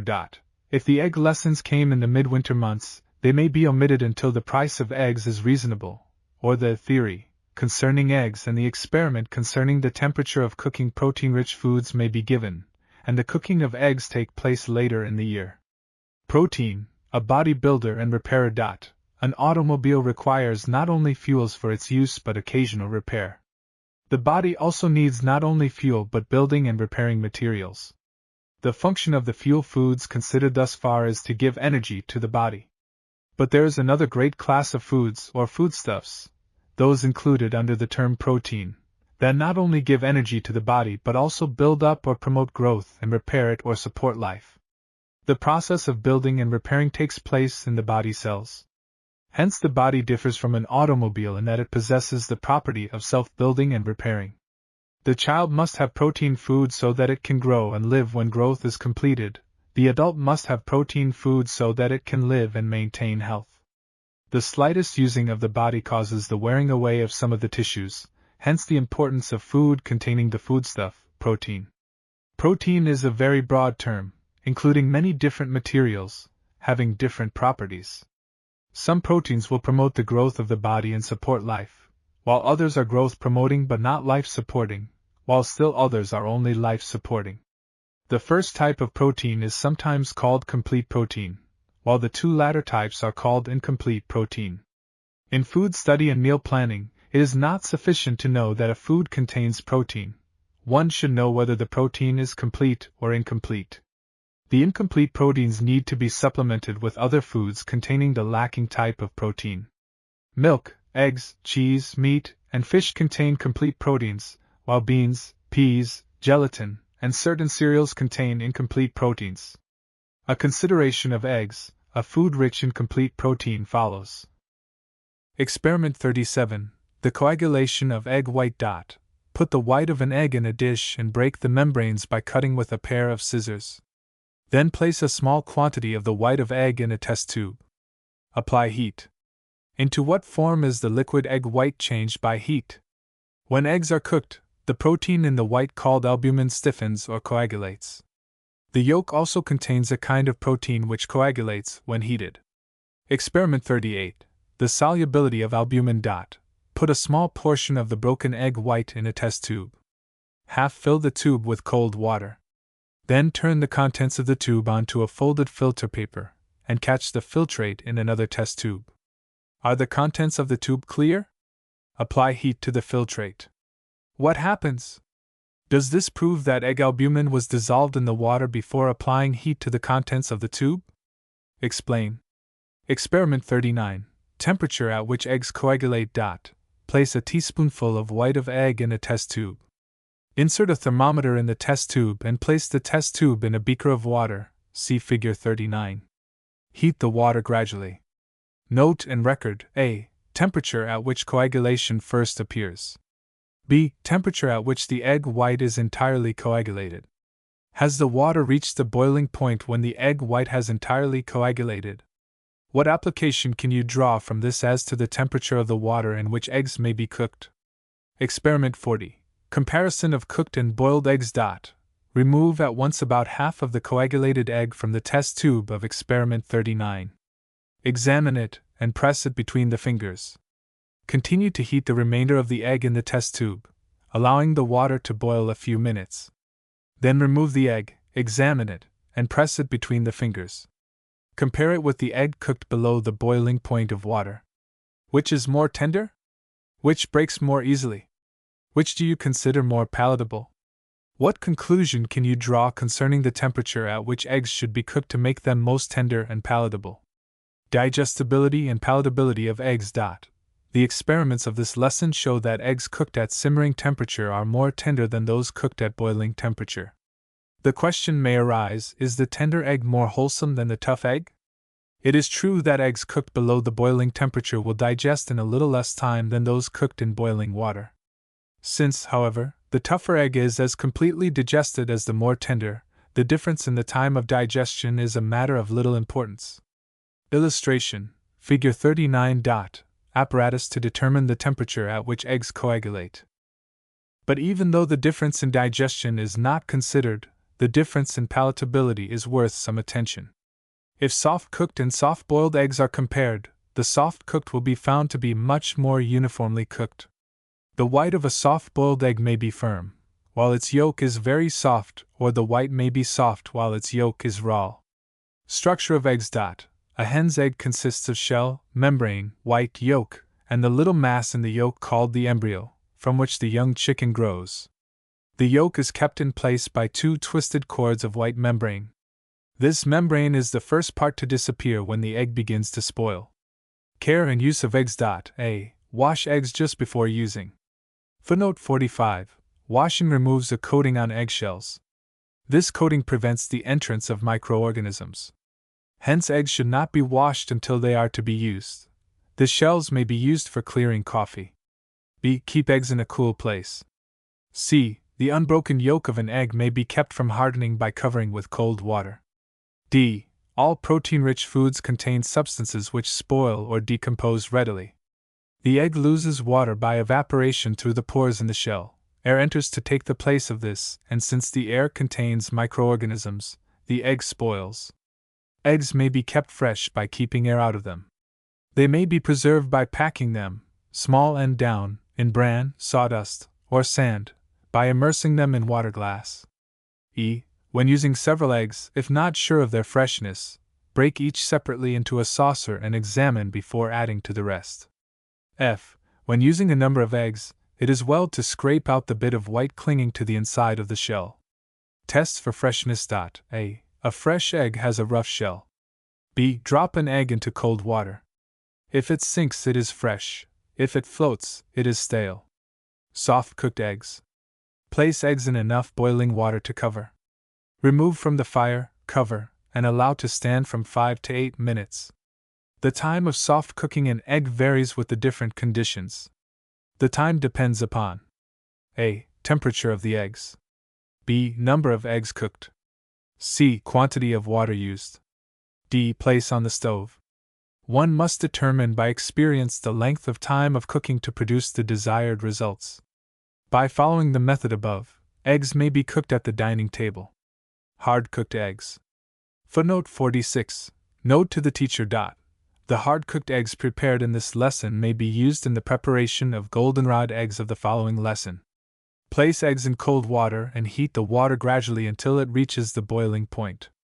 Remove from the fire at once, cover and place on the back of range, or in a warm place, for 20 minutes. Plunge into cold water, so that the shells may be removed easily. Eggs may be hard-cooked by using the same method as for soft-cooked, allowing the eggs to remain in the hot water for 40 minutes or longer. Eggs may also be hard-cooked in the double boiler. Put boiling water in the top and bottom of the double boiler. Place the eggs in the top part, and cook 40 minutes. If hard-cooked eggs are not well masticated, they are apt to cause distress during digestion. To ensure thorough mastication, it is well to chop them fine and mix them with some other food, see goldenrod eggs. Hard-cooked eggs used in this way cause no digestive disturbances to the normal person. Questions. Is it possible to cook eggs hard in water that is below the boiling point? Explain your answer. Why should eggs be called hard or soft cooked rather than hard or soft boiled? Lesson 43. Eggs. Digestion of protein. The digestion of protein. It was mentioned previously that proteins are made up of many different substances. The materials composing proteins are called amino acids. There are 18 common amino acids. All proteins are not made up of the same amino acids. Amino acids in the various proteins differ not only in kind, but in quantity. When proteins are digested, they undergo certain changes and are finally separated into their amino acids. As amino acids, proteins are finally absorbed and carried to all parts of the body. The digestion of protein begins in the stomach and continues in the intestines. The digestive juices, footnote 47, the pepsin and hydrochloric acid of the stomach, the trypsin of the pancreatic juice, and the erepsin of the intestinal juice digest proteins. Of these organs change protein into soluble forms. Poached egg. Fill a shallow pan about 2/3 full of boiling water. Add 1/2 teaspoonful of salt to each pint of water. Place buttered muffin rings in the pan. Break separately each egg into a saucer and carefully slip it into a buttered muffin ring. Cover the pan and place it where the water will keep hot but not boil. Pour a spoonful of the hot water on each yolk occasionally. Let stand about 5 minutes, until the white is coagulated and a film covers the yolk. Take up with a skimmer, drain, place on slices of toast, and serve at once. An egg poacher may be used in place of the muffin rings, or the water in the pan may be stirred in a circular motion and the eggs dropped at once into the whirlpool. This tends to keep the white of egg from separating into pieces.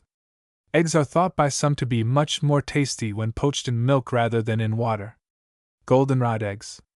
3 or 4 hard-cooked eggs, 2 tablespoonfuls flour, 1/8 teaspoonful pepper, 3/4 teaspoonful salt, 1½ tablespoonfuls butter or substitute 1½ cupfuls milk, 6 pieces of toast parsley. Separate the yolk and white of the cooked eggs and chop the whites. Make a white sauce of flour, seasoning, fat, and milk. Add the chopped egg whites to the sauce and pour it over the toast. Press the yolks through a strainer or crush them with a fork and sprinkle them over the top of the toast. Garnish with parsley and serve at once. If the crusts are not cut from bread in making toast, it is well to dip the edges of each slice of toast for an instant in hot, salted water before adding the sauce. See cream toast. Questions. Why is it advisable to pour occasionally a spoonful of hot water over the yolks of eggs that are being poached? Explain why the chopped hard-cooked eggs and goldenrod eggs should be more easily digested than plain hard-cooked eggs. See Experiment 12, and Solution and Digestion. Lesson 44. Eggs, Omelets. A. To break and separate the white and yolk. An egg is sometimes broken by cracking the shell with the blade of a knife or by striking the egg on the edge of a bowl or pan. The following method has also been found satisfactory, especially when it is desired to separate the white and yolk. Strike the egg 1 blow upon the surface of the table. Put the thumbs together at the crack in the shell, then hold the egg upright, and gently break the shell into 2 parts. Then slip the yolk several times from one part of the shell to the other until all the white has run over the edge into a bowl or plate. Scrape out the shell of the egg. 2 kinds of egg beaters are used for eggs, the Dover egg beater and the wire spoon. If the former utensil is used, the egg is generally dropped into a bowl. If the latter, the egg is placed on a plate. To beat an egg. When the wire spoon is used to beat an egg, draw the spoon straight and swiftly through the egg, tilting the dish and lifting the egg beater so that the material will be turned over at each stroke. Egg whites are beaten stiff when the impression made by the beater is retained, and they are beaten dry when the gloss has disappeared and flaky bits fly off as the egg is beaten. Egg yolks are beaten thoroughly when they are thicker and much lighter in color than before beating. To cut and fold beaten egg whites and other materials. Pour the beaten egg whites into the material with which they are to be mixed. Then, with a tablespoon edgewise, cut the ingredients, lift them, and turn them over the whites. Repeat quickly until the ingredients are mixed thoroughly. Experiment 41. Effective beating a whole egg. Break an egg into a bowl. What is its approximate measure? With a Dover egg beater or wire spoon, beat it thoroughly. What is the approximate increase in quantity? What has been beaten into the egg? What other difference is there between a beaten and an unbeaten egg? Use this egg for making scrambled eggs. See below. Experiment 42. Comparison of eggs beaten with a Dover egg beater and with a wire spoon. Half the pupils of the class beat eggs with Dover egg beaters and the other half with wire spoons. Compare results. What is the difference in the size of the air cells made by using the different utensils? Is there any difference in the quantity of the beaten eggs? Which contains the more air? Experiment 43. Effective beating egg yolk and white separately. Separate an egg and beat thoroughly the white and then the yolk with a Dover egg beater or wire spoon. What is the approximate increase in quantity? Which becomes lighter when beaten, a whole or a separated egg?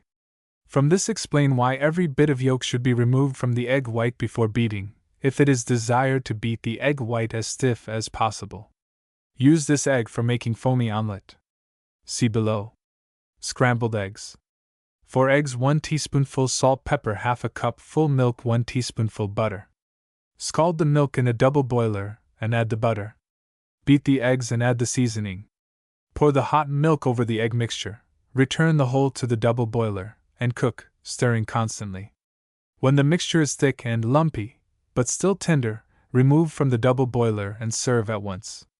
For economy, the butter may be omitted. Foamy omelette. For eggs, 4 tablespoonfuls milk or water, 1/2 teaspoonful salt, pepper, 2 teaspoonfuls butter or substitute. Separate the yolks and whites of the eggs. Beat the yolks of the eggs until creamy, add seasonings and milk or water. Then beat the whites until stiff and cut, and fold them into the yolk mixture. Place the fat in an omelet pan, heat, and turn the omelet into it. Cook slowly, occasionally turning the pan so that the omelet may brown evenly. When the omelet is set and delicately browned underneath, place it in a hot oven for a few minutes to dry the top. Fold and serve immediately. Illustration, Figure 40, method of holding pan to turn an omelet onto a platter. To fold an omelet, run a spatula underneath the omelet to loosen it.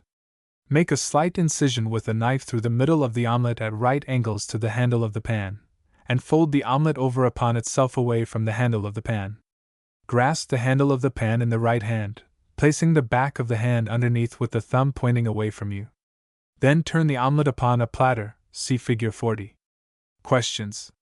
How are scrambled eggs usually cooked? From your work concerning the effect of intense heat upon eggs, explain the advantages of the method given above for scrambled eggs.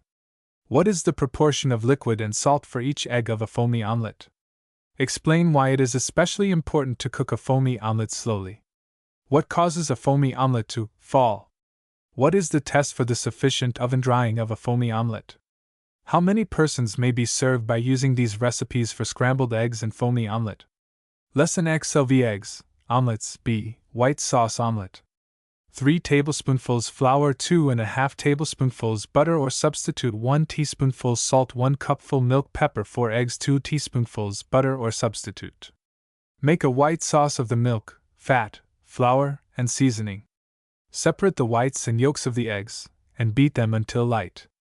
When the white sauce is cool, stir in the yolks and fold in the whites. Cook and serve as foamy omelet. Baked omelet. Prepare a white sauce omelet. Instead of turning it into a frying pan, pour it into an oiled baking dish. Bake in a hot oven, 375 degrees Fahrenheit, for 30 to 40 minutes, or until it is puffed in appearance and golden brown in color. Serve at once from the dish in which it was baked. Modification of foamy and white sauce omelets. Mix and cook a foamy or white sauce omelet. As soon as the omelet begins to set, spread it while cooking with finely chopped cooked ham, veal, or chicken. Continue to cook and then dry, fold, and serve as with the usual omelet. Cooked peas, asparagus, cauliflower, or flaked fish may be added to the sauce of white sauce omelet. Cheese may be used in place of meat with either omelet. Foamy omelet may be varied by using tomato juice instead of milk. Tomato sauce may be served with either of these omelets. Sweet omelet may be made as follows. Add 4 tablespoonfuls of powdered sugar to the foamy omelet mixture. After cooking, spread with softened jelly. After folding, sprinkle with powdered sugar. Use half a cup full of jelly for the foamy omelet recipe. Questions. Why is the white sauce cooled before adding the egg yolks in white sauce omelet? Point out the most important differences between a foamy and a white sauce omelet. What is the purpose of cutting and folding in the whites of eggs in omelets? What is the purpose of beating eggs? What are the tests that show when egg white is beaten stiff and when dry? What are the tests for thoroughly beaten egg yolk? Lesson 46 Milk. Milk, an invaluable food. It has been said that there is no one food except milk which cannot be eliminated from the diet. Milk is the only food for which there are no easily found substitutes. The housekeeper or one who plans the food for the family should purchase daily, if possible, a pint of milk for each adult and a quart for each child under 10 years. She should see to it that this amount of milk is entirely used either as a beverage or in cooked foods. If one must economize in foods, less should be spent for meat, and more for milk. Although more than 4/5 of milk is water, it contains only a little more water than do potatoes and lean meat. The value of milk is due to the fact that it contains a. Proteins of excellent quality. An authority on diet says, footnote 48, see The Newer Knowledge of Nutrition by McCollum, page 74. There can be no doubt that the proteins of milk are far superior to those of any foods derived from vegetable sources. The most important protein existing in milk is called casein. Casein is a complete protein and is very important for growth. It has a peculiar property. It precipitates when acid is added to milk. When milk sours, the sugar contained in the milk changes to an acid, and this acid causes the casein to precipitate. Casein is also clotted by an enzyme occurring in the digestive juice of the stomach. B. Valuable ash. Lime, which is so essential to bodybuilding, is one of the minerals in milk. The following diagram from United States Food Leaflet number 11 shows that milk is especially rich in lime. Lime is calcium oxide. Illustration. C. Vitamins. These are substances contained only in certain foods. They are essential for maintaining life and health. Milk is rich in these indispensable materials, see Division 7. Milk also contains fat and carbohydrate. The presence of the foodstuffs in milk is shown by the following. Experiment 44. Separation of milk into foodstuffs. A. By means of a cream dipper, remove the cream from a bottle of milk. Place a drop of the cream on a piece of paper. Let the paper dry. What foodstuff is indicated by the stain on the paper? B. Take a quarter cup full of the skimmed milk. Heat it to blood temperature. Test by dropping the milk on the wrist, see junket custard. Crush 1/8 junket tablet and add it to the warm milk. Stir until the powder is dissolved. Let the milk stand in a warm place until it is clotted. Heat the clotted milk and boil 1 minute. Pour it into a filter paper. Catch the filtrate in a beaker. What is the foodstuff that remains in the filter paper? See proteins of excellent quality. C. Put 15 cubic centimeters of Felling solution, footnote 49, note to the teacher. Felling solution is made as follows. Prepare a solution of Rochelle salts, 175 grams of Rochelle salts, 50 grams of sodium hydroxide, and 250 cubic centimeters of water. Prepare a solution of copper sulfate, 57.73 grams of copper sulfate, 250 cubic centimeters of water, and 0.4 cubic centimeter of sulfuric acid. Then combine 1 part of the alkaline Rochelle salt solution, 1 part of copper sulfate, and 4 parts of water. Boil the mixture. This solution deteriorates readily. The best results are obtained by using a fresh mixture for testing sugar and by boiling just before using, in a flask. Boil for 2 minutes. Add 2 cubic centimeters of the filtrate from B, and boil 1 minute. To what color does the blue mixture change? A red precipitate indicates sugar. What foodstuff does this test indicate that milk contains? D. Put the remainder of the filtrate from B in a custard cup and evaporate over hot water to dryness. Note the residue. What foodstuff other than sugar is contained in the residue? E. What foodstuff has passed off in the form of vapor during evaporation? F. As mentioned above, milk also contains vitamins. Lesson 47. Milk with cocoa and chocolate. Experiment 46. Scalding milk. Fill the lower part of a double boiler 1/3 full of boiling water. Put half a cup full of milk in the top of the double boiler, cover, and heat over the boiling water. In a few minutes examine. Carefully note the appearance of the surface of the milk. Explain why it is that dishes that have contained milk should be soaked in cold water, and then washed in warm water. Insert a thermometer in the milk and record temperature. Is it possible to boil milk over hot water? Explain your answer.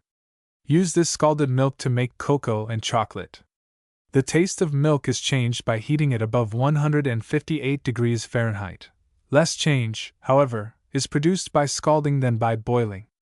Milk is also apt to scorch if cooked at boiling temperature.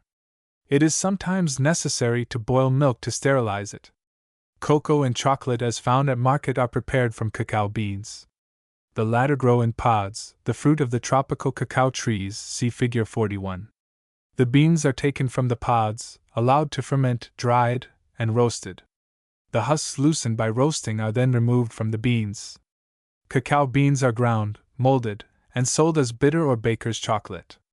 In the preparation of sweet chocolate, sugar is added to the powdered chocolate before molding.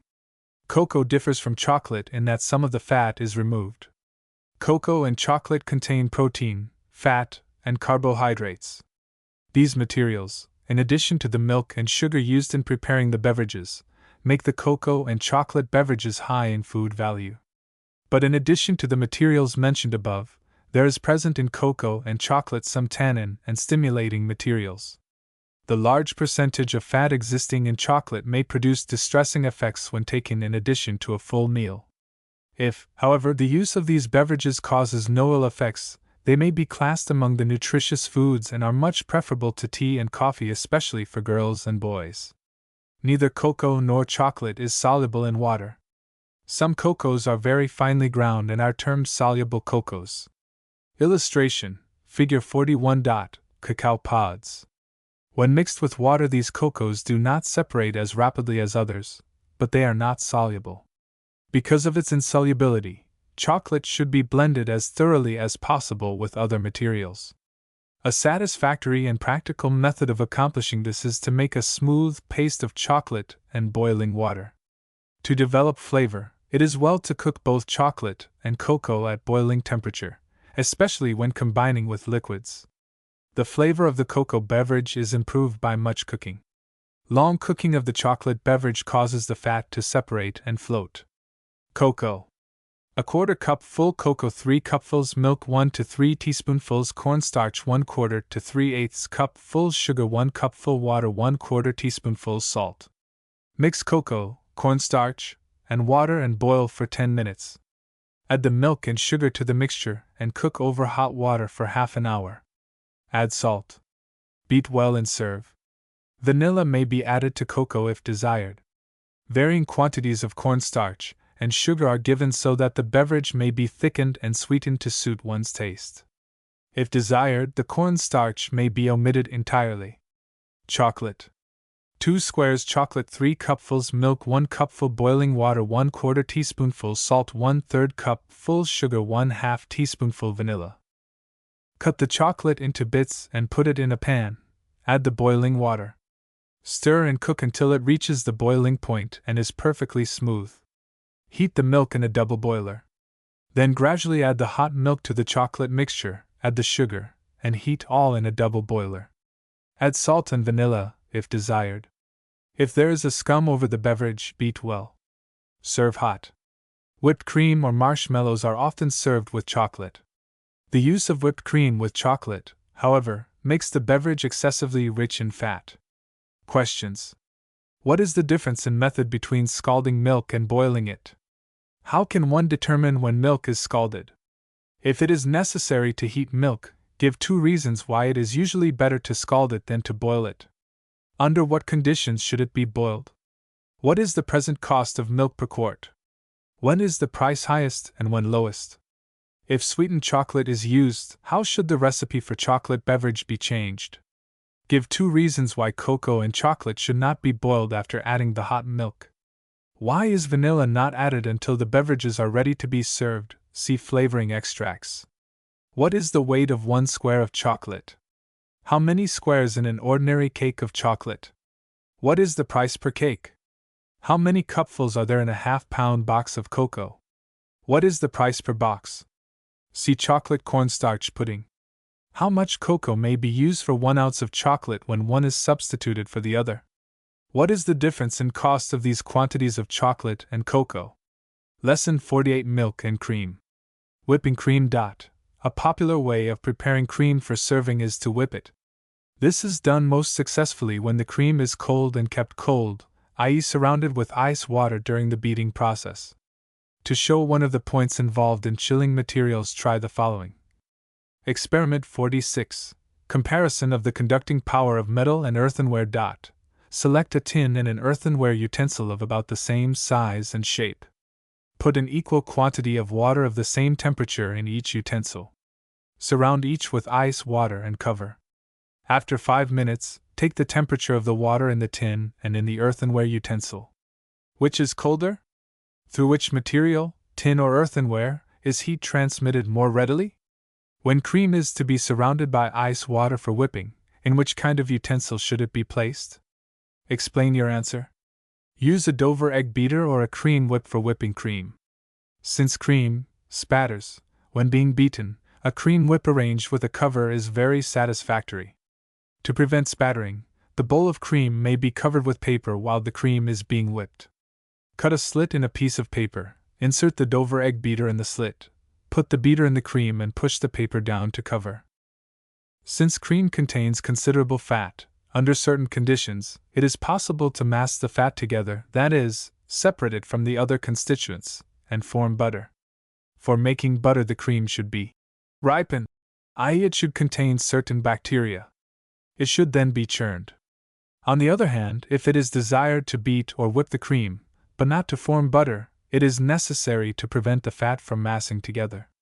To accomplish this, use thick cream, containing 20% or more of fat, from 12 to 24 hours old. Footnote 50. Such cream contains a small amount of lactic acid, and have it very cold.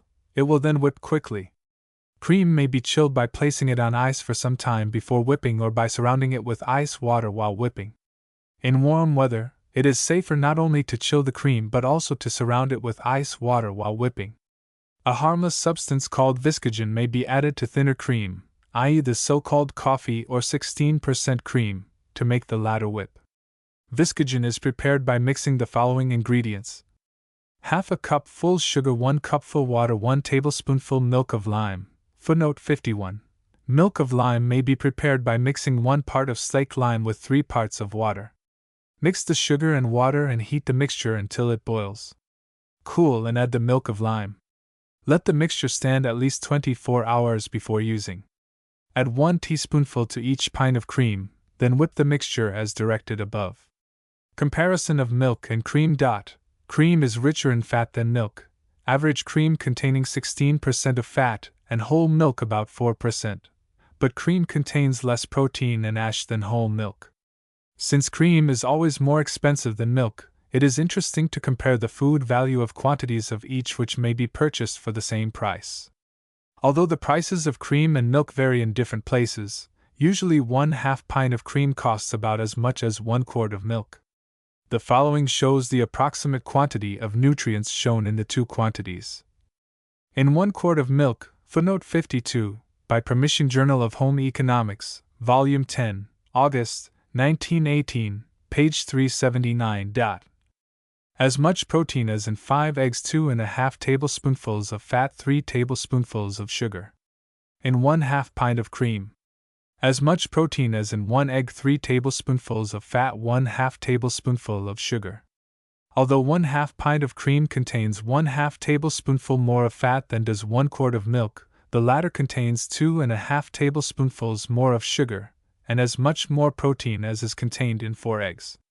This comparison makes us question the advisability of buying much cream.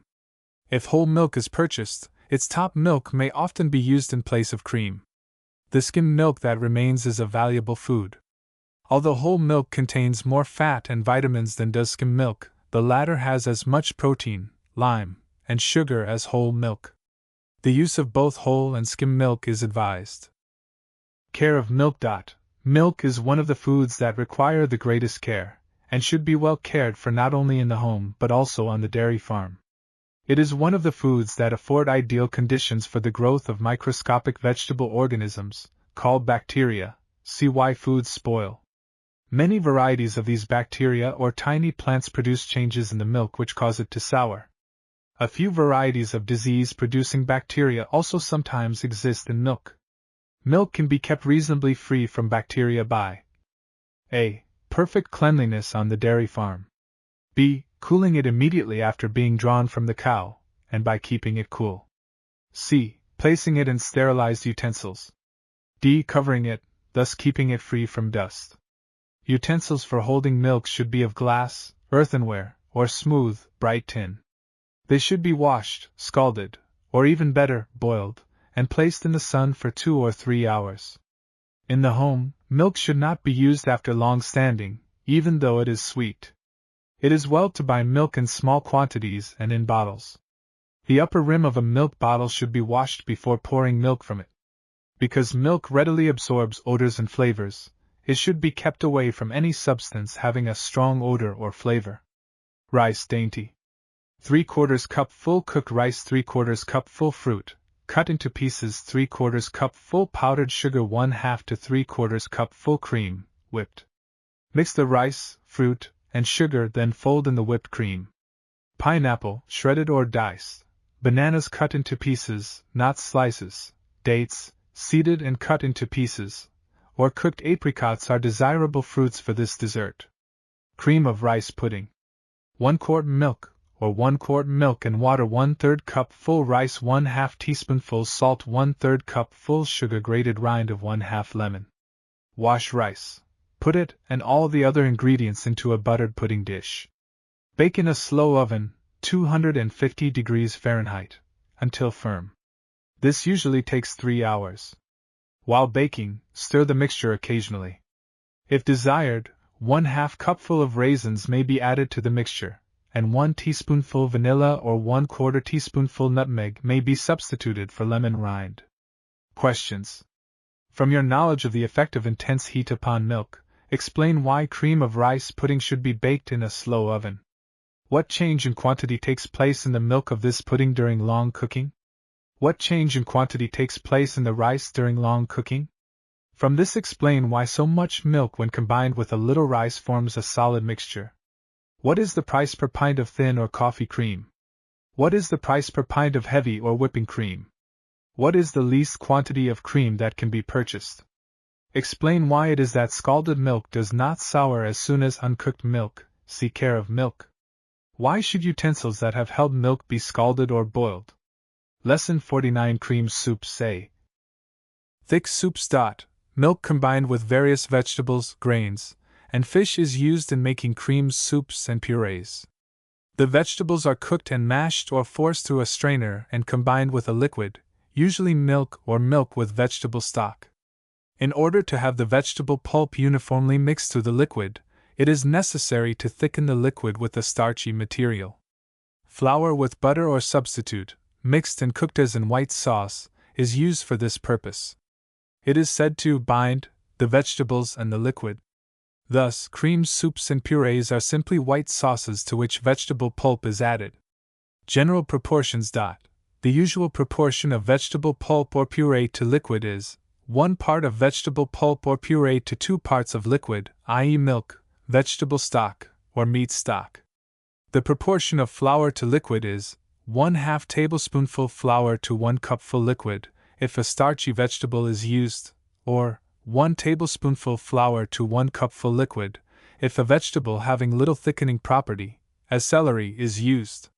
Sometimes an egg or 2 is added to soup for thickening or flavor, and to increase the food value. Different kinds of vegetables are sometimes mixed for a soup, as peas and beans, or corn and beans. Potato soup. 3 potatoes, 1 tablespoonful flour, 1 pint milk, or 1 pint milk and potato stock, 1½ teaspoonfuls salt, 1/8 teaspoonful pepper, 2 slices of onion, celery, salt, 3/4 tablespoonful butter or substitute, 2 teaspoonfuls chopped parsley. Cook and mash the potatoes. Heat the milk and onion in a double boiler, then add them to the mashed potatoes. Press the potato mixture through a strainer, and use it as the liquid for a white sauce, using all other ingredients except the parsley in the sauce. If necessary, add more liquid, or evaporate to the desired consistency. Add the chopped parsley just before serving. Leftover, mashed potatoes may be utilized in making this soup. Croutons. Cut stale bread into 1/2-inch cubes. Bake slowly in the oven until a golden brown. Stir often. Serve with soups. Save the crusts and prepare dried bread crumbs with them. Questions. What is the proportion of flour and liquid in 1 cup of white sauce for vegetables? How does the proportion of flour and liquid for 1 cup of cream soup differ from the above proportion? Why are the potatoes pressed through a strainer after rather than before adding the hot milk? Why should the cubes of stale bread be baked slowly? See toast. Lesson L. Cream soups. B. Food value of cream soups. Since thin or clear soups contain much liquid, their food value is not as high as most solid foods. Cream soups, however, are as concentrated as a potato. They are the most nourishing of all soups. The use of milk instead of water or stock and of flour and fat, to say nothing of vegetable pulp, increases their food value. Cream soups are more suitable to serve at a meal of few courses such as luncheon or supper rather than at dinner where there is a greater variety of foods. Thick soups may serve as a valuable part of a meal. A hot liquid taken into an empty stomach is easily assimilated, acts as an appetizer, and thus prepares for the digestion of the remainder of the meal. Corn soup. 1 can of corn, 1 pint water, 1/2 tablespoonfuls butter or substitute 1 slice onion, 2 tablespoonfuls flour, 1 teaspoonful salt, 1/8 teaspoonful white pepper, 1 pint milk. Add the water to the canned corn and simmer 20 minutes. Melt the fat, add the onion, and cook until light brown.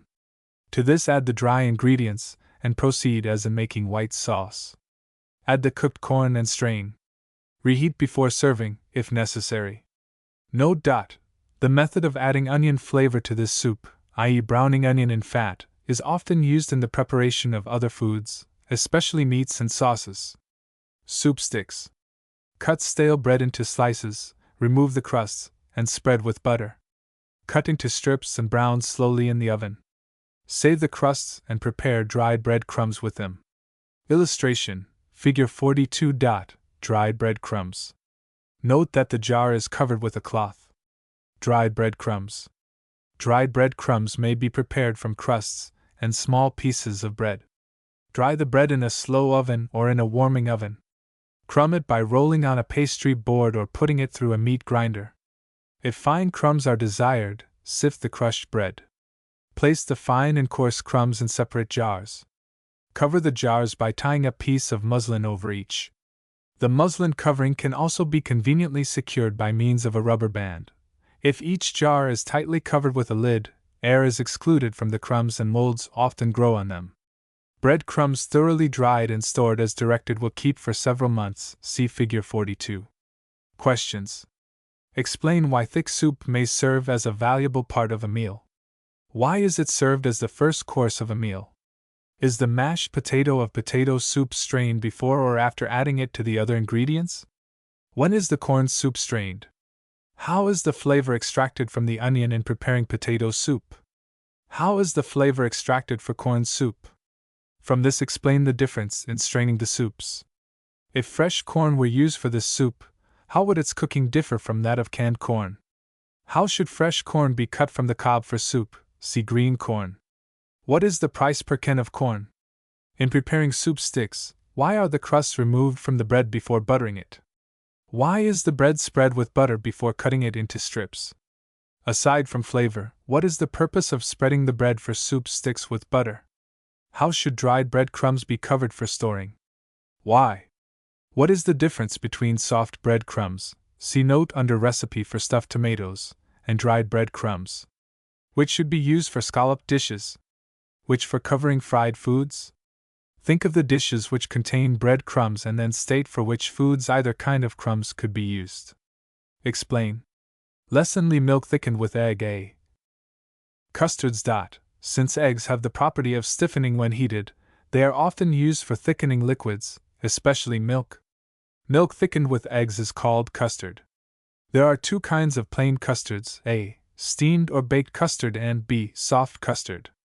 The method of mixing these custards is the same, but the methods of cooking and the tests for sufficient cooking differ. That the milk may not scorch and that the egg may not cook too hard, all milk and egg mixtures should be cooked below the boiling temperature of water. They should never be cooked directly over the fire, but over hot water or in a double boiler. That the egg may cook evenly and not too quickly, the water in the double boiler should not boil rapidly. If a custard is properly cooked, the egg is in a soft cooked condition. It exists in a jelly-like mass throughout the milk. The custard has a creamy appearance. If, however, a custard is cooked too much, the egg becomes hard-cooked and the particles of egg appear in lumps in the milk mixture. The custard is then said to be curdled. A curdled custard may be made smooth by placing the upper part of the double boiler in a pan of cold water and then beating the custard at once with a Dover egg beater. This applies to all types of plain custards. Steamed or baked custard. 1 pint milk, 2 or 3 eggs, a quarter cup full sugar, 1/8 teaspoonful salt, 2 tablespoonfuls caramel syrup or 1/16 teaspoonful nutmeg. Scald the milk in a double boiler. Beat the eggs slightly, add the sugar and salt, mix. Add the hot milk to this mixture. Strain the mixture, flavor, and pour it into a mold. If steamed custard is desired, steam, without stirring, until the custard is firm. Let the water in the steamer boil gently rather than vigorously. Test for sufficient cooking by inserting a knife into the custard. If it comes out clean, the custard is done. If baked custard is desired, place the cups of custard in a pan of hot water and bake in a moderate oven, 325 degrees Fahrenheit, for 35 minutes or until firm. Test as steamed custard. If a baked or steamed custard is to be turned out of the mold after steaming, 3 or 4 eggs should be used with each pint of milk. By placing a little caramel syrup in the bottom of each mold, a custard may easily be turned out of the mold. The custard mixture should be poured very gently on top of the syrup to prevent the custard and syrup from mixing. The caramel also serves as a sauce for the custard when served. Caramel syrup may be prepared by caramelizing sugar, as directed in making peanut candy, and then dissolving the caramelized sugar in boiling water. Use equal quantities of sugar and water. Soft custard. 1 pint milk, a quarter cup full sugar, 2 eggs, 1/8 teaspoonful salt, 1/2 teaspoonful vanilla. Mix the materials in the same way as for steamed or baked custard. Instead of pouring the mixture into molds, return it to the double boiler and cook, stirring constantly, until it thickens or forms a coating over the spoon. Strain, cool, and flavor. Note that steamed custard is strained and flavored before cooking, and soft custard, after cooking. In preparing soft custard, the eggs may be separated and the yolks cooked with the milk and other ingredients. The whites may be beaten stiff and beaten into the hot mixture with a Dover egg beater. Soft custard may be used as a sauce over cooked rice, cake, bananas, peaches, and other foods. To decrease the eggs in custard. When eggs are expensive, omit 1 or 2 from a custard recipe. Substitute 1/2 tablespoonful of cornstarch for each omitted egg. For methods of thickening milk with both eggs and starchy materials, see Lessons Live. Questions. What is the purpose of eggs in custard? Why are eggs beaten slightly for custards? How do steamed custards and soft custards differ in method of cooking? What are the tests for sufficient cooking of each? What is the purpose of straining custards? Why is steamed custard strained and flavored before cooking, and soft custard after cooking? In what condition is the egg when a custard is curdled? How can a curdled custard be made smooth? Lesson Lee milk thickened with egg, B. Floating island. Custard.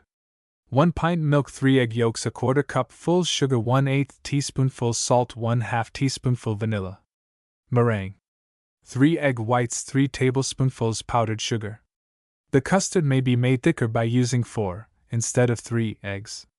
Prepare the custard as soft custard. Prepare the meringue by beating the whites of eggs stiff and then adding a tablespoonful of sugar for each white of egg. Drop the meringue by spoonfuls on the custard. If desired, garnish the meringue by bits of jelly or colored gelatin. From the results of Experiment 42, which egg beater do you consider most advisable for preparing meringue? If desired, the meringue may be cooked. This may be accomplished in several ways. A. Place it on the hot custard at once after preparing the custard. B. Steam it by dropping it by spoonfuls on the hot milk before preparing the custard. Cover, and let the egg white cook for about 2 minutes, then remove from the milk and proceed to thicken the milk with the egg yolks. C. Drop the uncooked meringue on the cooked custard as directed above, then cook and brown it slightly by placing the custard in the broiling oven or in the top of a hot baking oven. Questions. In making custards, why should the hot milk be added to the eggs, instead of the eggs to the hot milk? How does floating island differ from soft custard? What is meringue? Compare floating island made with 3 eggs to that made with 4 eggs. How does it differ in thickness, color, and cost? Lesson 53 Milk thickened with egg. C. Apricot dainty. 1 cupful dried apricots, 1/3 cup full powdered sugar, 3 egg whites. Wash and soak the apricots. Steam until soft. Mash the apricots, or press through a coarse strainer or colander. Add the sugar. Beat the whites of eggs until very stiff. Fold them into the apricots and sugar mixture. Chill and serve with custard sauce. Dried prunes may be substituted for apricots, using less sugar and adding a little lemon juice. If it is desired to make apricot dainty some time before serving, it should be stiffened with gelatin. To do this, mix 1/2 tablespoonful of granulated or powdered gelatin with 2 tablespoonfuls of cold water. Add the gelatin mixture to the hot mashed or strained apricots, stir until the gelatin is dissolved, then proceed to add the sugar and egg white as directed above. Custard sauce. Use the recipe for soft custard for custard sauce, substituting 3 yolks for 2 whole eggs. Questions. Why is it desirable to steam the fruit rather than cook it in water for this dessert? Compare the custard made with the entire egg to that made with the egg yolk. What is the difference in thickness and color? How many egg yolks are equivalent to 2 whole eggs in thickening? Lesson: Live milk thickened with egg and starchy materials. A. Egg and starch. How long is it necessary to cook milk and starch mixtures so that the starch will be cooked thoroughly? See blanc mange. How long does it take to cook eggs when used for thickening? Are eggs used for thickening harmed by long cooking? Explain your answer. If both starch and egg are used for thickening a mixture, devise a way whereby the starch can be cooked thoroughly, and the egg can be cooked without curdling. Butterscotch tapioca. 1 pint milk 1/8 to 1/4 cup full granulated tapioca 1/2 cup full dark brown sugar 1/2 teaspoonful salt 1 egg 1/2 teaspoonful vanilla 1/2 to 1 tablespoonful butter. Scald the milk, add the tapioca, and cook the mixture over hot water until the tapioca is transparent. See apple tapioca, above. Mix the sugar, salt, and egg. Add a portion of the hot tapioca mixture to the egg mixture. Mix thoroughly, then return the mixture to the double boiler. Stir and cook until the egg thickens. Add the vanilla and butter and turn into dishes for serving. Cool. Serve with plain or whipped cream. The quantity of tapioca determines the stiffness of the dessert. If a very soft consistency is desired, use the smaller quantity of tapioca. Chopped nuts may be added to the dessert just before turning into the serving dishes. For economy, the egg and butter may be omitted. If the egg is omitted, the greater quantity of tapioca should be used. Cream of potato soup. 3 potatoes 2½ cupfuls milk 2 egg yolks or 1 egg 1½ teaspoonfuls salt pepper 1/8 teaspoonful celery salt. Cook the potatoes until soft, drain, and mash. Scald the milk and add it to the potatoes, then strain the mixture. Beat the eggs, add seasoning, combine with the potato mixture, and cook in the top part of the double boiler, stirring constantly, until the egg thickens. Serve immediately. Questions. In butterscotch tapioca, what ingredient could be substituted for tapioca? How much of this ingredient should be used? See blanc mange, above. What is the purpose of the eggs and cream of potato soup? Why should the soup be served immediately after cooking the eggs? How does this soup differ in thickening materials from potato soup? See above. What would be the effect of adding 1 egg to plain blanc mange? When and how should the egg be added? Give reasons for your method of adding the egg. Write a recipe for soft custard in which cornstarch is substituted for 1 of the eggs. Write out the method of cooking such a custard. Lesson: LV milk thickened with egg and starchy materials. B. Corn custard. 1 can corn or 6 ears green corn 1 teaspoonful salt L 1/2 tablespoonfuls butter or substitute 2 tablespoonfuls flour 1 cupful milk 2 eggs. Make a white sauce of the flour, salt, butter, and milk. Add the corn. For method of cutting green corn from the cob, see Lesson 4. Beat the eggs, add them to the corn mixture. Turn the mixture into a buttered baking dish, and place the dish in a pan of hot water. Bake in a moderate oven until the mixture is firm. Serve hot as a vegetable. 1 egg may be omitted and the flour and fat increased to 3 and 2 tablespoonfuls respectively. Cheese pudding. 1 cupful cheese grated or cut into pieces 1 egg 1 cupful milk 1/2 teaspoonful salt 1/4 cup full dried bread crumbs or granulated tapioca cayenne. Beat the egg slightly, and add the other ingredients. Turn into a buttered baking dish. custard cups, or ramekins. Place in a pan of hot water, and bake in a moderate oven until the mixture is firm. Serve hot. For method of preparing dried bread crumbs. Questions. What ingredients in corn custard thicken the mixture?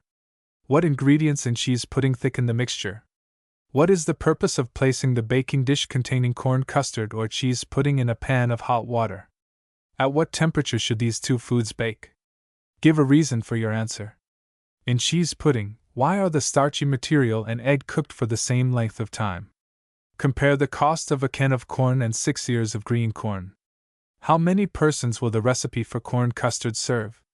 How many will the cheese pudding serve? Lesson LVI milk thickened with egg and starchy materials. C. Bread puddings are made by adding bread to a custard mixture, and then baking in the oven like baked custard. For these puddings either stale or dry bread is used. The bread should be softened with the milk. How many eggs are used to thicken 1 pint of milk in steamed or baked custard? How many eggs are used to thicken 1 pint of milk in bread puddings? See recipe below. Account for this difference. Bread pudding.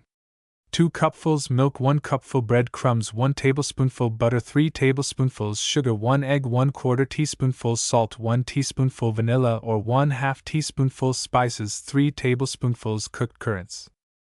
Scald the milk. Add the bread crumbs. When the crumbs are soft, add the remaining ingredients. Pour the mixture into a buttered baking dish, and place the baking dish in a pan of hot water. Bake the pudding slowly until it becomes firm and golden brown. Cover during the first 15 minutes of baking. Serve with cream, hard sauce, chocolate or vanilla sauce. See below.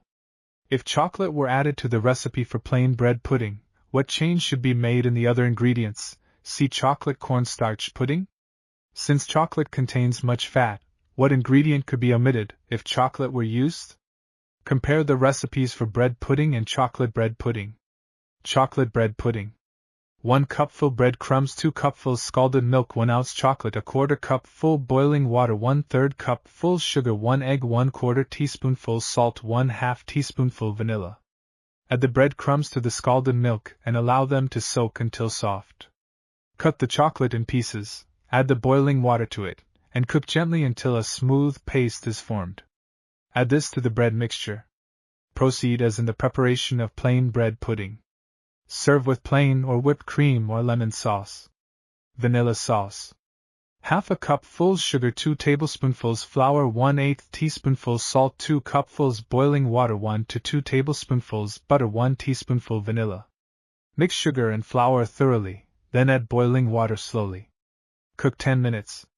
Dilute or evaporate if necessary. Add the butter and vanilla.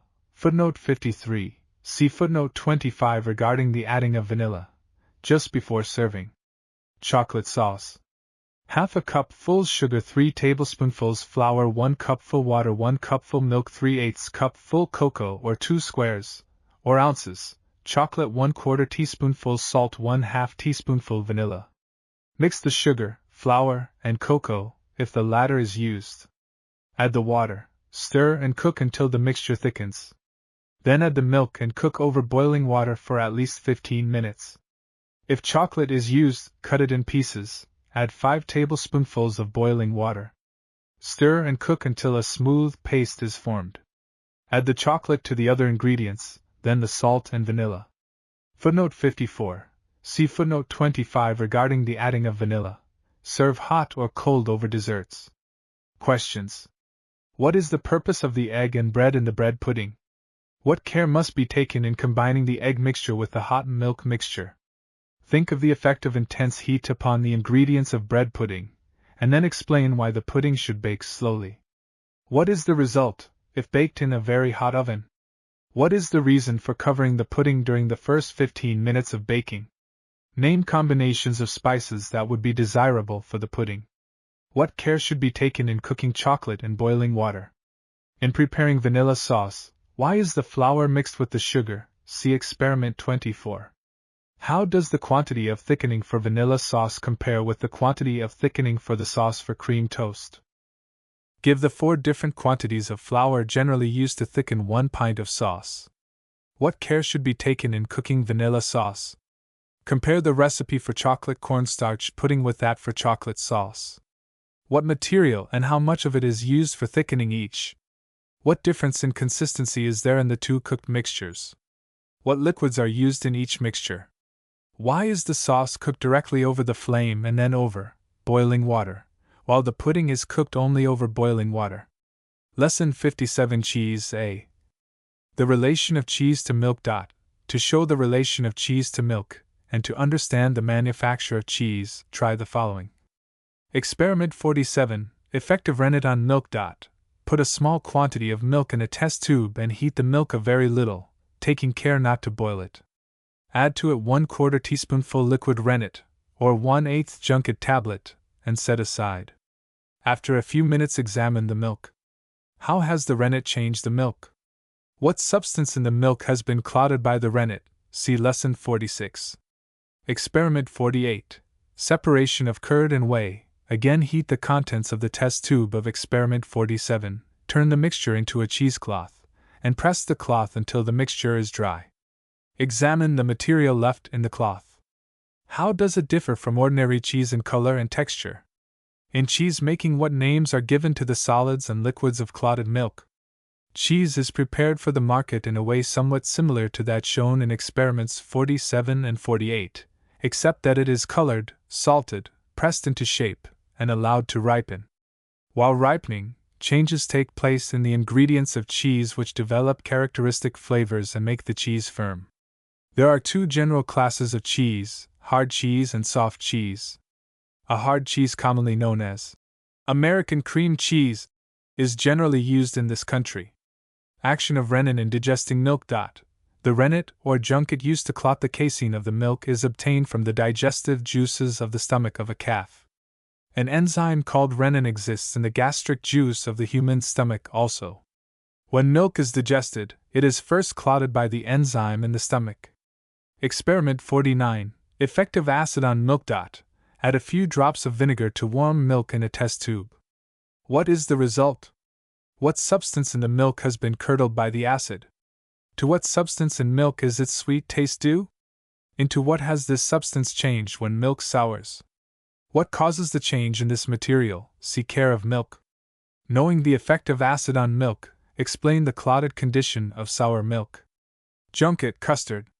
1 quart milk, 1/4 cup full sugar, 1 teaspoonful vanilla, 1 tablespoonful liquid rennet, or 1 junket tablet powdered cinnamon or nutmeg.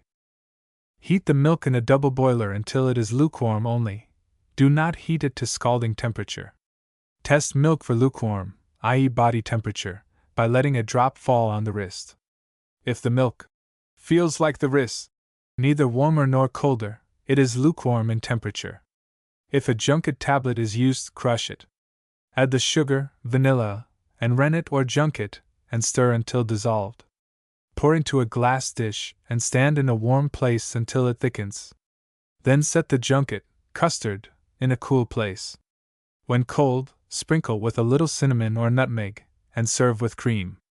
Cottage cheese. 1 quart thick sour milk, 1/4 teaspoonful salt, cream, top milk, or butter.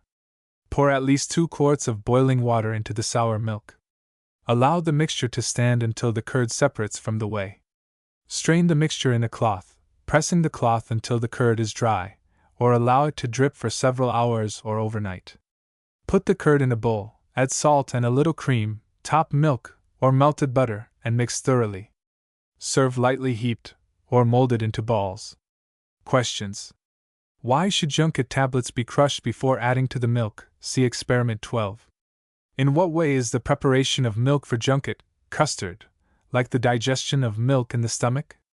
Tell why junket, custard, is quickly digested. How much cottage cheese is obtained from 1 quart of milk? Explain the use of boiling water in preparing cottage cheese from sour milk. What is the price per pint of cottage cheese prepared at home? What is the price per pint of cottage cheese obtained at market? Lesson 58 Cheese B. Food value and use of cheese. Cheese is concentrated food, i.e. it contains much nourishment in small bulk. 1 pound of cheese contains as much protein as 2 pounds of eggs or 1½ pounds of meat, and as much fat as 3 pounds of eggs and 1 pound of beef. In addition to protein and fat, cheese contains ash and vitamins, see Division 7. Cottage cheese is a particularly good food. Since it is less expensive than most foods rich in protein, it should be used to a greater extent than it is at the present time. Most tasty salads and meat substitute dishes may be prepared from cottage cheese. Cheese was formerly considered somewhat difficult of digestion, but investigations, see Farmer's Bulletin 487, The Digestion of Cheese, page 15, show that cheese differs but little from meat in ease of digestion. Cheese, like protein foods in general, if cooked at all, should be heated at low or moderate temperature. It is well to cook cheese in combination with other food materials. The use of cheese at the close of a dinner, when sufficient food has already been eaten, is not advisable. Care of cheese. Molds grow rapidly upon cheese, especially if it is placed in a warm place and the air is excluded from it. See why foods spoil. For this reason, cheese should never be placed in a tightly covered dish or jar. It may be placed in a dish or jar and covered with a cloth. To keep cheese that has been cut from drying, wrap it in paraffin paper, then in a slightly dampened cloth, and then in paper. It should not, however, be kept in the damp cloth too long. Molds will grow upon it. Macaroni and cheese. 1 cupful macaroni, 1½ cupfuls medium white sauce, 2 cupfuls buttered crumbs, 3/4 cupful grated cheese. Break macaroni into 1-inch pieces. Cook in a large quantity of boiling, salted water, in the same manner as boiled rice. When tender, pour into a colander, and run cold water through it. Make the sauce, using half milk and half macaroni water for the liquid, then add the cheese and macaroni to it. Pour into a buttered baking dish. Cover with the buttered crumbs and bake at 450 degrees Fahrenheit for 20 minutes or until brown. Rice or noodles, cooked in the same way, may be substituted for macaroni. Questions. What must be the condition of cheese in order to grate it? If it is very soft, how should it be prepared to add to the sauce? What is macaroni? What foodstuff does it contain in large quantity? What is the effect of cold water on cooked macaroni? See Experiment 17. Why is it cooked in a large quantity of boiling water? What does the water in which the macaroni was cooked contain? What use can be made of the water that is drained from the macaroni? See cheese sauce. What is the price per pound of macaroni? What is the price per pound of rice? What is the price per pound of cheese? How much cheese, by weight, is required for 1 cupful of grated cheese? How many will this recipe for macaroni and cheese serve? How does cheese compare in price per pound with beefsteak? How does it compare in nutritive value? How much of the cheese is waste material? How much of beefsteak is waste material? Which is the cheaper food? Lesson Lick Structure of beef. Methods of cooking tender cuts. Meat. The flesh of animals is called meat. In market, this term is applied to the muscle, bone, and fat of beef, cattle, veal, calf, mutton, sheep, lamb, and pork, pig. To show the structure and properties of the substances in lean meat, try the following experiments with beef. Experiment 50. Division of muscle. Scrape a piece of lean beef on both sides until nothing remains but the stringy mass or framework of the meat. What is the color and texture, i.e. toughness, of the two parts into which the muscle is divided? Lean meat, or muscle, of animals may be divided into 2 parts, a. connective tissue or framework, and b. muscle fiber. Divide both the connective tissue and muscle fiber into 2 equal portions. Use them for experiments 51 and 52. Experiment 51. Effective dry heat on a. connective tissue. Examine the connective tissue and note its toughness. Place it in a frying pan and heat it for a few minutes. Examine it again. Is it made more tender or tough by dry heat? B. Muscle fiber. Shape one portion of the muscle fiber into a ball. Place it in a frying pan and heat as directed in A. Is the fiber made more tender or tough by dry heat? Sprinkle a bit of salt over it and taste. What can you say regarding the flavor of the fiber? Experiment 52. Effect of moisture and heat on A. Connective tissue. Place the second portion of connective tissue in a pan and cover it with water. Let it simmer for at least 15 minutes. How do moisture and heat affect its toughness? B. Muscle fiber. Use the second portion of muscle fiber and cook in water at simmering temperature as directed in A. How do heat and moisture affect its toughness? Sprinkle a bit of salt over it and taste. Compare its flavor with muscle fiber cooked by dry heat. Which has a more pleasing flavor? From these experiments, what conclusion can you draw with regard to the length of time, long or short, that connective tissue must be cooked in order to make it tender? What conclusion can you draw with regard to the kind of heat, dry or moist, that must be applied to connective tissue to make it tender? What conclusion can you draw regarding the effect of dry and moist heat upon muscle fiber? Which makes it more tender? Which develops the more pleasing flavor? Illustration, Figure 43. Structure of meat. A. Muscle fibers. B. Fat cells. C. Connective tissue. The structure and composition of meat. The connective tissue of meat is the material which holds the muscle fiber in place. One can get an idea of the structure of muscle fiber from some cuts of meat such as the rump. This meat when cooked can be torn into strands. On closer examination, however, one finds that these strands are made up of tiny tubes, microscopic in size, which are also held together by a network of connective tissue, see Figure 43. The microscopic tubes hold the muscle juice, which consists of water, protein, ash, coloring and flavoring materials. The latter give to meat its characteristic taste. They are called extractives. In the network of connective tissue, there is fat as shown also in Figure 43. Illustration, courtesy of Bureau of Publications, Teachers College. Figure 44.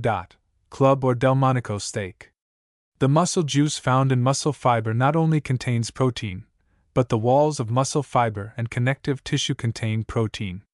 These proteins differ greatly in quality, however. They will be discussed in the following lesson.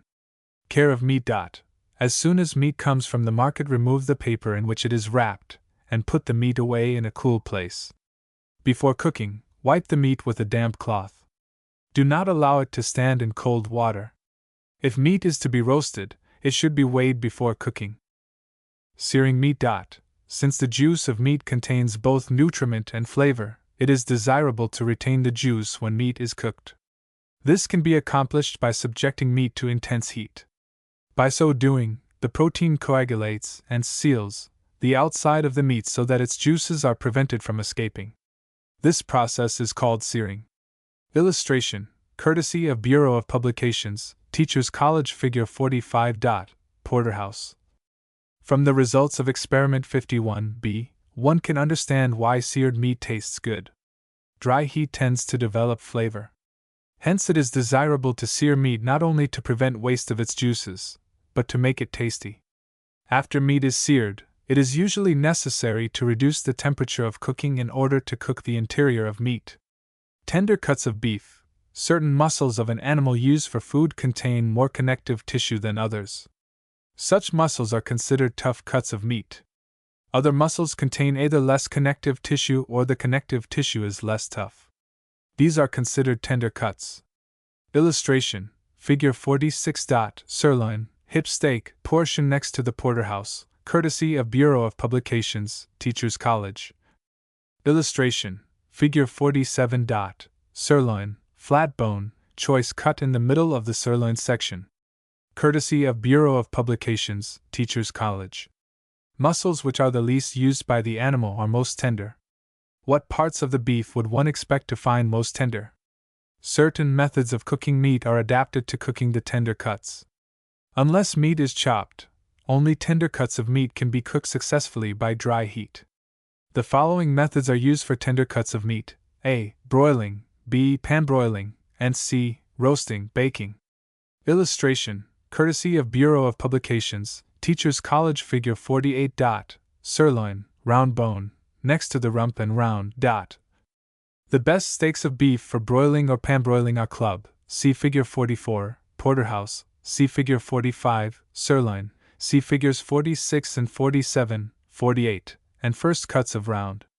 The best cuts for roasting are porterhouse, prime ribs, see Figures 49, 50, and sirloin.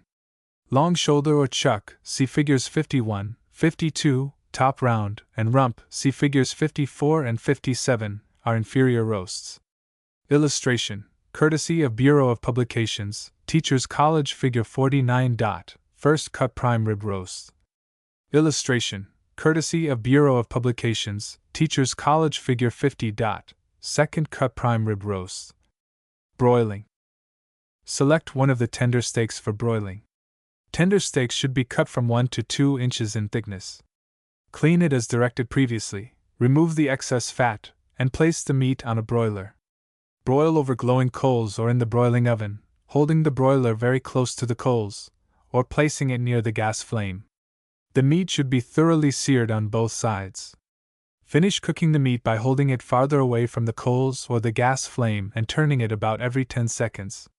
Steak 1 inch thick should be cooked at least 5 minutes, 2 inches thick, at least 10 minutes.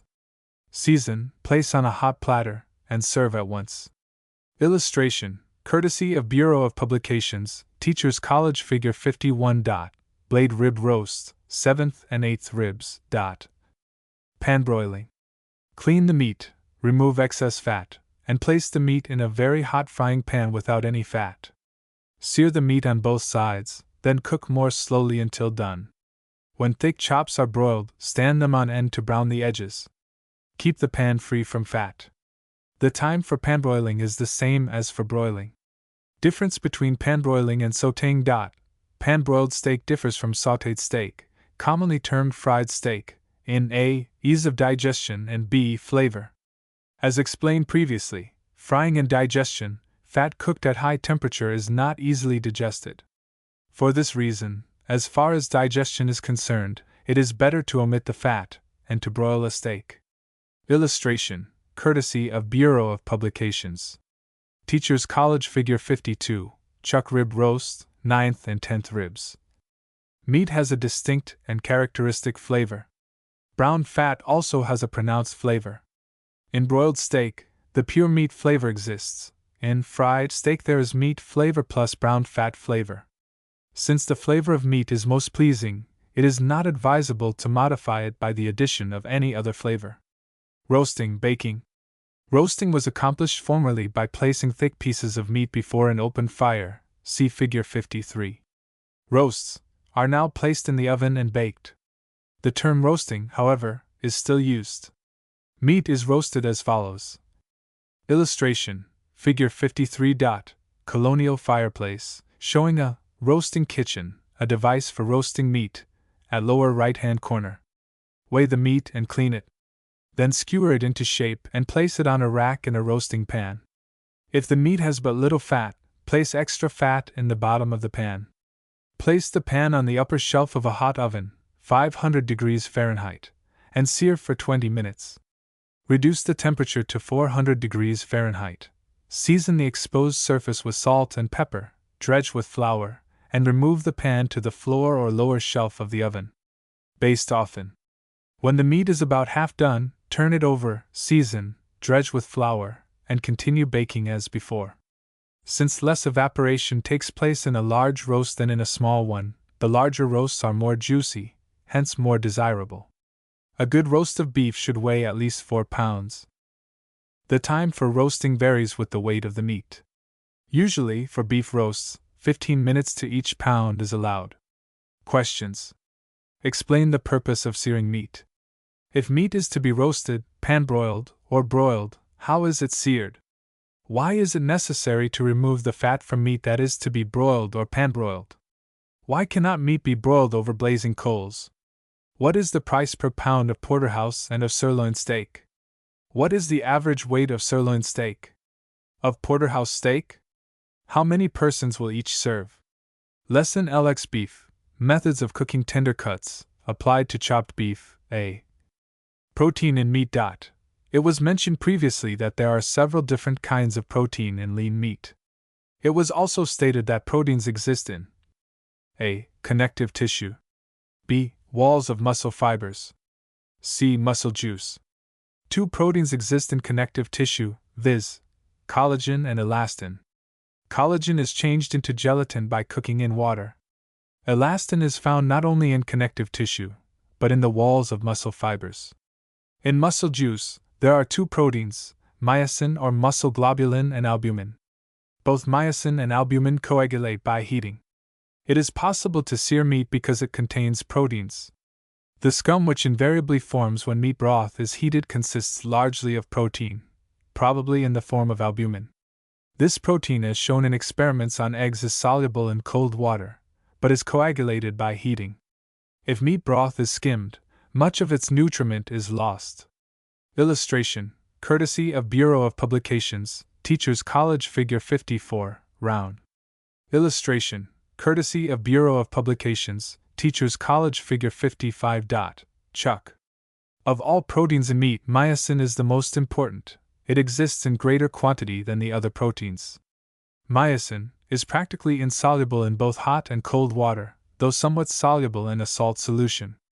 As not much myosin is extracted from meat in soup making, the solid part of meat must be eaten in order to obtain the greatest nourishment. Meat broth does not contain as much food value as meat. Chopped beef. If meat is chopped, what is the effect of the cutting on its structure? How would this affect its toughness? It is possible to pan-broil or roast some of the tough cuts of meat, if the meat is chopped fine. Round, see Figure 54 and p. 203, and shoulder or chuck, see Figure 55, are especially desirable cuts for this purpose. Chopped steak. 1 pound beef steak, chopped 1 to 2 tablespoonfuls chopped parsley, 1 onion, grated 1 teaspoonful salt, half a cup full water or 3/4 cup full tomatoes, 1/8 teaspoonful pepper. Mix all the ingredients and shape into firm cakes. Heat an iron frying pan until hot. Oil it with a bit of fat from the meat, then remove the fat. Sear the cakes, then reduce the temperature to finish cooking. Turn the cakes often. Season with salt and pepper. Serve at once. Half a cupful of soft bread crumbs and 1 egg may be added to this meat mixture. The addition of 1 tablespoonful of lemon juice, or a dash of nutmeg, is thought by some to improve the flavor of chopped beef. Instead of shaping chopped beef into small cakes, it may be formed into one large cake, or steak. The chopped steak may be either broiled or pan-broiled. If the latter method is followed, a pancake turner is useful in turning over the steak. Beef loaf. Use the ingredients for chopped steak, adding the bread crumbs and egg. Shape into a loaf, and place in a greased baking pan. Bake in a hot oven, 450 degrees Fahrenheit, for about 30 minutes. Serve hot, plain, or with tomato or brown sauce. The use of tomatoes instead of water in beef loaf makes the meat especially tasty. Questions. Why is it necessary to reduce the temperature to finish cooking meat after searing it? What are the prices per pound of round and long shoulder? How many cupfuls are there in 1 pound of chopped meat? How many servings of chopped steak can be obtained from 1 pound of meat? Lesson LXI Beef. Methods of cooking tender cuts, applied to chopped beef. B. Stuffed meat roast. 2 pounds chopped meat, 2 teaspoonfuls salt, 1/8 teaspoonful pepper. Mix these ingredients. Take about 3/4 of the mixture, put it into a greased baking dish or pan, shape it into a loaf, and make a large cavity in the center. Into the cavity, put a stuffing prepared as follows: 2 cupfuls bread crumbs, 1 teaspoonful salt, 1 teaspoonful marjoram, 1/4 teaspoonful thyme, 1/4 teaspoonful savory, 1/8 teaspoonful pepper, 2 tablespoonfuls fat. Mix the crumbs and seasoning. Melt the fat, add the seasoned crumbs. Stir and heat until the crumbs are slightly browned. Put the remainder of the meat mixture on top of the crumbs, so that the latter are entirely surrounded by the meat mixture. Place in a hot oven and bake from 1/2 to 3/4 hour. Serve hot, plain or with brown sauce, see below. Instead of bread stuffing, potato stuffing prepared as follows may be used in stuffed meat roast. Tomatoes may be added to the meat mixture, see beef loaf. Potato stuffing, footnote 55, from United States Food Administration Bulletin. 2 cupfuls dry mashed potatoes, 1 egg, beaten, 1 small onion, grated 1 tablespoonful fat, 1 stalk celery finely minced or 1/2 teaspoonful celery, salt, 1 teaspoonful salt, pepper. Mix the ingredients and use in place of ordinary bread stuffing. Experiment 53. Comparison of starch and dextrin for thickening. When flour is browned, what substance is formed from some of the starch? see Experiment 26, above. Make a white sauce, using 1 teaspoonful of fat, 1/2 tablespoonful of flour, and 1/4 cup full of water. Make a brown sauce with the same ingredients, browning the fat and flour. Compare the brown and white sauce as to thickness. Which has the greater thickening property, starch or dextrin? Estimate the quantity of flour to use for brown sauce in order to make it equal in thickness to a white sauce made by using 1, 2, and 3 tablespoonfuls of flour to 1 cupful of liquid. Note: if a suitable fat has been used, the brown sauce may be seasoned and used with the stuffed meat roast. Brown sauce: 1½ tablespoonfuls fat, 2 tablespoonfuls flour, 1/2 teaspoonful salt, pepper, 1 cupful meat stock or hot water, 1 teaspoonful scraped onion. If there is any meat stock in the roasting pan, remove it and make the brown sauce in the pan. Put fat and onion in the pan and brown them. Add the flour and brown it, then add the other ingredients and cook as white sauce. Questions: what cuts of meat are suitable for roasting? Why? Explain how it is possible to use tough cuts of meat and roast them successfully. Lesson 62: Beef. Methods of cooking tough cuts. A. Experiment 54. Effect of cold water on meat. Place a bit of meat in a test tube or glass measuring cup and add cold water. Allow it to stand for a few minutes and note the appearance. What has been drawn out into the water? What practical application as to washing meat can be made from this? Heat the water in which the meat has been soaked. What does the water contain? In soup making, should this material be strained out of broth? Explain. If broth must be strained, should a coarse or a fine strainer be used? Why? Experiment 55. Effect of boiling water on meat. Pour boiling water over a bit of meat, then heat it. Has the juice been drawn out into the water? Explain how hot water prevents the juices from being drawn out. Experiment 56. Effect of salt on meat. Sprinkle some salt on a piece of meat. Let stand for 10 minutes or longer and note results. What practical application as to seasoning meats can be drawn from this? Note: the bits of meat used in these 3 experiments should be saved and used for soup making. Tough cuts of beef. From the experiments of Lesson Licks, what was found to be the toughest portion of the muscle of meat? What method of cooking was used to make this tough part tender? See Experiments 51 and 52. Toughness of meat depends upon A. Amount of connective tissue, and B. Character of the walls of muscle fiber tubes, thick or thin. These conditions depend upon A. The age of the animal, and B. Locality of muscle or cut of meat. Although meat contains some materials which are better slightly cooked, tough cuts of meat contain so much connective tissue that long cooking is necessary to make them palatable. The long cooking must be accomplished in water or steam in order that the meat may not burn or become too dry. Meat from old animals is usually tough. Veal and lamb are more tender than beef and mutton. The muscles that are used most are toughest, because they are developed to a greater extent and contain more connective tissue. Muscles that are constantly used contain more extractives. Hence tough cuts of meat have more flavor than tender cuts. This is not always appreciated, however, since all the flavor of tough meat is rarely extracted because it is so hard to chew. Moreover, as mentioned previously, dry heat usually applied to tender cuts tends to develop flavor in meat. Use of bone and fat in soup making. Bone contains a substance which long cooking changes into a jelly-like mass called gelatin. In the center of the bone there is a fatty substance called marrow. This fat in the bone and that in and around the muscles liquefies in making soup stock. In cooling, the fat rises to the top, hardens, excludes the air from the stock, and thus prevents it from spoiling readily. Hence, in soup making, it is of advantage to use both the fat and the bone with the lean meat. The fat, however, should be removed carefully from the stock before using. Beef stock.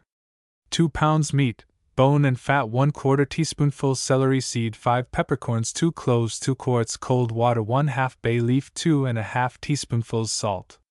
Cut the meat and fat into small pieces. Try out some of the fat and brown about 1/3 of the meat in it. Put all the meat in a kettle, add the seasoning and water, cover, and allow to soak 1 hour. Then cook below boiling temperature for 3 hours, strain through a coarse strainer. Pour it through a fat separator or set aside to cool. If the fat has been allowed to solidify, skim it from the surface when the stock is to be used. 1 can of tomatoes, 1 carrot, 1 turnip, and 1 onion, all cut in small pieces, may be added to the ingredients of beef stock.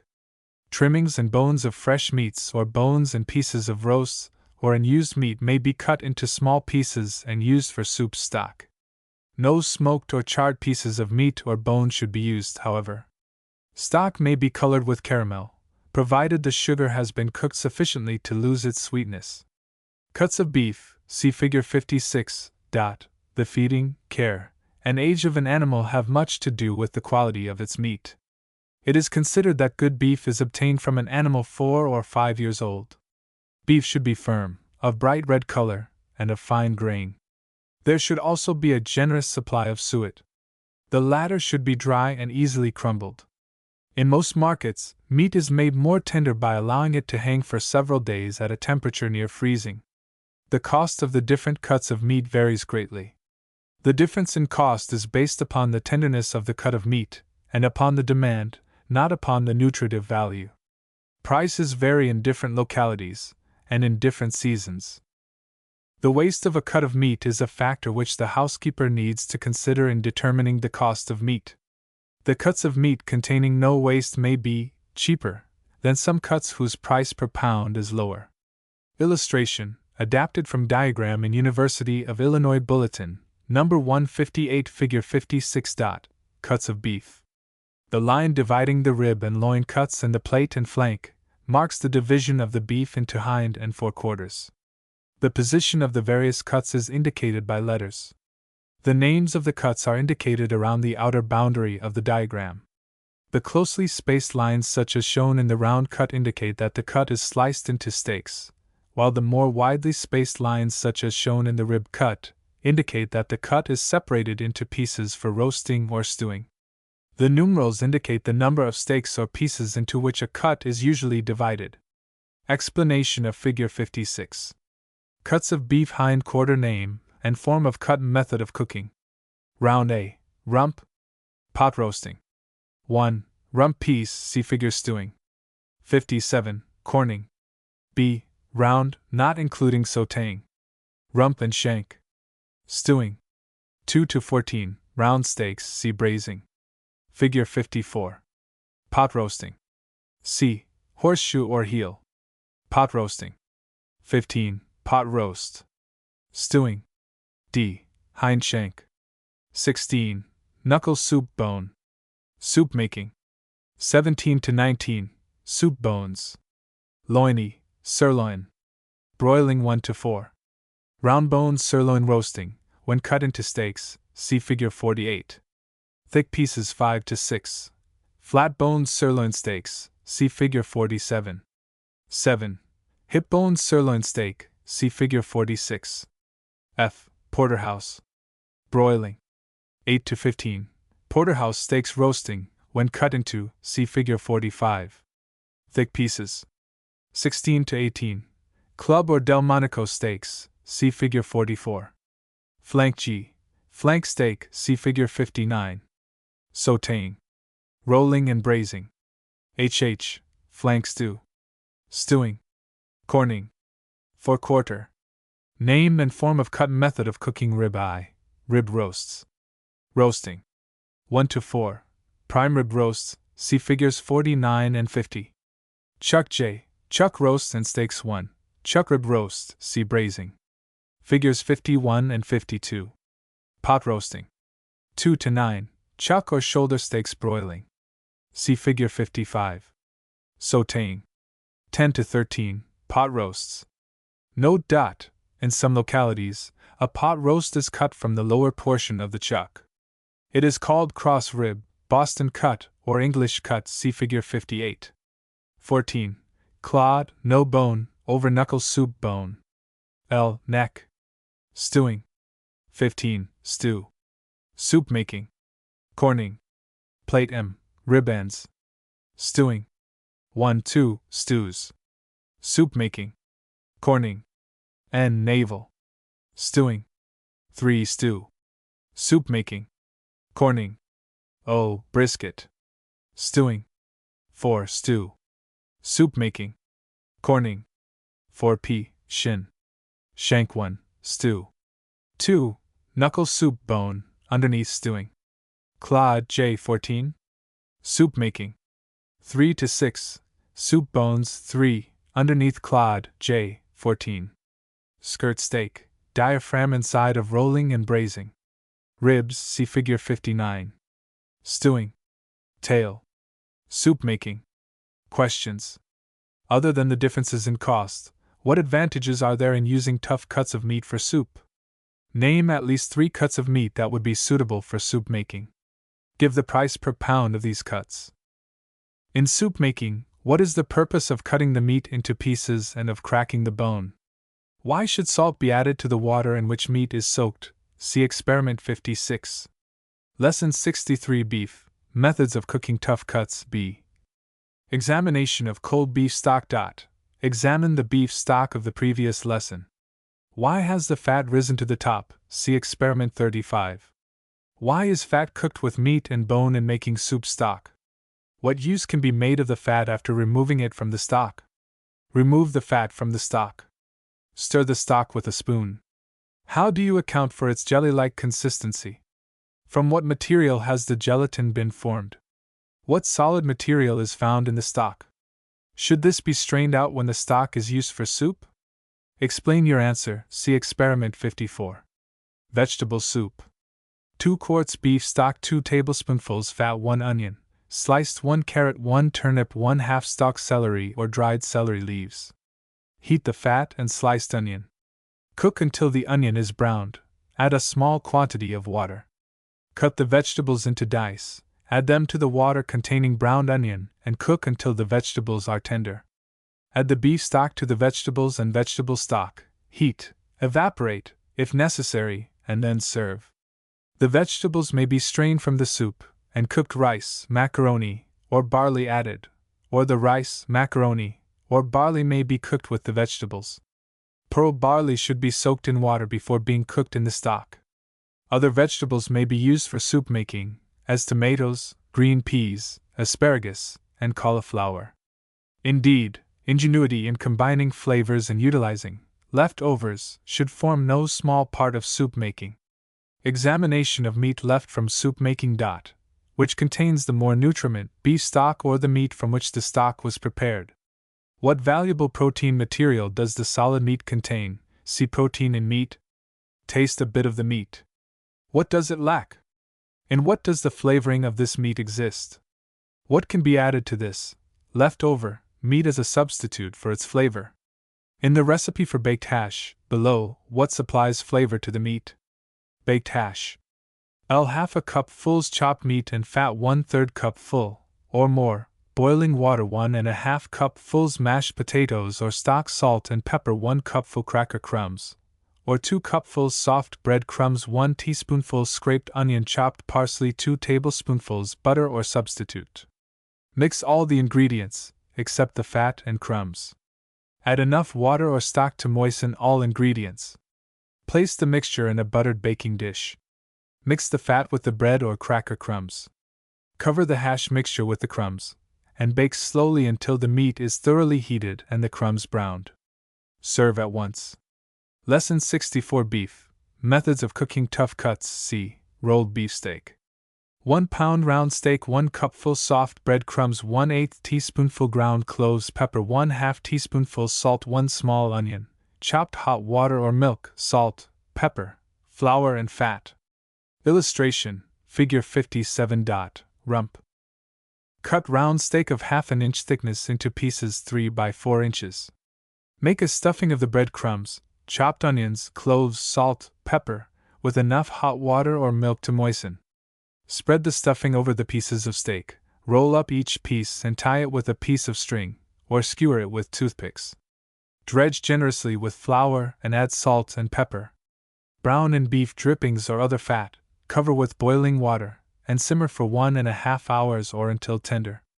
Remove the strings or toothpicks, and serve the meat with the sauce in which it was cooked.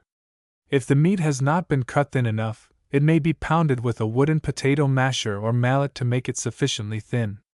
Beef stew. 2 pounds beef, a quarter cup full flour, 2 teaspoonfuls salt, 1/8 teaspoonful pepper, 1 onion cut into slices, 1 quart hot water, 2 carrots, cut in dice, 1 turnip, cut in dice, 4 potatoes, cut in dice, 1 tablespoonful kitchen bouquet. Remove the fat from the meat to be stewed, cut the meat into 1-inch pieces. Dredge the meat with the flour, add the salt and pepper. Try out the fat in a frying pan, remove the scraps. Brown the onion and then the meat in the hot fat. Add the hot water and pieces of bone and cook in the frying pan for 2 hours at a low temperature, or turn into a double boiler and cook for the same length of time. Add vegetables, except potatoes, and cook for an hour longer. Add the potatoes half an hour before the stew is done. If desired, more flour, mixed with enough cold water to pour easily, may be added when the potatoes are added. Remove the bone, add kitchen bouquet, and serve. Thickening the sauce of meat cooked in water. When meat is dipped in flour, then browned in fat, and finally cooked in water, the flour thickens the water and forms a sauce around the meat. Usually, however, more flour needs to be added to the sauce to make it sufficiently thick. Sometimes directions for adding a flour and water paste to the hot meat stock are given, but unless the flour and water paste is cooked for some time, boiled for 5 minutes at least, the sauce does not have a pleasing flavor. This is because the starch is insufficiently cooked or the flour is not browned. It has been found much more satisfactory to sprinkle a little extra flour into the hot fat while browning the floured meat. Thus the sauce is made smooth, and the starch cooked thoroughly by the time the sauce is ready to serve. Questions. If round steak has been cut too thick for rolling, what is a practical way of making it of 1/2 inch thickness? For what purpose is rolled steak browned in fat before cooking in water? Explain why the rolled steak is cooked in water at simmering rather than at boiling temperature. What is the purpose of dredging these meats in flour? Why are not the vegetables added to the beef stew when the boiling water is added?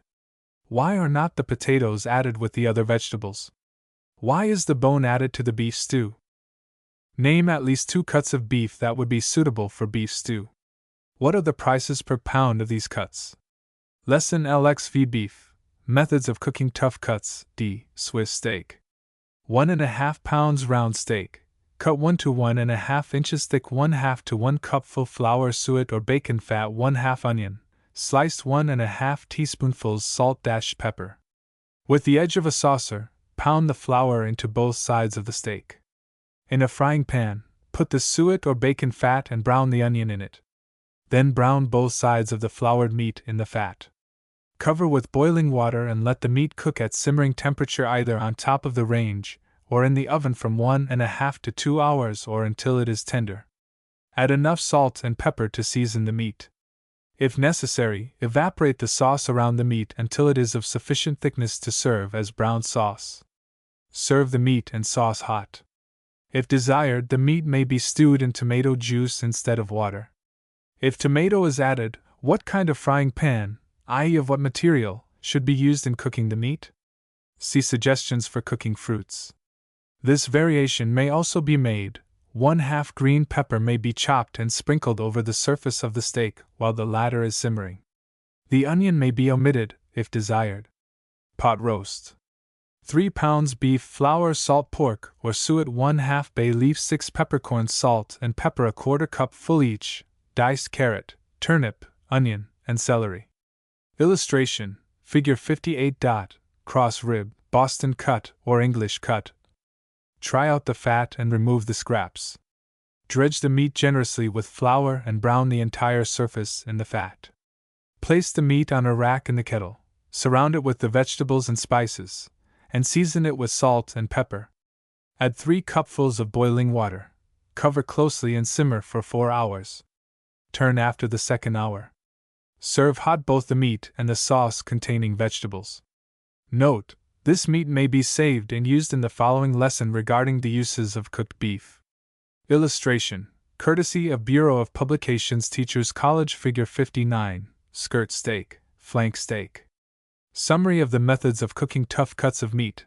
There are many recipes for cooking meats, all, however, are modifications of a few methods. Moist heat must be applied to tough cuts of meat. See tough cuts of beef. The methods of cooking such cuts can be summed up as follows.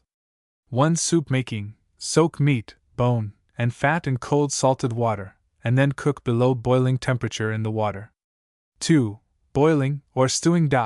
Plunge meat into boiling water, boil until well seared, then cook in water below the boiling temperature. 3. Pot roasting and braising. Sear meat by boiling or browning in fat, then cook in steam. If the cooking is done on the top of the range, it is called pot roasting. If it is done in the oven, it is called braising. Questions. What is the chief difference between pot roasting and braising? Why is it not necessary to baste meats cooked by these methods? What is the difference between braising and roasting meats? See roasting. Why is braising suitable for tough cuts, and roasting for tender cuts? See experiments 51 and 52. Name at least 3 cuts of meat suitable for pot roasts. Give the price per pound of each. Lesson 66. Beef. Uses of cooked beef. Leftovers, small pieces of cooked meat should not be thrown away. They can be used in many ways.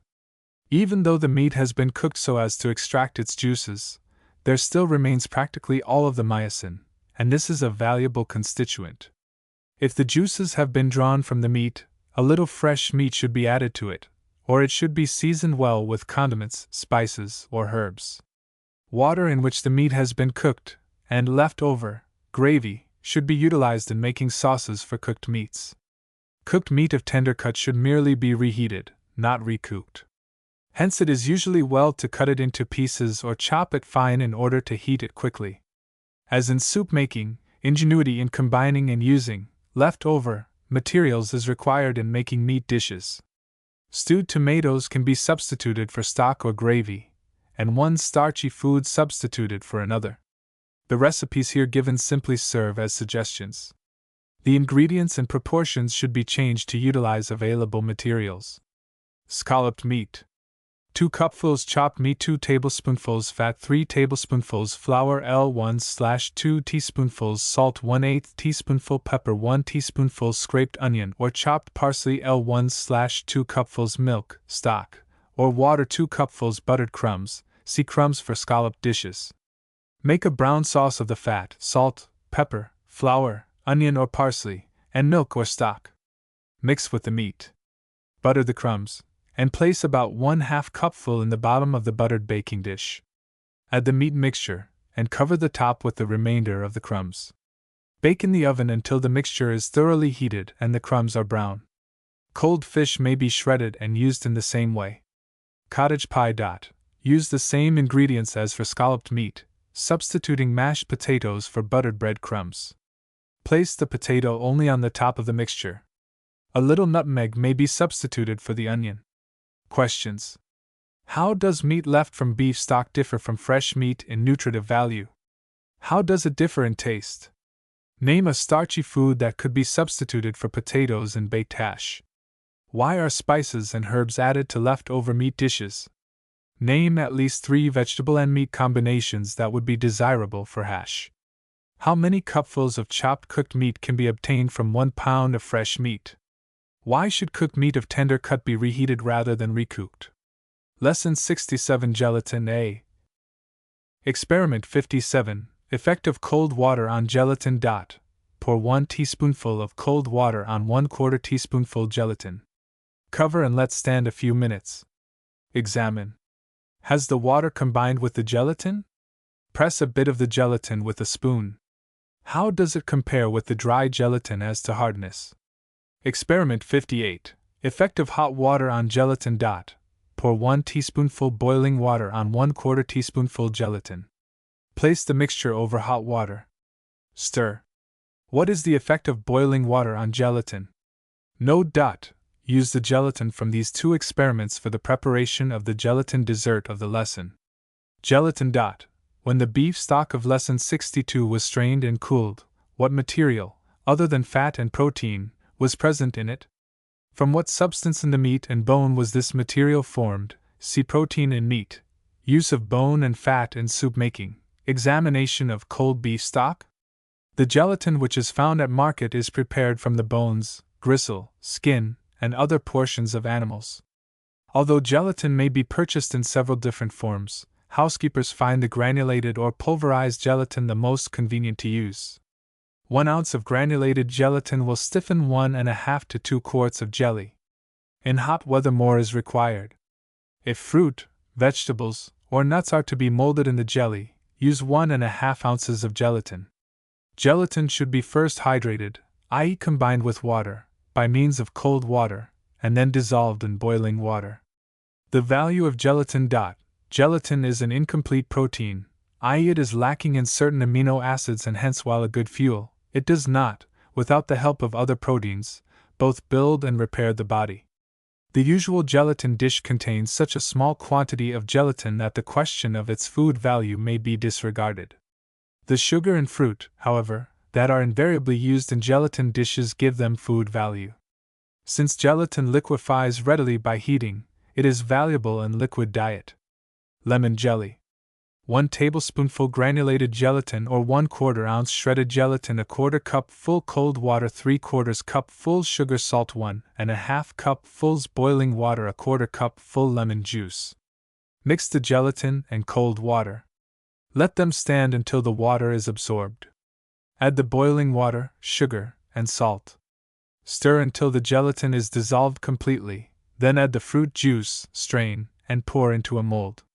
Set in a cool place to harden. Gelatin mixtures should be covered while soaking and cooling. To remove jelly from the mold, apply a cloth wrung out of hot water to the outside of the mold. Fruit jelly. Prepare lemon jelly mixture. Cover and allow to cool until it begins to stiffen. Peel oranges and bananas. Cut them into small pieces or slices. Cut nuts into pieces. Stir in the prepared fruit and nuts. Turn into a mold, cover, and put in a cool place until firm. Serve cold, with or without cream. Other fruits may be used instead of those mentioned in the recipe. If pineapple is used, it must be cooked before adding to jelly. Pineapple contains an enzyme which liquefies gelatin. Hence, jelly containing fresh pineapple fails to stiffen. Whipped jelly. When a gelatin mixture is cool and begins to stiffen, it may be whipped with a Dover egg beater. Air beaten into a gelatin dessert changes it in appearance and quantity. Lemon jelly may be varied as follows. Prepare lemon jelly mixture. Cover and set aside to cool. Then divide into 2 portions. Add fruit to 1 portion and turn it into a mold and set aside in a cool place. Whip the second portion of jelly. When the jelly in the mold is stiff, pour the whipped jelly over it and set aside to cool. When ready to serve, unmold, garnish with fruit or nuts if desired. Serve with top milk, plain or whipped cream or custard sauce. Questions. What is the purpose of covering the gelatin while soaking and cooling? Why is it necessary to dissolve the gelatin completely? What would be the effect of adding cold fruit juice to the hot gelatin mixture? What must be the temperature of water to dissolve gelatin? From this, explain why the gelatin should be dissolved before the fruit juice is added. What is the purpose of straining gelatin mixtures? Through what should gelatin mixtures be strained? Of what materials should jelly molds be made? Why? How are jellies removed from the molds without breaking or marring the jellies? Explain. When fruit is to be added to jelly, what is the purpose of allowing the jelly to cool and almost stiffen before adding the fruit? Lesson 68. Gelatin B. Snow pudding. 1 tablespoonful granulated gelatin, 1/4 cup full cold water, 1 cupful sugar, salt, 1 cupful boiling water, 1/4 cup full lemon juice, 2 or 3 egg whites. Mix these ingredients, except egg whites, as for lemon jelly. Set aside to cool. Beat the egg whites until stiff. When the gelatin mixture begins to stiffen, beat it, surrounded by ice water, until it becomes frothy. Then add the beaten egg whites and continue beating until the mixture begins to stiffen. Turn into a mold and set aside in a cool place. Serve with chilled custard sauce. For the sauce, follow the recipe for soft custard, using egg yolks instead of whole eggs, and 3/8 cup full of sugar instead of a 1/4 cup full. In case only 2 egg yolks are used in making the custard, 1 teaspoonful of cornstarch may be used for additional thickening, as suggested. The addition of half a cup full of chopped nuts to snow pudding makes a pleasing variation. The nuts should be added just before turning the mixture into the mold. Snow pudding may be prepared by whipping plain lemon jelly as directed in the previous lesson and serving it with custard sauce. The use of egg whites, however, adds to the food value of the dessert and makes it more tasty. Pineapple Bavarian Cream. 1 tablespoonful gelatin, a quarter cup full cold water, 1 small can, 8 ounces, shredded pineapple, boiling water, half a cup full sugar, salt, 2 tablespoonfuls lemon juice, half a cup full, or more, whipped cream. Mix the gelatin and cold water and let stand until the water is absorbed. Drain the syrup from the shredded pineapple and add enough water to it to make 1½ cupfuls. Heat the pineapple syrup and water to boiling point. Then pour it over the gelatin mixture. Stir until the gelatin is dissolved. Add the sugar and salt and continue stirring until they are dissolved. Add the lemon juice. Cover and set aside in a cold place until the mixture begins to stiffen. Whip the cream. Add the shredded pineapple and whipped cream to the gelatin mixture. Surround this with ice water and beat until the mixture again begins to stiffen. Turn into a mold and set aside in a cool place. Serve cold. Questions. What is the price per package of gelatin? How many ounces are there in one package? How many tablespoonfuls in one package? Determine the cost of lemon jelly. Of snow pudding. What is the difference in the cost? Which is lighter in weight, beaten egg white or plain lemon jelly?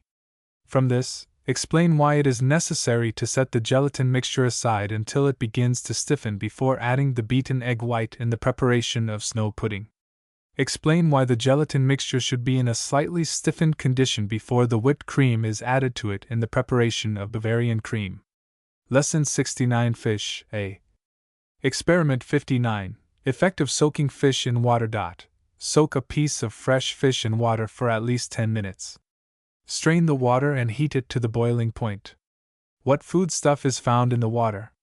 What practical application can be drawn from the result of this experiment as to washing fish? Experiment 60. Effect of boiling fish rapidly. Boil a small piece of fresh fish rapidly for a few minutes. What happens to the fish? Judging from this experiment, what care must be taken in cooking and serving fish? From the results of experiments 59 and 60, which method, boiling or baking, would be more desirable for cooking fish? Why? Comparison of beef with fish. Fish is an animal food containing protein. It differs from beef in structure and composition. Most fish contains more water than does beef, hence it has not as high a nutritive value. In the quantity of protein, however, fish is about equal to beef. Its protein is also complete. Hence many consider it quite as nutritious as beef. It is lacking in extractives, and needs careful seasoning. Fat of fish. The fat content of fish varies greatly in different kinds of fish. A few fish, such as salmon for example, contain considerable fat. The edible portion of most fish, however, contains less fat than beef. The ease with which we digest fish depends upon the fat it contains. Fish containing the least quantity of fat is the most easily digested. Classes of fish. According to the quantity of fat it contains, fish may be divided into two classes, _A dry, or _lean fish, and _B oily fish _. Cod, haddock, smelt, flounder, perch, bass, brook trout, and pike are dry or lean fish. Salmon, shad, mackerel, herring, eel, halibut, lake trout, and white fish are oily fish. This latter group contains from 5 to 10% of fat. Fish may also be divided into two classes, according to the water in which they live, fish from the sea being termed saltwater fish, and those from rivers and lakes freshwater fish. Since fish contains about as much protein as does beef, it should be generally used as a meat alternative. Inspection of the fish found at market will doubtless acquaint you with many kinds of fish. Salmon timbale or loaf. 1 can salmon, 1 cupful soft bread crumbs, 1½ teaspoonfuls chopped parsley, 1/2 teaspoonful salt, pepper, 1 or 2 eggs, 1 tablespoonful lemon juice, 1/4 to half a cup full milk. Mix all the ingredients thoroughly, adding enough milk to moisten. Pour into buttered timbale molds or into one bowl. Place on a rack in a pan, surround with hot water, and cover. Bake in the oven or cook on top of the range until the fish mixture is firm and is heated thoroughly. Turn out, and serve with white sauce to which chopped parsley has been added. For white sauce, see white sauce for vegetables. For the fat of the white sauce, use the oil drained from the salmon. Peas in white sauce make a pleasing addition to salmon timbale. Tuna fish or other cooked fish may be used instead of salmon. Casserole of fish. Cook 1 cupful of rice or barley, see page 85. Measure the ingredients given in salmon timbale or loaf, using salmon or any kind of canned or cooked fish, and prepare a fish loaf. Let the cereal cool slightly after cooking. Then line a baking dish or a mold with about 3/4 of the cooked rice or barley, pressing it in the dish firmly with a spoon. Put the fish mixture in the cavity and cover it with the remainder of the cereal. Steam the food 30 to 45 minutes. Turn from the mold and serve hot with white sauce as directed for salmon timbale. Any kind of cooked and chopped meat may be used instead of fish and combined with rice or barley as described above. Questions. What purpose do the eggs serve in salmon loaf? Think of the effect of intense heat upon the different ingredients in this fish mixture, and then explain why it should not cook for a long time or at a high temperature. What is the price per can of salmon? Of tuna fish? Name 2 fresh fish that are in market now. What is the price per pound of each? Lesson 70 Fish B. Freshness of fish. Fish is a food which spoils very quickly, and which is dangerous to eat if not fresh. For this reason, the housekeeper should be able to judge of the freshness of fish. In fresh fish, A. The flesh is firm and elastic, especially along the backbone. 6. The gills are bright. C. The eyes are bright and bulging. The sinking of fish when placed in water has also been given as an indication of its fitness for use as food. Decayed fish floats on water. Since fish spoils readily, it must be frozen if kept for any length of time. Frozen fish is not undesirable provided it is kept in a frozen state until used. It should be thawed out by placing it in cold water just before cooking. Fish that has been thawed out and kept for some time before cooking may contain at times poisonous substances called ptomaines. Ptomaines in food may produce distressing effects, or may even prove fatal. Fresh fish should be kept in a cool place until used, but should not be placed uncovered in the refrigerator. It may, however, be tightly covered, put in a tin pail or glass jar, and placed in the refrigerator. Before cooking, fish should be washed thoroughly with a wet cloth. On account of the odor, all utensils used in the cooking of fish should be washed in salted water. Baked fish. Clean and wash a large fish. The head or tail may or may not be removed before baking. If the head is retained, the eyes should be removed before serving. This is done more easily after cooking. If the tail is retained, it should be wrapped in oiled paper to prevent it from burning. Illustration, Figure 60. Fish kettle, showing rack. Sprinkle salt on the inside of the fish and also on the outside, and then fill with stuffing. Skewer the cut edges of the fish together or close the incision as follows. Hold the edges of the skin together and thrust toothpicks across the opening, through both cut edges of the fish. Then fasten the opening by lacing string around the toothpicks. Cut gashes on each side across the fish and put strips of salt pork into them or insert strips of pork with a larding needle. Oil a baking sheet or the rack of a fish kettle, see Figure 60, and place the fish on it, forming the fish into an S by means of skewers. Place the sheet in a baking pan and add pieces of salt pork. Bake 15 minutes for each pound, or until the flesh can be separated easily from the bones by means of a skewer or a fork. If the baking pan is uncovered, baste every 10 minutes. When done, carefully remove the fish from the pan and place on a platter, garnish with parsley and lemon, and serve with tomato sauce or sauce for fish, see below. In the absence of a baking sheet, 2 well-oiled strips of muslin may be placed across the baking pan, underneath the fish. When baked, the fish may be removed easily from the pan by means of the strips of muslin. Stuffing for fish. 2 cupfuls soft breadcrumbs, 1/2 teaspoonful salt, 1/8 teaspoonful pepper, cayenne, 1 teaspoonful scraped onion, 1 teaspoonful chopped parsley, 1 teaspoonful capers or chopped pickles, 2 tablespoonfuls butter or substitute. Mix the ingredients in the order given. See crumbs for scallop dishes. Sauce for fish. 3 tablespoons butter or substitute, a 1/4 cup full flour, 1/2 teaspoonful salt, cayenne, 3/4 cup fulls hot water, a 1/4 cup full vinegar or 1 large lemon juice, 1 tablespoonful chopped parsley. Prepare the first 5 ingredients as in white sauce. See white sauce for vegetables. Then add vinegar or lemon juice and chopped parsley. Serve hot over fish. Hard-cooked eggs make a pleasing addition to this sauce. Chop the whole eggs or slice the whites and mash the yolks with a fork, then add to the sauce. Questions. Why should fish not be left uncovered in the refrigerator? Why should fish be cleaned by wiping with a cloth, rather than by placing in a pan of water? See Experiment 59. What is the purpose of placing fish on a baking sheet or placing strips of muslin underneath for baking? See Experiment 60. How is fish tested for sufficient cooking? How can the odor be removed from utensils in which fish has been cooked? Lesson 71. Fish. C. Planked broiled fish. An oak plank, 1 inch in thickness and as long and wide as a large platter, is a satisfactory device for broiling fish. For planking or broiling, fish steaks or thin, flat fish, such as mackerel or bluefish, should be selected. Clean the fish, then place it, skin side down, on the plank. Sprinkle with salt and pepper, and spread with softened or melted butter. Place in the broiling oven and broil until done, usually 15 or 20 minutes. A border of potato puff mixture makes a pleasing addition to the fish. See potato puff. A few minutes before the fish is done, remove it from the oven and arrange the potato mixture around it. A pastry bag and tube may be used for this purpose. Brush the potato with egg diluted with water, 1 tablespoonful of water to 1 egg.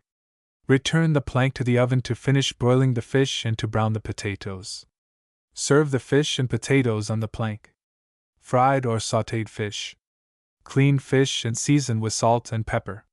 Mix equal parts of cornmeal and flour. Dip the fish in this mixture.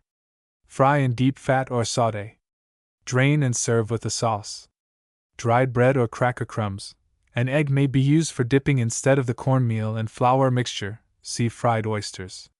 Fish chowder.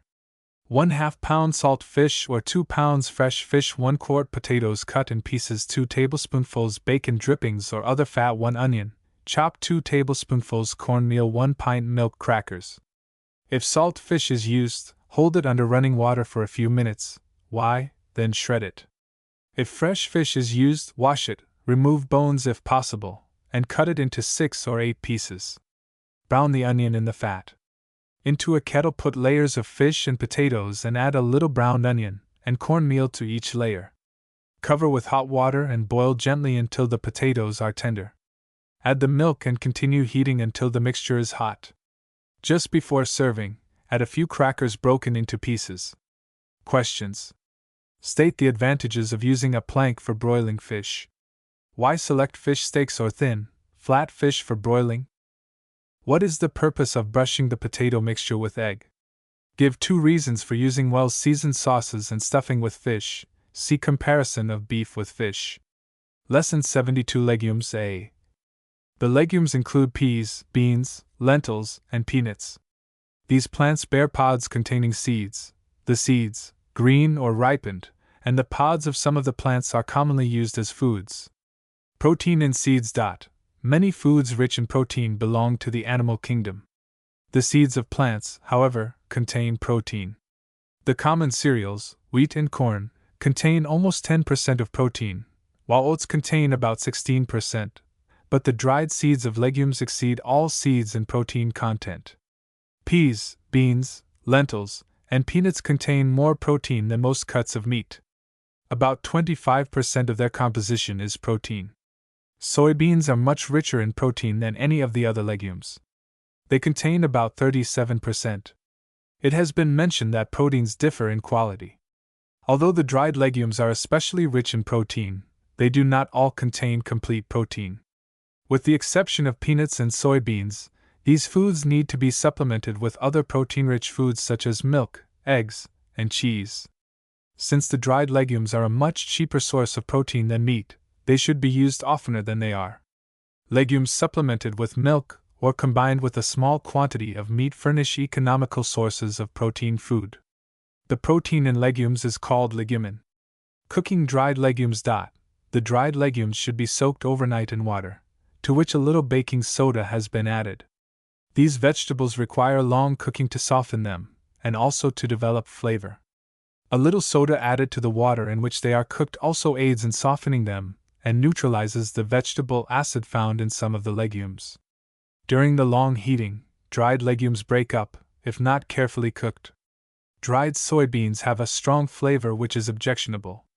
This can be removed as follows: soak the beans overnight in a large quantity of hot water, drain, add fresh water and baking soda, about 1 teaspoonful for each cupful of beans, and cook the beans for about 40 minutes, then drain, add more water, and cook until they are tender.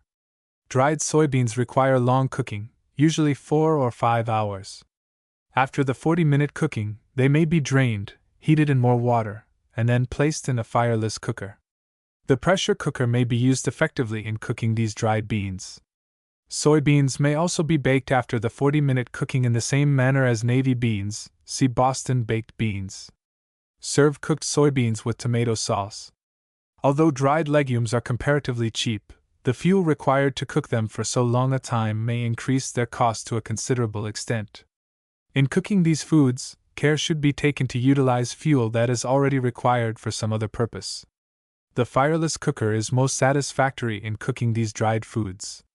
Boston baked beans.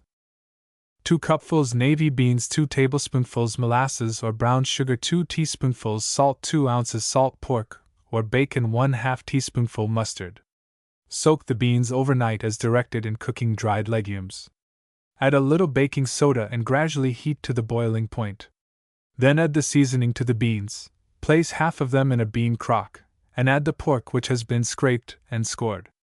To score salt pork, cut gashes in it nearly to the rind. Add the remainder of the beans and enough water to cover them slightly. Bake in a slow oven, 250 degrees Fahrenheit. 6 to 12 hours. Keep the beans below the boiling point, and see that they are covered with liquid. Lentils may be baked in the same way as beans. Salted peanuts. 1/2 cup full salt, 1 cupful shelled unroasted peanuts, 3 cupfuls water, 2 teaspoonfuls butter or substitute. Remove the skins from the peanuts by placing them in boiling water for 3 minutes. Drain, cover with cold water, and then slip off the skins. Heat the salt and water, and when boiling, add the peanuts. Cook 8 minutes. Drain, rinse off the salt, place in a baking pan, add the fat, and bake until slightly browned, stirring often. Turn from the pan on paper.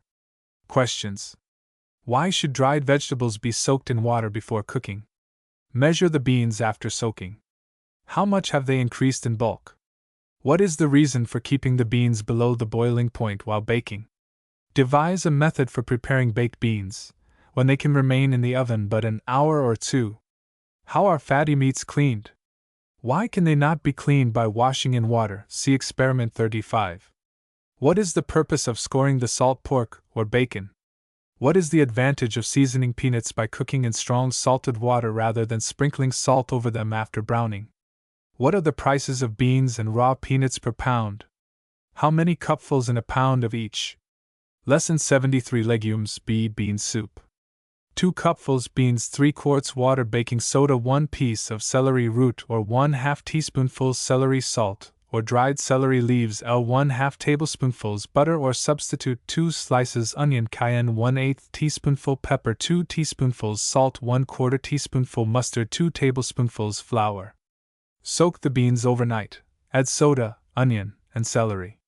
Cook slowly until the beans are soft. Add more water if more than 1 quart evaporates. Press through a strainer. Use the remainder of the ingredients in making a sauce. The strained beans should be used as the liquid for the sauce. See thick soups. Slices of lemon and of hard-cooked eggs may be used as a garnish for this soup. Split pea soup. 1 cupful split peas, 2½ quarts water, baking soda, 2 slices onion, 1 pint milk, 1/8 teaspoonful pepper, 1/4 teaspoonfuls salt, 3 tablespoonfuls flour, 2 tablespoonfuls butter or substitute. Soak the peas overnight, add soda and onion, and cook slowly until the peas are soft. Press through a strainer. Make a white sauce of the remainder of the ingredients. Add the strained peas, heat, and serve. Cooking a ham bone with the split peas changes the flavor. Green pea soup. 1 pint or can of peas, 1/2 teaspoonful sugar, 1 pint liquid round peas and water, pepper, 1 teaspoonful salt, 1½ tablespoonfuls butter or substitute, 1 pint milk, 2 tablespoonfuls flour.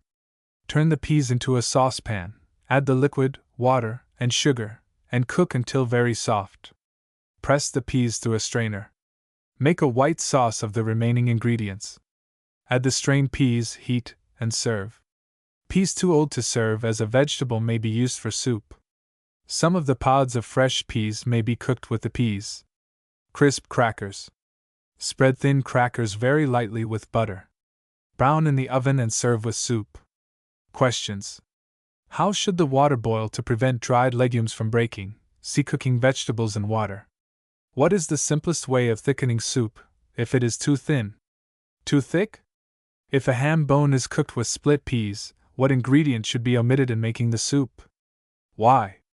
How many persons will these recipes for soup serve? How many cupfuls in a pound of split peas? What is the cost per pound of split peas? How much does 1 cupful of split peas increase in bulk by soaking? What quantity of split peas would be equal to a can of peas? What is the cost of a can of peas? How much is saved in making soup by using split peas rather than green peas? Lesson 74. Legumes. C. Bean roast. 1 cupful white beans, cooked 1 cupful roasted peanuts, half a cup full breadcrumbs, 1 teaspoonful salt, speck pepper, half a cup full milk. Put the beans and peanuts through a food chopper, add the remaining ingredients. Mix and shape into a loaf. Place in an oiled dish and bake 30 minutes in a moderate oven. Serve hot with tomato sauce. Peanut butter soup. 1 cupful peanut butter, half a cup full chopped celery, 1½ cupfuls water, 3 cupfuls milk, 2 teaspoonfuls salt, 1/8 teaspoonful pepper, 1 grated potato. Mix the peanut butter with a cupful of milk. Heat 2 cupfuls of milk in a double boiler. Cook the celery in the water until the vegetable is tender. Add the grated potato, cook, and stir until the mixture is thickened. Then add it to the hot milk. Also add the peanut butter mixture and seasoning. Heat until it is hot. Beat with a Dover egg beater. Serve hot. Dried celery leaves may be used instead of fresh celery. Questions. Mention the nutrients contained in the food materials of bean roast and peanut butter soup. Discuss the value of each nutrient. Calculate the cost of bean roast. How many persons will it serve? How many persons will 1 pound of chopped beef serve? Estimate the difference in cost of 1 serving of bean roast and of chopped steak. What is the purpose of grated potato in peanut butter soup? What substance could be substituted for the grated potato? State the method of mixing and cooking if the substitution were made. Related work. Lesson 75. Cost of food. Foods differ greatly in cost. 1 pound of rice costs much less than 1 pound of beefsteak. 1 cut of meat may cost less per pound than another. 25 cents buys much less in weight of sweetbreads than of beefsteak. Many factors other than difference in costs must, however, be taken into consideration when determining the value of foods. Cost of food in relation to nutritive value. Foods differ in nutritive value per pound. 1 pound of dried split peas contains more than 3 times as much nutriment as 1 pound of fresh peas. The nutritive value of a pound of sweetbreads is much less than that of a pound of beefsteak. Cost of food in relation to refuse. Although 1 cut of meat may sell for more than another, the higher priced one may be cheaper because there is less waste. In most localities, flank steak costs more per pound than shoulder steak, yet flank steak is the cheaper meat because it is all edible, while there is about 1/5 waste in most shoulder steak. One pays for some refuse even when purchasing eggs. Cost of food in relation to season. Most foods are higher in price when out of season. Strawberries may cost 75 cents per quart in February and 25 cents in the spring or summer months. An unseasonable food is invariably expensive. Cost of food in relation to weight. Food labels often contain valuable information. The weight of the contents of a package, can, or bottle, and sometimes the composition of food appears on them. Packages, bottles, and cans of equal size do not always contain the same quantity of foods. The shape or thickness of a container also affects the quantity of its contents. By examining labels and noting weight and composition, the price and quality of one brand of foods may be compared with another. Household scales are useful in checking up the weight of foods, such as meats, fats, and vegetables. By weighing foods after they have been purchased, a housekeeper can determine if a dealer is giving her that for which she pays. Lessening the cost of foods. There are many things, then, that the thrifty buyer should take into consideration when purchasing foods. It is one of the obligations of a woman who purchases and plans the foods for a family to be careful of expense. The following statement concerning thrift is both forceful and true. It is not beneath the dignity of any family to avoid useless expenditure no matter how generous its income, and the intelligent housekeeper should take as much pride in setting a good table, at a low price, as the manufacturer does in lessening the cost of production in his factory. Footnote 56, United States Department of Agriculture, Farmers Bulletin 391. Economical use of meat in the home. Page 43. Calculation of the cost of food. In counting the cost of foods, it is necessary to know not only the price per pound, quart, dozen, or package, but the measurement in cupfuls of the given weight. Most of the data for the list given below can be obtained from labels on the containers and from the notes on the weights and measures of various foods prepared from the questions of this text. The dashes indicate that data are not required. The cost should be calculated to 4 decimal places. Foods cost measure cost per in cupful table tea pound, cupful spoonful quart, of etc. pound, quart, etc. Apricots, dried baking powder, beans, dried butter substitute cheese, cocoa, coffee heaping, tablespoonful cornmeal, cornstarch, cream of wheat, cream, currants, dried eggs C1, experiment 41 flour, white flour, whole wheat, flour, graham, gelatin, lard, macaroni, meat, chopped, milk, potatoes, 1 potato prunes, dried raisins, dried rice, rolled oats, salt, split peas, sugar, brown, sugar, granulated sugar, loaf 1, lump sugar, powdered, tapioca, tea, vanilla, vegetable oil, wheatina. Lesson 76 Cooking and Serving a Breakfast. Cook and serve a breakfast. The following menu is suggested: oranges or baked apples, goldenrod eggs, baked mush with honey or marmalade cocoa. Follow the English or family style of serving. Serve the breakfast with or without a maid. Calculate the cost of the meal. In determining the cost, use the data from the previous lesson for the staple materials. The cost of fresh foods such as oranges or apples may be secured from the one who did the marketing or from the grocer's statement. Lesson 77 Review, Meal Cooking Menu. Cereal with fruit, poached egg on toast. See Lesson 14 for suggestions regarding the preparation of the lesson. Lesson 78. Home Projects, footnote 57, see Lesson 9. Suggestions for homework. Set the table for the evening meal each day. Cook at least 1 tough cut of meat each week. Suggested aims: 1. To lay the cloth smooth and straight. 2. To place the dishes in a neat and orderly way on the table. 3. To make as few trips as possible from the cupboard to the dining table. 4. To plan the entire number of dishes, knives, forks, spoons, and other things needed during the meal, and then place these on the dining table or other suitable place where they may be conveniently obtained when the meal is being served. 5. To prepare the tough meat so that it is tender, moist, and tasty. 6. To determine the cost of meat. Division 7 Health and Growth Promoting Foods, rich in vitamins. Lesson 79 Vitamins, vegetables of delicate flavor. Vitamins. In determining the proper diet for perfect nourishment, scientists long since came to the conclusion that the body needed a certain quantity of carbohydrates, fats, protein, ash, and water. They were all agreed that all these foodstuffs needed to be represented in the foods making up a day's diet. Scientists also found that these foodstuffs must exist in a certain proportion in a day's food, that there should be enough of each of the foodstuffs to meet the needs of the body. A diet made up of foods in which all the foodstuffs were represented in the proper proportion was termed a balanced ration. Investigations of recent years, however, show that these foodstuffs alone do not afford perfect nourishment. Much valuable scientific work is being done on the question of adequate diet. It is found that certain substances contained in foods in small amounts are absolutely essential in diet. When animals are fed foods containing only the foodstuffs mentioned above and none of these other substances, they cease growing, become diseased, and eventually die.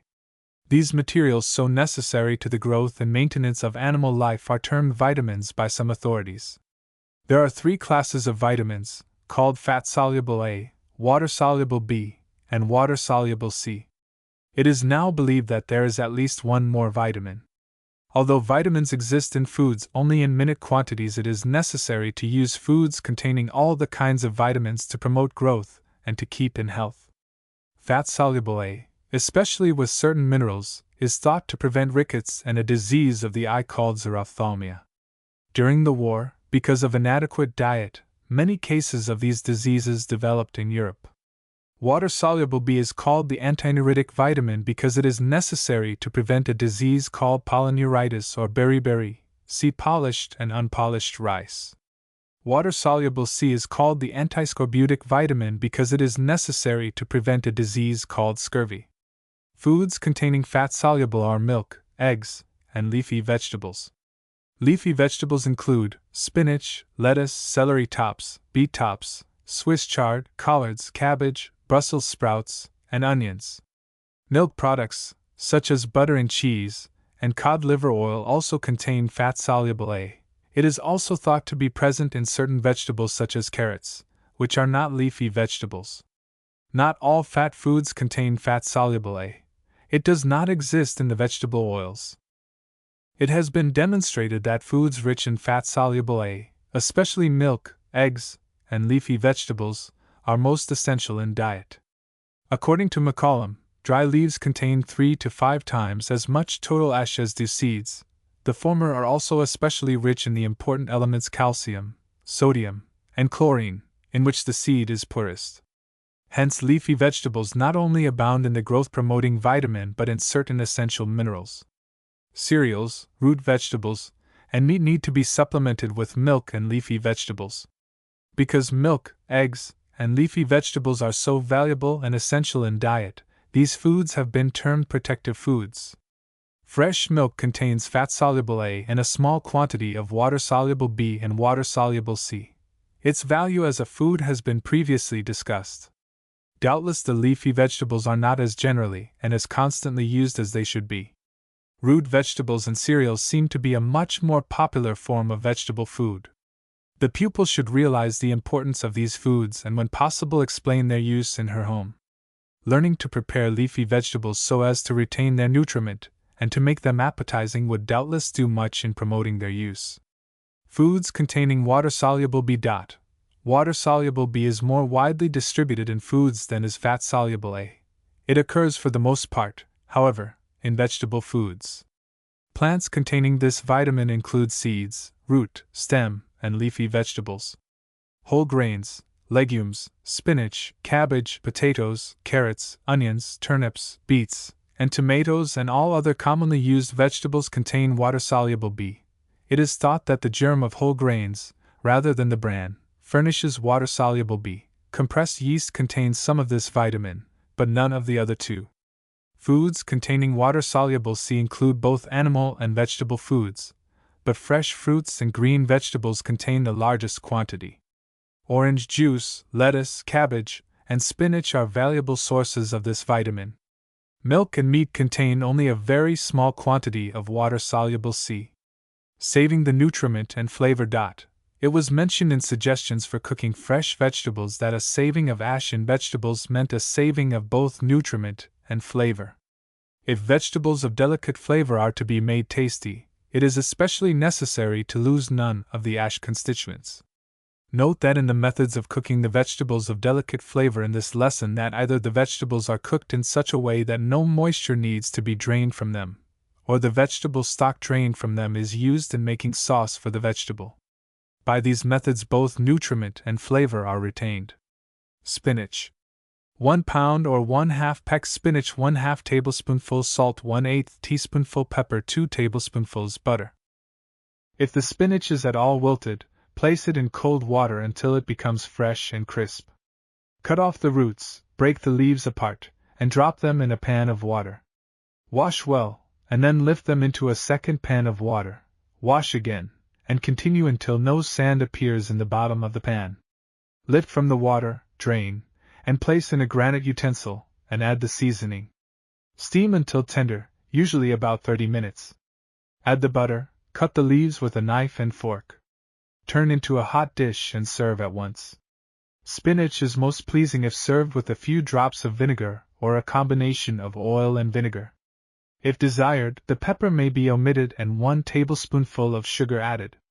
Spinach may also be garnished with slices of hard-cooked eggs, using 2 eggs to 1/2 peck of spinach. Spinach may be cooked directly over the flame, as follows. Wash the spinach as directed above. Then drain, and place in a saucepan or casserole. Do not add water unless the spinach is old. Add the seasoning, cover, and cook for 10 minutes, pressing down and turning over the spinach several times during the cooking. Cut with a knife and fork in the saucepan or casserole. Add the butter, and simmer for 5 minutes. Serve at once. Scalloped spinach with cheese. 1 pound spinach, 1 cupful thick white sauce, 1/2 cup full cheese, cut in pieces 2 to 3 hard-cooked eggs, slice 2 cupfuls buttered bread crumbs. Wash the spinach and cook it by either of the methods given above. Season it with 1/2 tablespoonful of salt. Drain the moisture from the cooked spinach. Use this liquid combined with milk for the liquid of the white sauce. Season the sauce with 1/2 teaspoonful of salt and add the cheese to it. Stir the mixture until the cheese is blended with the sauce. Divide the spinach, sauce, and eggs into 2 portions and the bread crumbs into 3 portions, as directed for scalloped corn. Place a layer of crumbs in a baking dish, add a layer of spinach, sauce, and eggs. Add another layer of each material, and finally the third layer of crumbs. Bake in a moderate oven until the materials are heated and the crumbs browned. Serve hot. Dried celery leaves. Footnote 58. The stems of celery from which the leaves are cut should be utilized. They may be used in a salad or cooked and served with white sauce as creamed celery. If the vegetable is cooked, it should be steamed or cooked in a small quantity of boiling water. In case the latter method is followed, the celery stock should be combined with milk and used in the preparation of the white sauce. Wash celery leaves and remove the stems. Place the leaves on a platter or granite pan, cover with cheesecloth, and set aside to dry. When perfectly dry, crumble the leaves and place them in a covered jar. Use for flavoring soups and stews. Questions. In what kind of soil does spinach grow? What is the advantage of using 2 pans and washing spinach? What is the advantage of cooking in steamed green vegetables of delicate flavor? If green vegetables are cooked in water, what is the advantage in using a small, rather than a large quantity of water? What is the price of spinach per pound or peck? How many persons does 1 pound or peck serve? What is the price of celery per bunch? What vitamins are present in spinach and celery leaves and stems? Lesson 80. Vitamins, vegetables of strong flavor. The effect of cooking and drying vitamin-rich foods. Since vitamins are so essential in food, the effect of cooking and drying upon the vitamin content of a food needs to be considered. There has been some difference of opinion regarding this matter. Indeed, the question of whether or not vitamins of all vitamin-rich foods are destroyed by cooking and drying has not been determined. It is thought, however, that fat-soluble A may be destroyed in part by cooking at boiling temperature, and that prolonged cooking may almost entirely destroy it. Water-soluble B is thought to be little affected by ordinary home cooking processes. But when foods containing it are heated above boiling temperature, as in commercial canning and cooking in the pressure cooker, the vitamin is believed to be partially or completely destroyed. It is thought the water-soluble B vitamin present in foods is destroyed by cooking them in water to which baking soda or any alkali is added. Water-soluble C is decidedly affected by heat. Vegetables cooked for even 20 minutes at boiling temperature lose much of their usefulness in preventing scurvy. It is thought, however, that very young carrots cooked for a short time, and canned tomatoes, contain water-soluble C. Drying also destroys to a great extent the antiscorbutic effect of foods containing water-soluble C. Most dried vegetables and fruits have been found valueless in checking scurvy. Since there is no question about the vitamin content of uncooked vegetables, the use of salads containing lettuce and raw vegetables such as cabbage and carrots should find favor. Spinach is a valuable food not only because it contains vitamins, but because it is rich in iron. Young beet tops so often discarded contain too much valuable material to be wasted. Nutriment versus flavor. If vegetables of strong flavor are cooked carefully in a large quantity of boiling water, at least 4 quarts, a mild flavor results, but much of the ash is lost.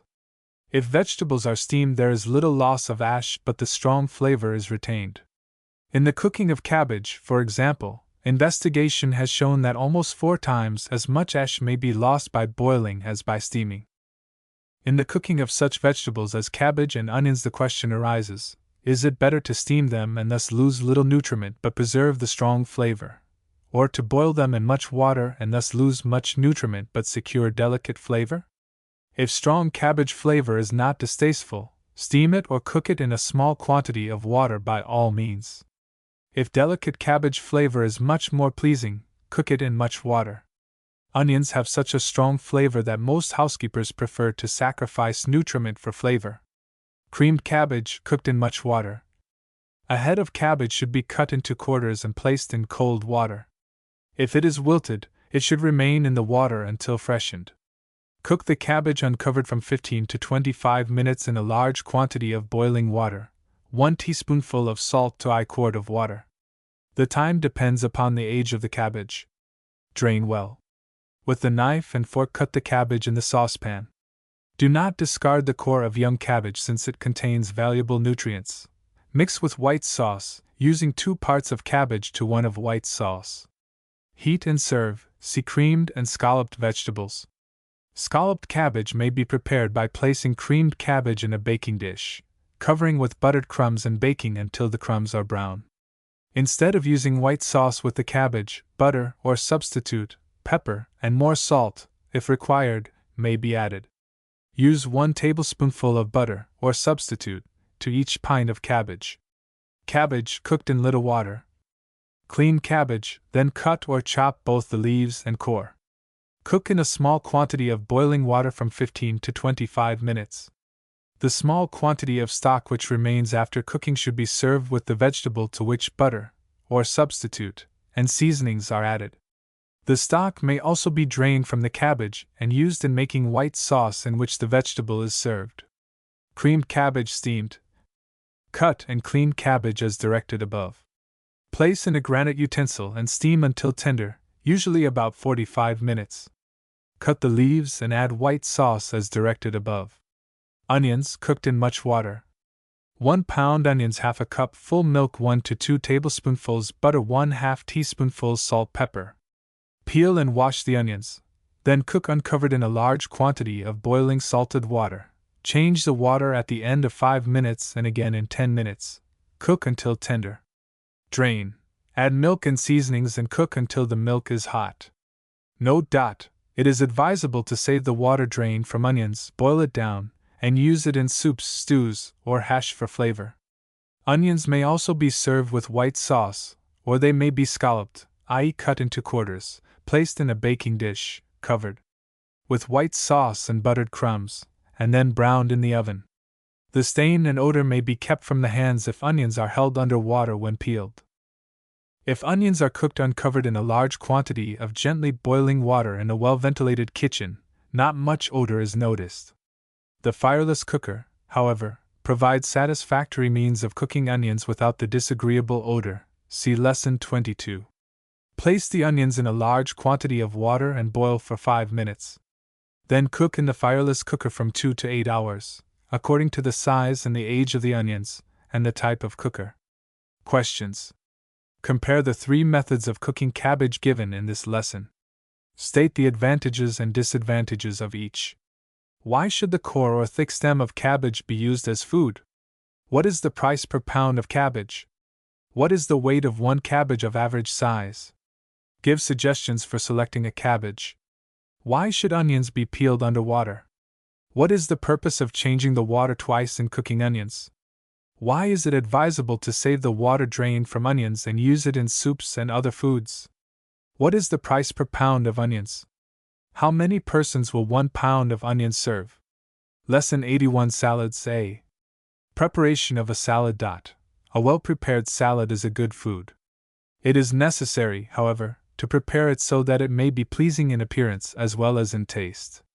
The green vegetables used for salads should be crisp, cold, and dry when served. If several food materials are used, the flavors should blend. Have the salad dressing well seasoned, and its ingredients well proportioned. Add the dressing to a salad just before serving. Lettuce for salad. Either leaf or head lettuce forms a part of almost all salads. It is often used as a bed for a salad, or as a border. For the latter purpose, leaf lettuce should be used and cut into strips with the scissors. Keep lettuce in a cold place, separate the leaves, and place them in cold water until crisp and fresh. Wash and look over carefully to see that no insects cling to them. Shake the water from the leaves or place them in a cloth bag or a wire basket. Then place the bag or basket in the refrigerator to drain. The leaves may also be dried with a towel. Lettuce served with French dressing makes a plain but pleasing salad.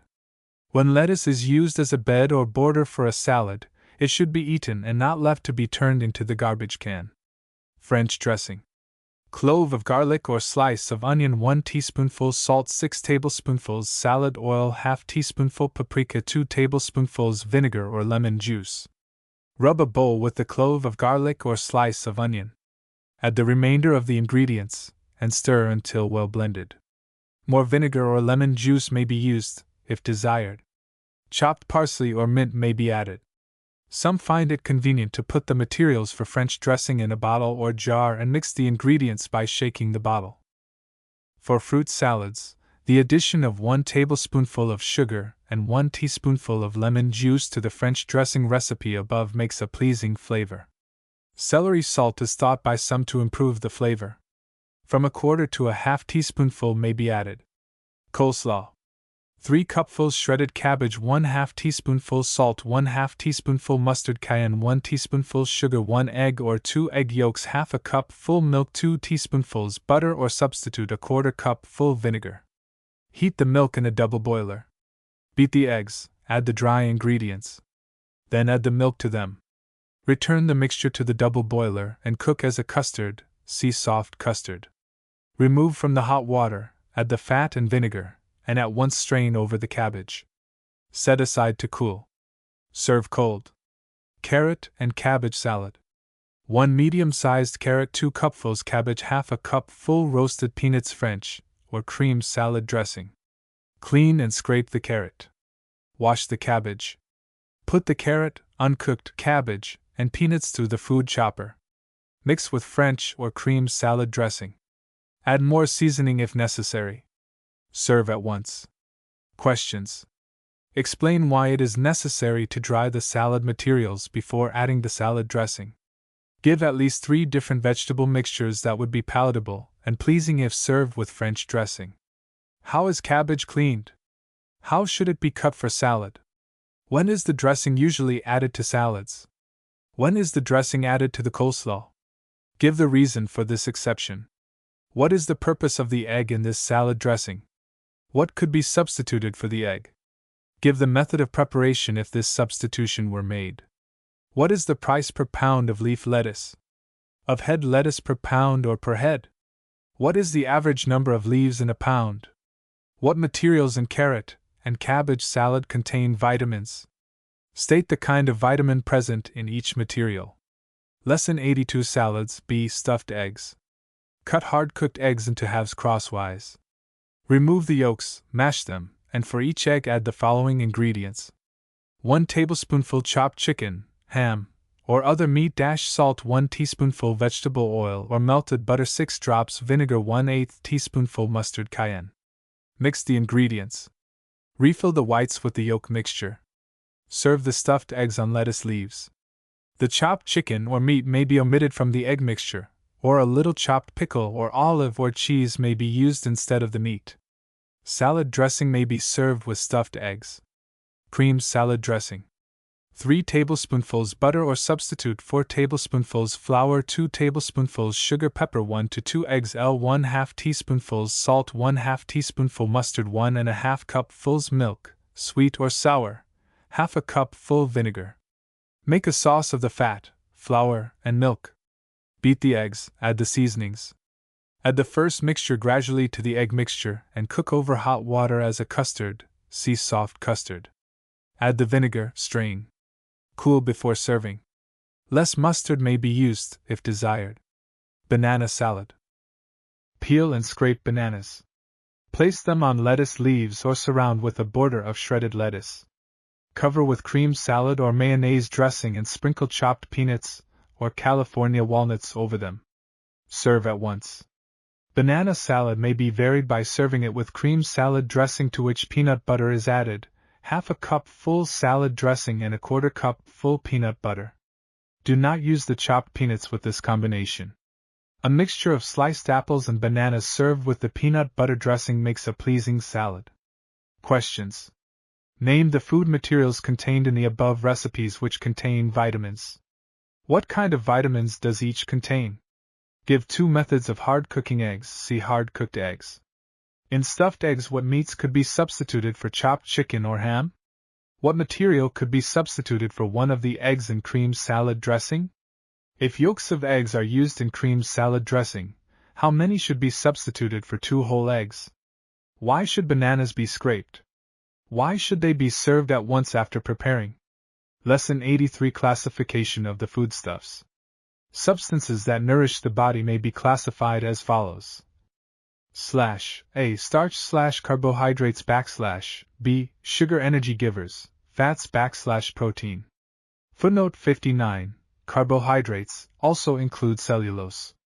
But because cellulose does not yield any appreciable amount of energy, it is not listed with starch and sugar. Complete protein / protein body builders / incomplete proteins / ash. Ash body regulators. Water / A. Fat soluble A / vitamins. B. Water soluble B / C. Water soluble C. Footnote 60. So little is known regarding the chemical composition of vitamins that it is difficult to classify them. Since the 3 food essentials termed as fat-soluble A, water-soluble B, and water-soluble C are individual substances and very different in character, it may be that they will be classified later as 3 separate foodstuffs. It could then be said that there are 8 foodstuffs. Make lists of foods rich in 1. Water. 2. Ash. 3. Carbohydrates. Subdivide foods rich in carbohydrates into foods rich in A. Sugar, B. Starch, C. Cellulose, i.e. bulky foods. 4. Fats. 5. Protein. Indicate those foods that contain complete proteins and those that contain incomplete proteins.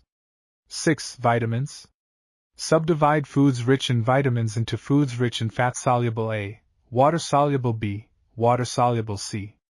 Explain why certain foods are contained in 2 or more lists. Related work Lesson 84 Selecting Food. Marketing versus telephoning. Visits to food markets or grocery stores are most essential, especially if one is learning to buy. It is first necessary to find desirable marketplaces or stores, those that are clean and reliable. Screened windows and doors, and adequate bins, boxes, jars, or other receptacles for storing foods are necessary in keeping foods clean. After one has found desirable places for marketing, it is well to become acquainted with desirable brands of staple canned or packaged goods. After this knowledge is gained, such foods may be ordered by telephone or by messenger with satisfaction. But no matter how experienced the buyer, it is more satisfactory to select at markets perishable goods such as meat, fish, fruits, and vegetables that wilt readily. In certain cases where the housekeeper has such obligations or so many duties that a personal visit to markets is impossible, food must be purchased by telephone or messenger. Such a procedure, however, is usually followed at the sacrifice of economy and satisfaction in buying. Fresh versus canned foods. Fresh foods of good quality are generally more desirable both from the standpoint of flavor and nutriment than canned goods. When, however, fresh foods are unseasonable, their price may greatly exceed that of canned foods. A good rule to follow is to buy fresh foods when they are in season and the canned ones when fresh foods of reasonable price cannot be secured. The practice of buying perishable foods, especially fruits, when they are abundant and canning them for later use is thrifty. To buy factory canned fruits and vegetables when fresh winter fruits, such as cranberries, oranges, and apples, and root vegetables may be purchased is questionable both from the standpoint of economy and nutriment. It is often more economical to purchase dried rather than canned fruits. The former usually contain more food value per pound.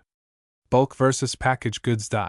Time spent in placing and sealing foods in packages and the cost of the containers make the price of packaged foods exceed those sold in bulk. Moreover, large packages usually cost more proportionately than small ones. On the other hand, packaged foods may be cleaner, require less handling, and are often much more inviting because of their attractive wrapping. It does not follow, however, that all foods sold in containers are cleaner than those sold in bulk. Unsanitary conditions sometimes prevail at factories where the foods are packed. It is a safe rule to buy in package form only those foods which cannot be washed or sterilized by cooking. Uncooked versus cooked foods. Not only breads, cakes, certain cereals, and canned goods may be purchased ready cooked, but other foods, such as salads and puddings, may be bought in certain markets and stores. Such foods are much higher in price than those of equal quality prepared at home. The cost of labor, fuel, and overhead expense, as well as of materials, must be paid for by the purchaser. Unless one is engaged in business other than housekeeping or one's housekeeping duties are too arduous, it is generally not wise to make a practice of buying cooked foods. Large versus small quantities. It is usually wasteful to purchase perishable foods in large quantities. Fresh meats, perishable fruits such as berries, and green vegetables should be purchased only in quantities sufficient for immediate use. It is sometimes economical, as far as fuel and time are concerned, to buy enough fresh meat for 2 days' consumption, provided all of it can be cooked on the first day, and then used cold or merely reheated on the second day. Unless storage space is limited, flour should not be purchased in less than 25-pound sacks. In less quantity than this, it usually costs more per pound. It is wise for small families, however, to purchase flour and other grains in smaller quantities in the summertime, since weevils may infest such food materials. When a non-perishable food such as sugar, or any of the grains, sells for a fractional sum per pound, it is economical to buy several pounds so as not to add to the cost per pound. It is wiser, for example, to buy 2 pounds of dried beans at 12.5 cents per pound than 1 pound at 13 cents. Semi-perishable foods such as eggs and fats can usually be purchased with satisfaction in quantities sufficient for a week. They should, of course, be stored in a cool place. Many persons find it economical to buy eggs in large quantities in the summertime and pack them in water glass for winter use. Root vegetables and canned goods are cheaper when bought by the bushel and case. There must, however, be cool, dry storage space to make the purchase of the former in large quantities practical. It is impossible to purchase certain foods for small families in small enough quantities for immediate consumption. A can of molasses, for example, is usually more than enough for use at one time. When this is the case, the greatest care should be exercised to store such foods carefully, and to utilize them before they spoil.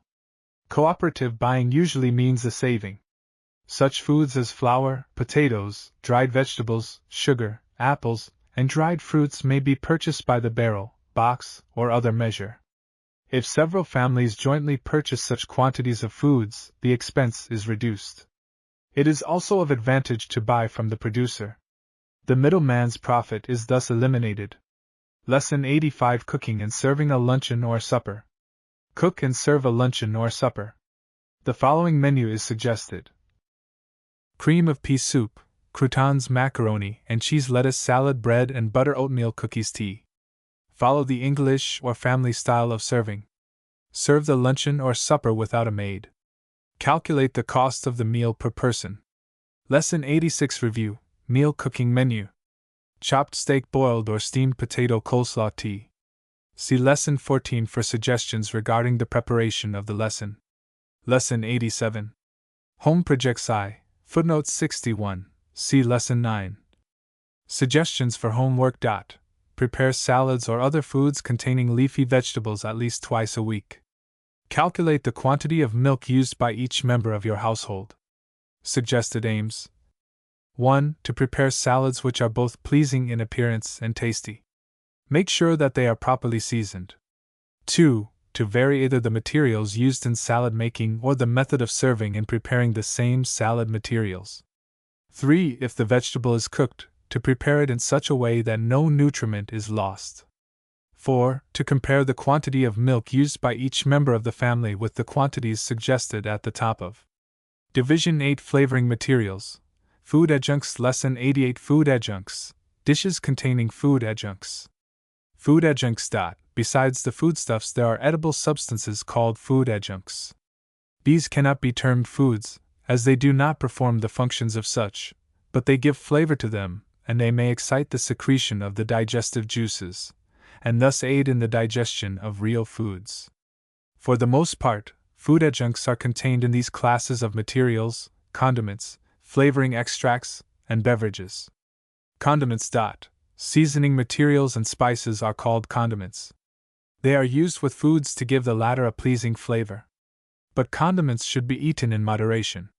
They are often used to cover up the flavor of inferior or poorly prepared foods, and they are often used to excess in sauces.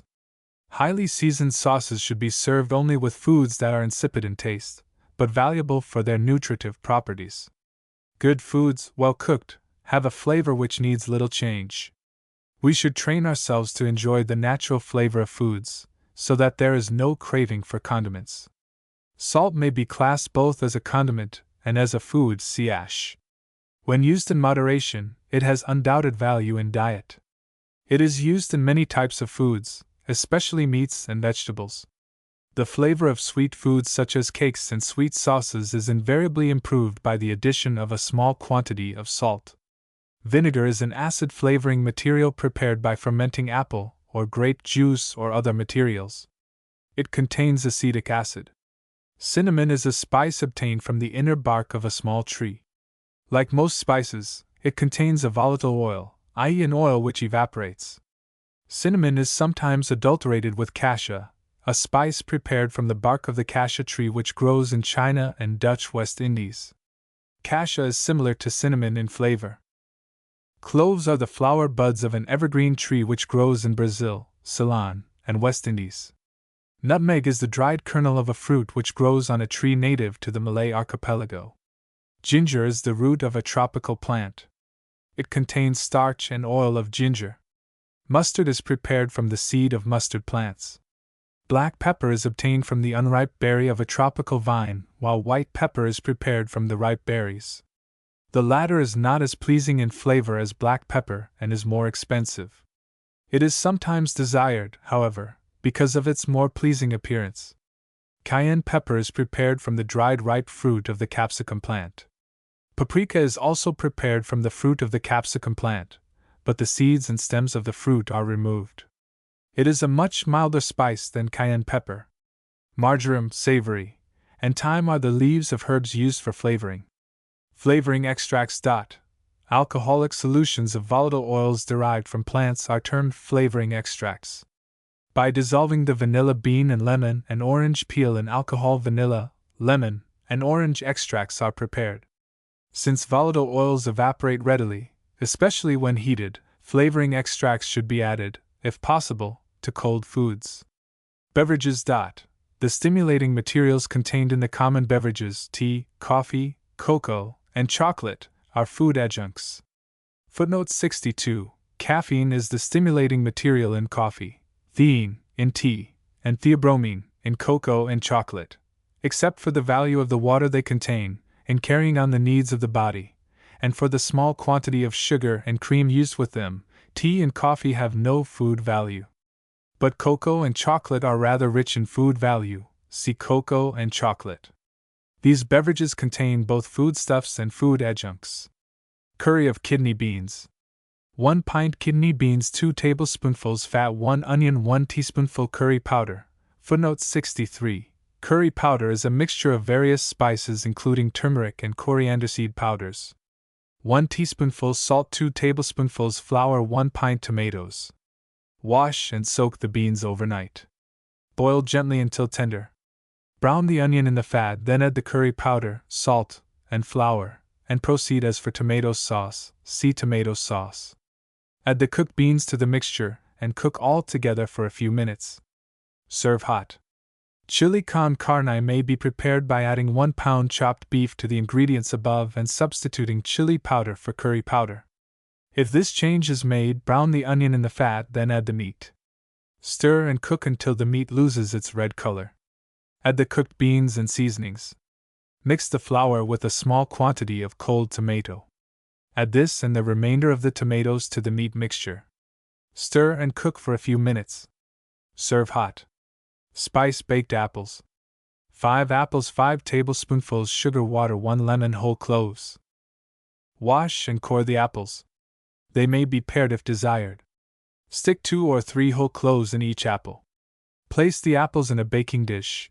Put 1 tablespoonful of sugar in the cavity of each apple, and a slice of lemon on the top. Add enough water to cover the bottom of the baking dish. Cover, bake at 400 degrees Fahrenheit, until soft. Serve cold. If the apples are very sour, more sugar should be used. Savory toast. 2 cupfuls canned tomatoes, 1 cupful water, 2 cloves, 3 allspice berries, 3 peppercorns, 2 sprays parsley, 2 tablespoonfuls fat, 1/2 onion, sliced 3 tablespoonfuls flour, 1/2 teaspoonful mustard, 2 teaspoonfuls salt, cayenne, 1/4 pound cheese, 1 egg, 8 slices toast. In a covered saucepan, cook the tomatoes, water, cloves, allspice berries, peppercorns, and parsley at simmering temperature for at least 15 minutes. Brown the onion in the fat. Mix the flour, mustard, salt, and cayenne.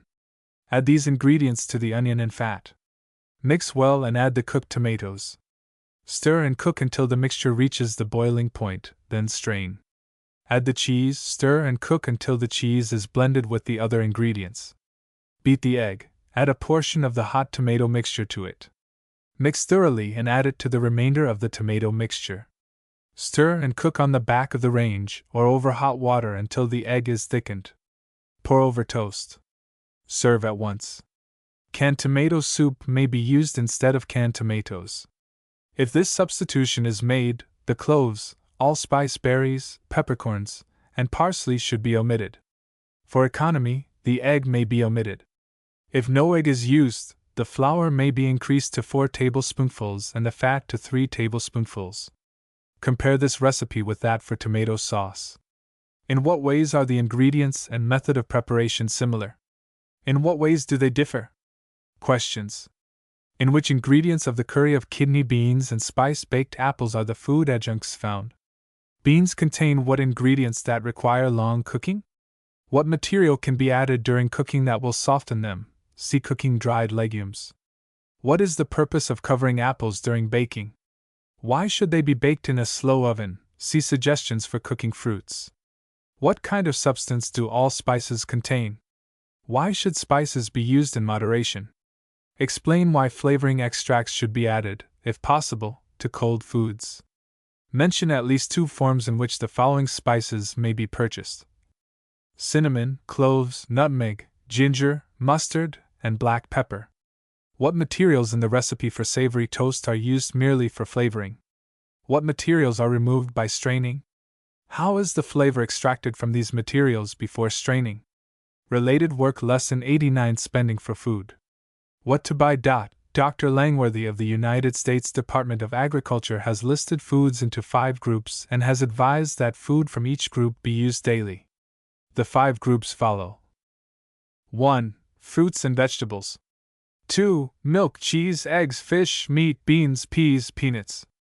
3. Cereals, cornmeal, oatmeal, rice, rye, wheat, flour, bread. 4. Sugar, syrups, jelly, honey, candies.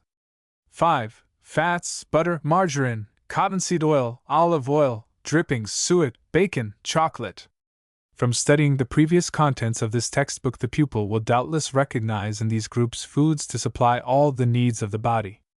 By following this plan of using some food from each group every day, the needs of the body will be supplied. How much to spend for food? Anyone, no matter how ignorant or thoughtless, can get rid of money. But it takes a wise person, one who understands values and quality, to get value received for money spent. Whether one is purchasing food for all the meals of a family or is only selecting a luncheon or one meal, it is desirable to spend money wisely. The 5 food groups may serve as a basis for the purchase of foods. It has been suggested that each dollar used in buying foods be divided into 5 parts of 20 cents each. Out of every dollar spent, use footnote 64 from United States Thrift Leaflet number 15. 20 cents more or less for vegetables and fruits, 20 cents or more for milk and cheese, 20 cents or less for meat, fish, eggs, etc., 20 cents or more for bread and cereals, 20 cents or less for sugar, fat, tea, coffee, chocolate, flavoring. Note. Compare these groups of food with those given above. Note that the first division of money should be used for the foods of Group 1, the second and third divisions for the foods of Group 2, the fourth division for the foods of Group 3, and the fifth division for the foods of Groups 4 and 5. Illustration, Figure 61. A suggestion for the division of each dollar spent for food. According to Lucy H. Gillett of the Dietetic Bureau of Boston, when strictest economy is necessary, 1/4 of each dollar spent for food should be used to purchase bread and other grain products. The remainder of the dollar should be spent about equally for the groups of food mentioned above. If 25 instead of 20 cents is spent for cereal products, however, care should be taken to buy sufficient milk to meet the needs of each member of the family. See milk, an invaluable food. This is especially necessary where there are young children in the family. Comparing the cost of foods. The pupil should note that the different foods contained in the same groups differ in cost. One can economize by using the cheaper foods in the group or by using the more expensive only occasionally. If you find that fresh vegetables cost less than fruits, use the latter more sparingly than the former. Meats are more expensive than dried peas or beans, and cheese, especially cottage cheese. Cottage cheese or peas and beans in combination with milk or eggs may take the place of meat. A small quantity of meat may be combined with the dried legumes or cereals and a saving effected. The third, fourth, and fifth groups contain energy-giving foods. See divisions 4 and V.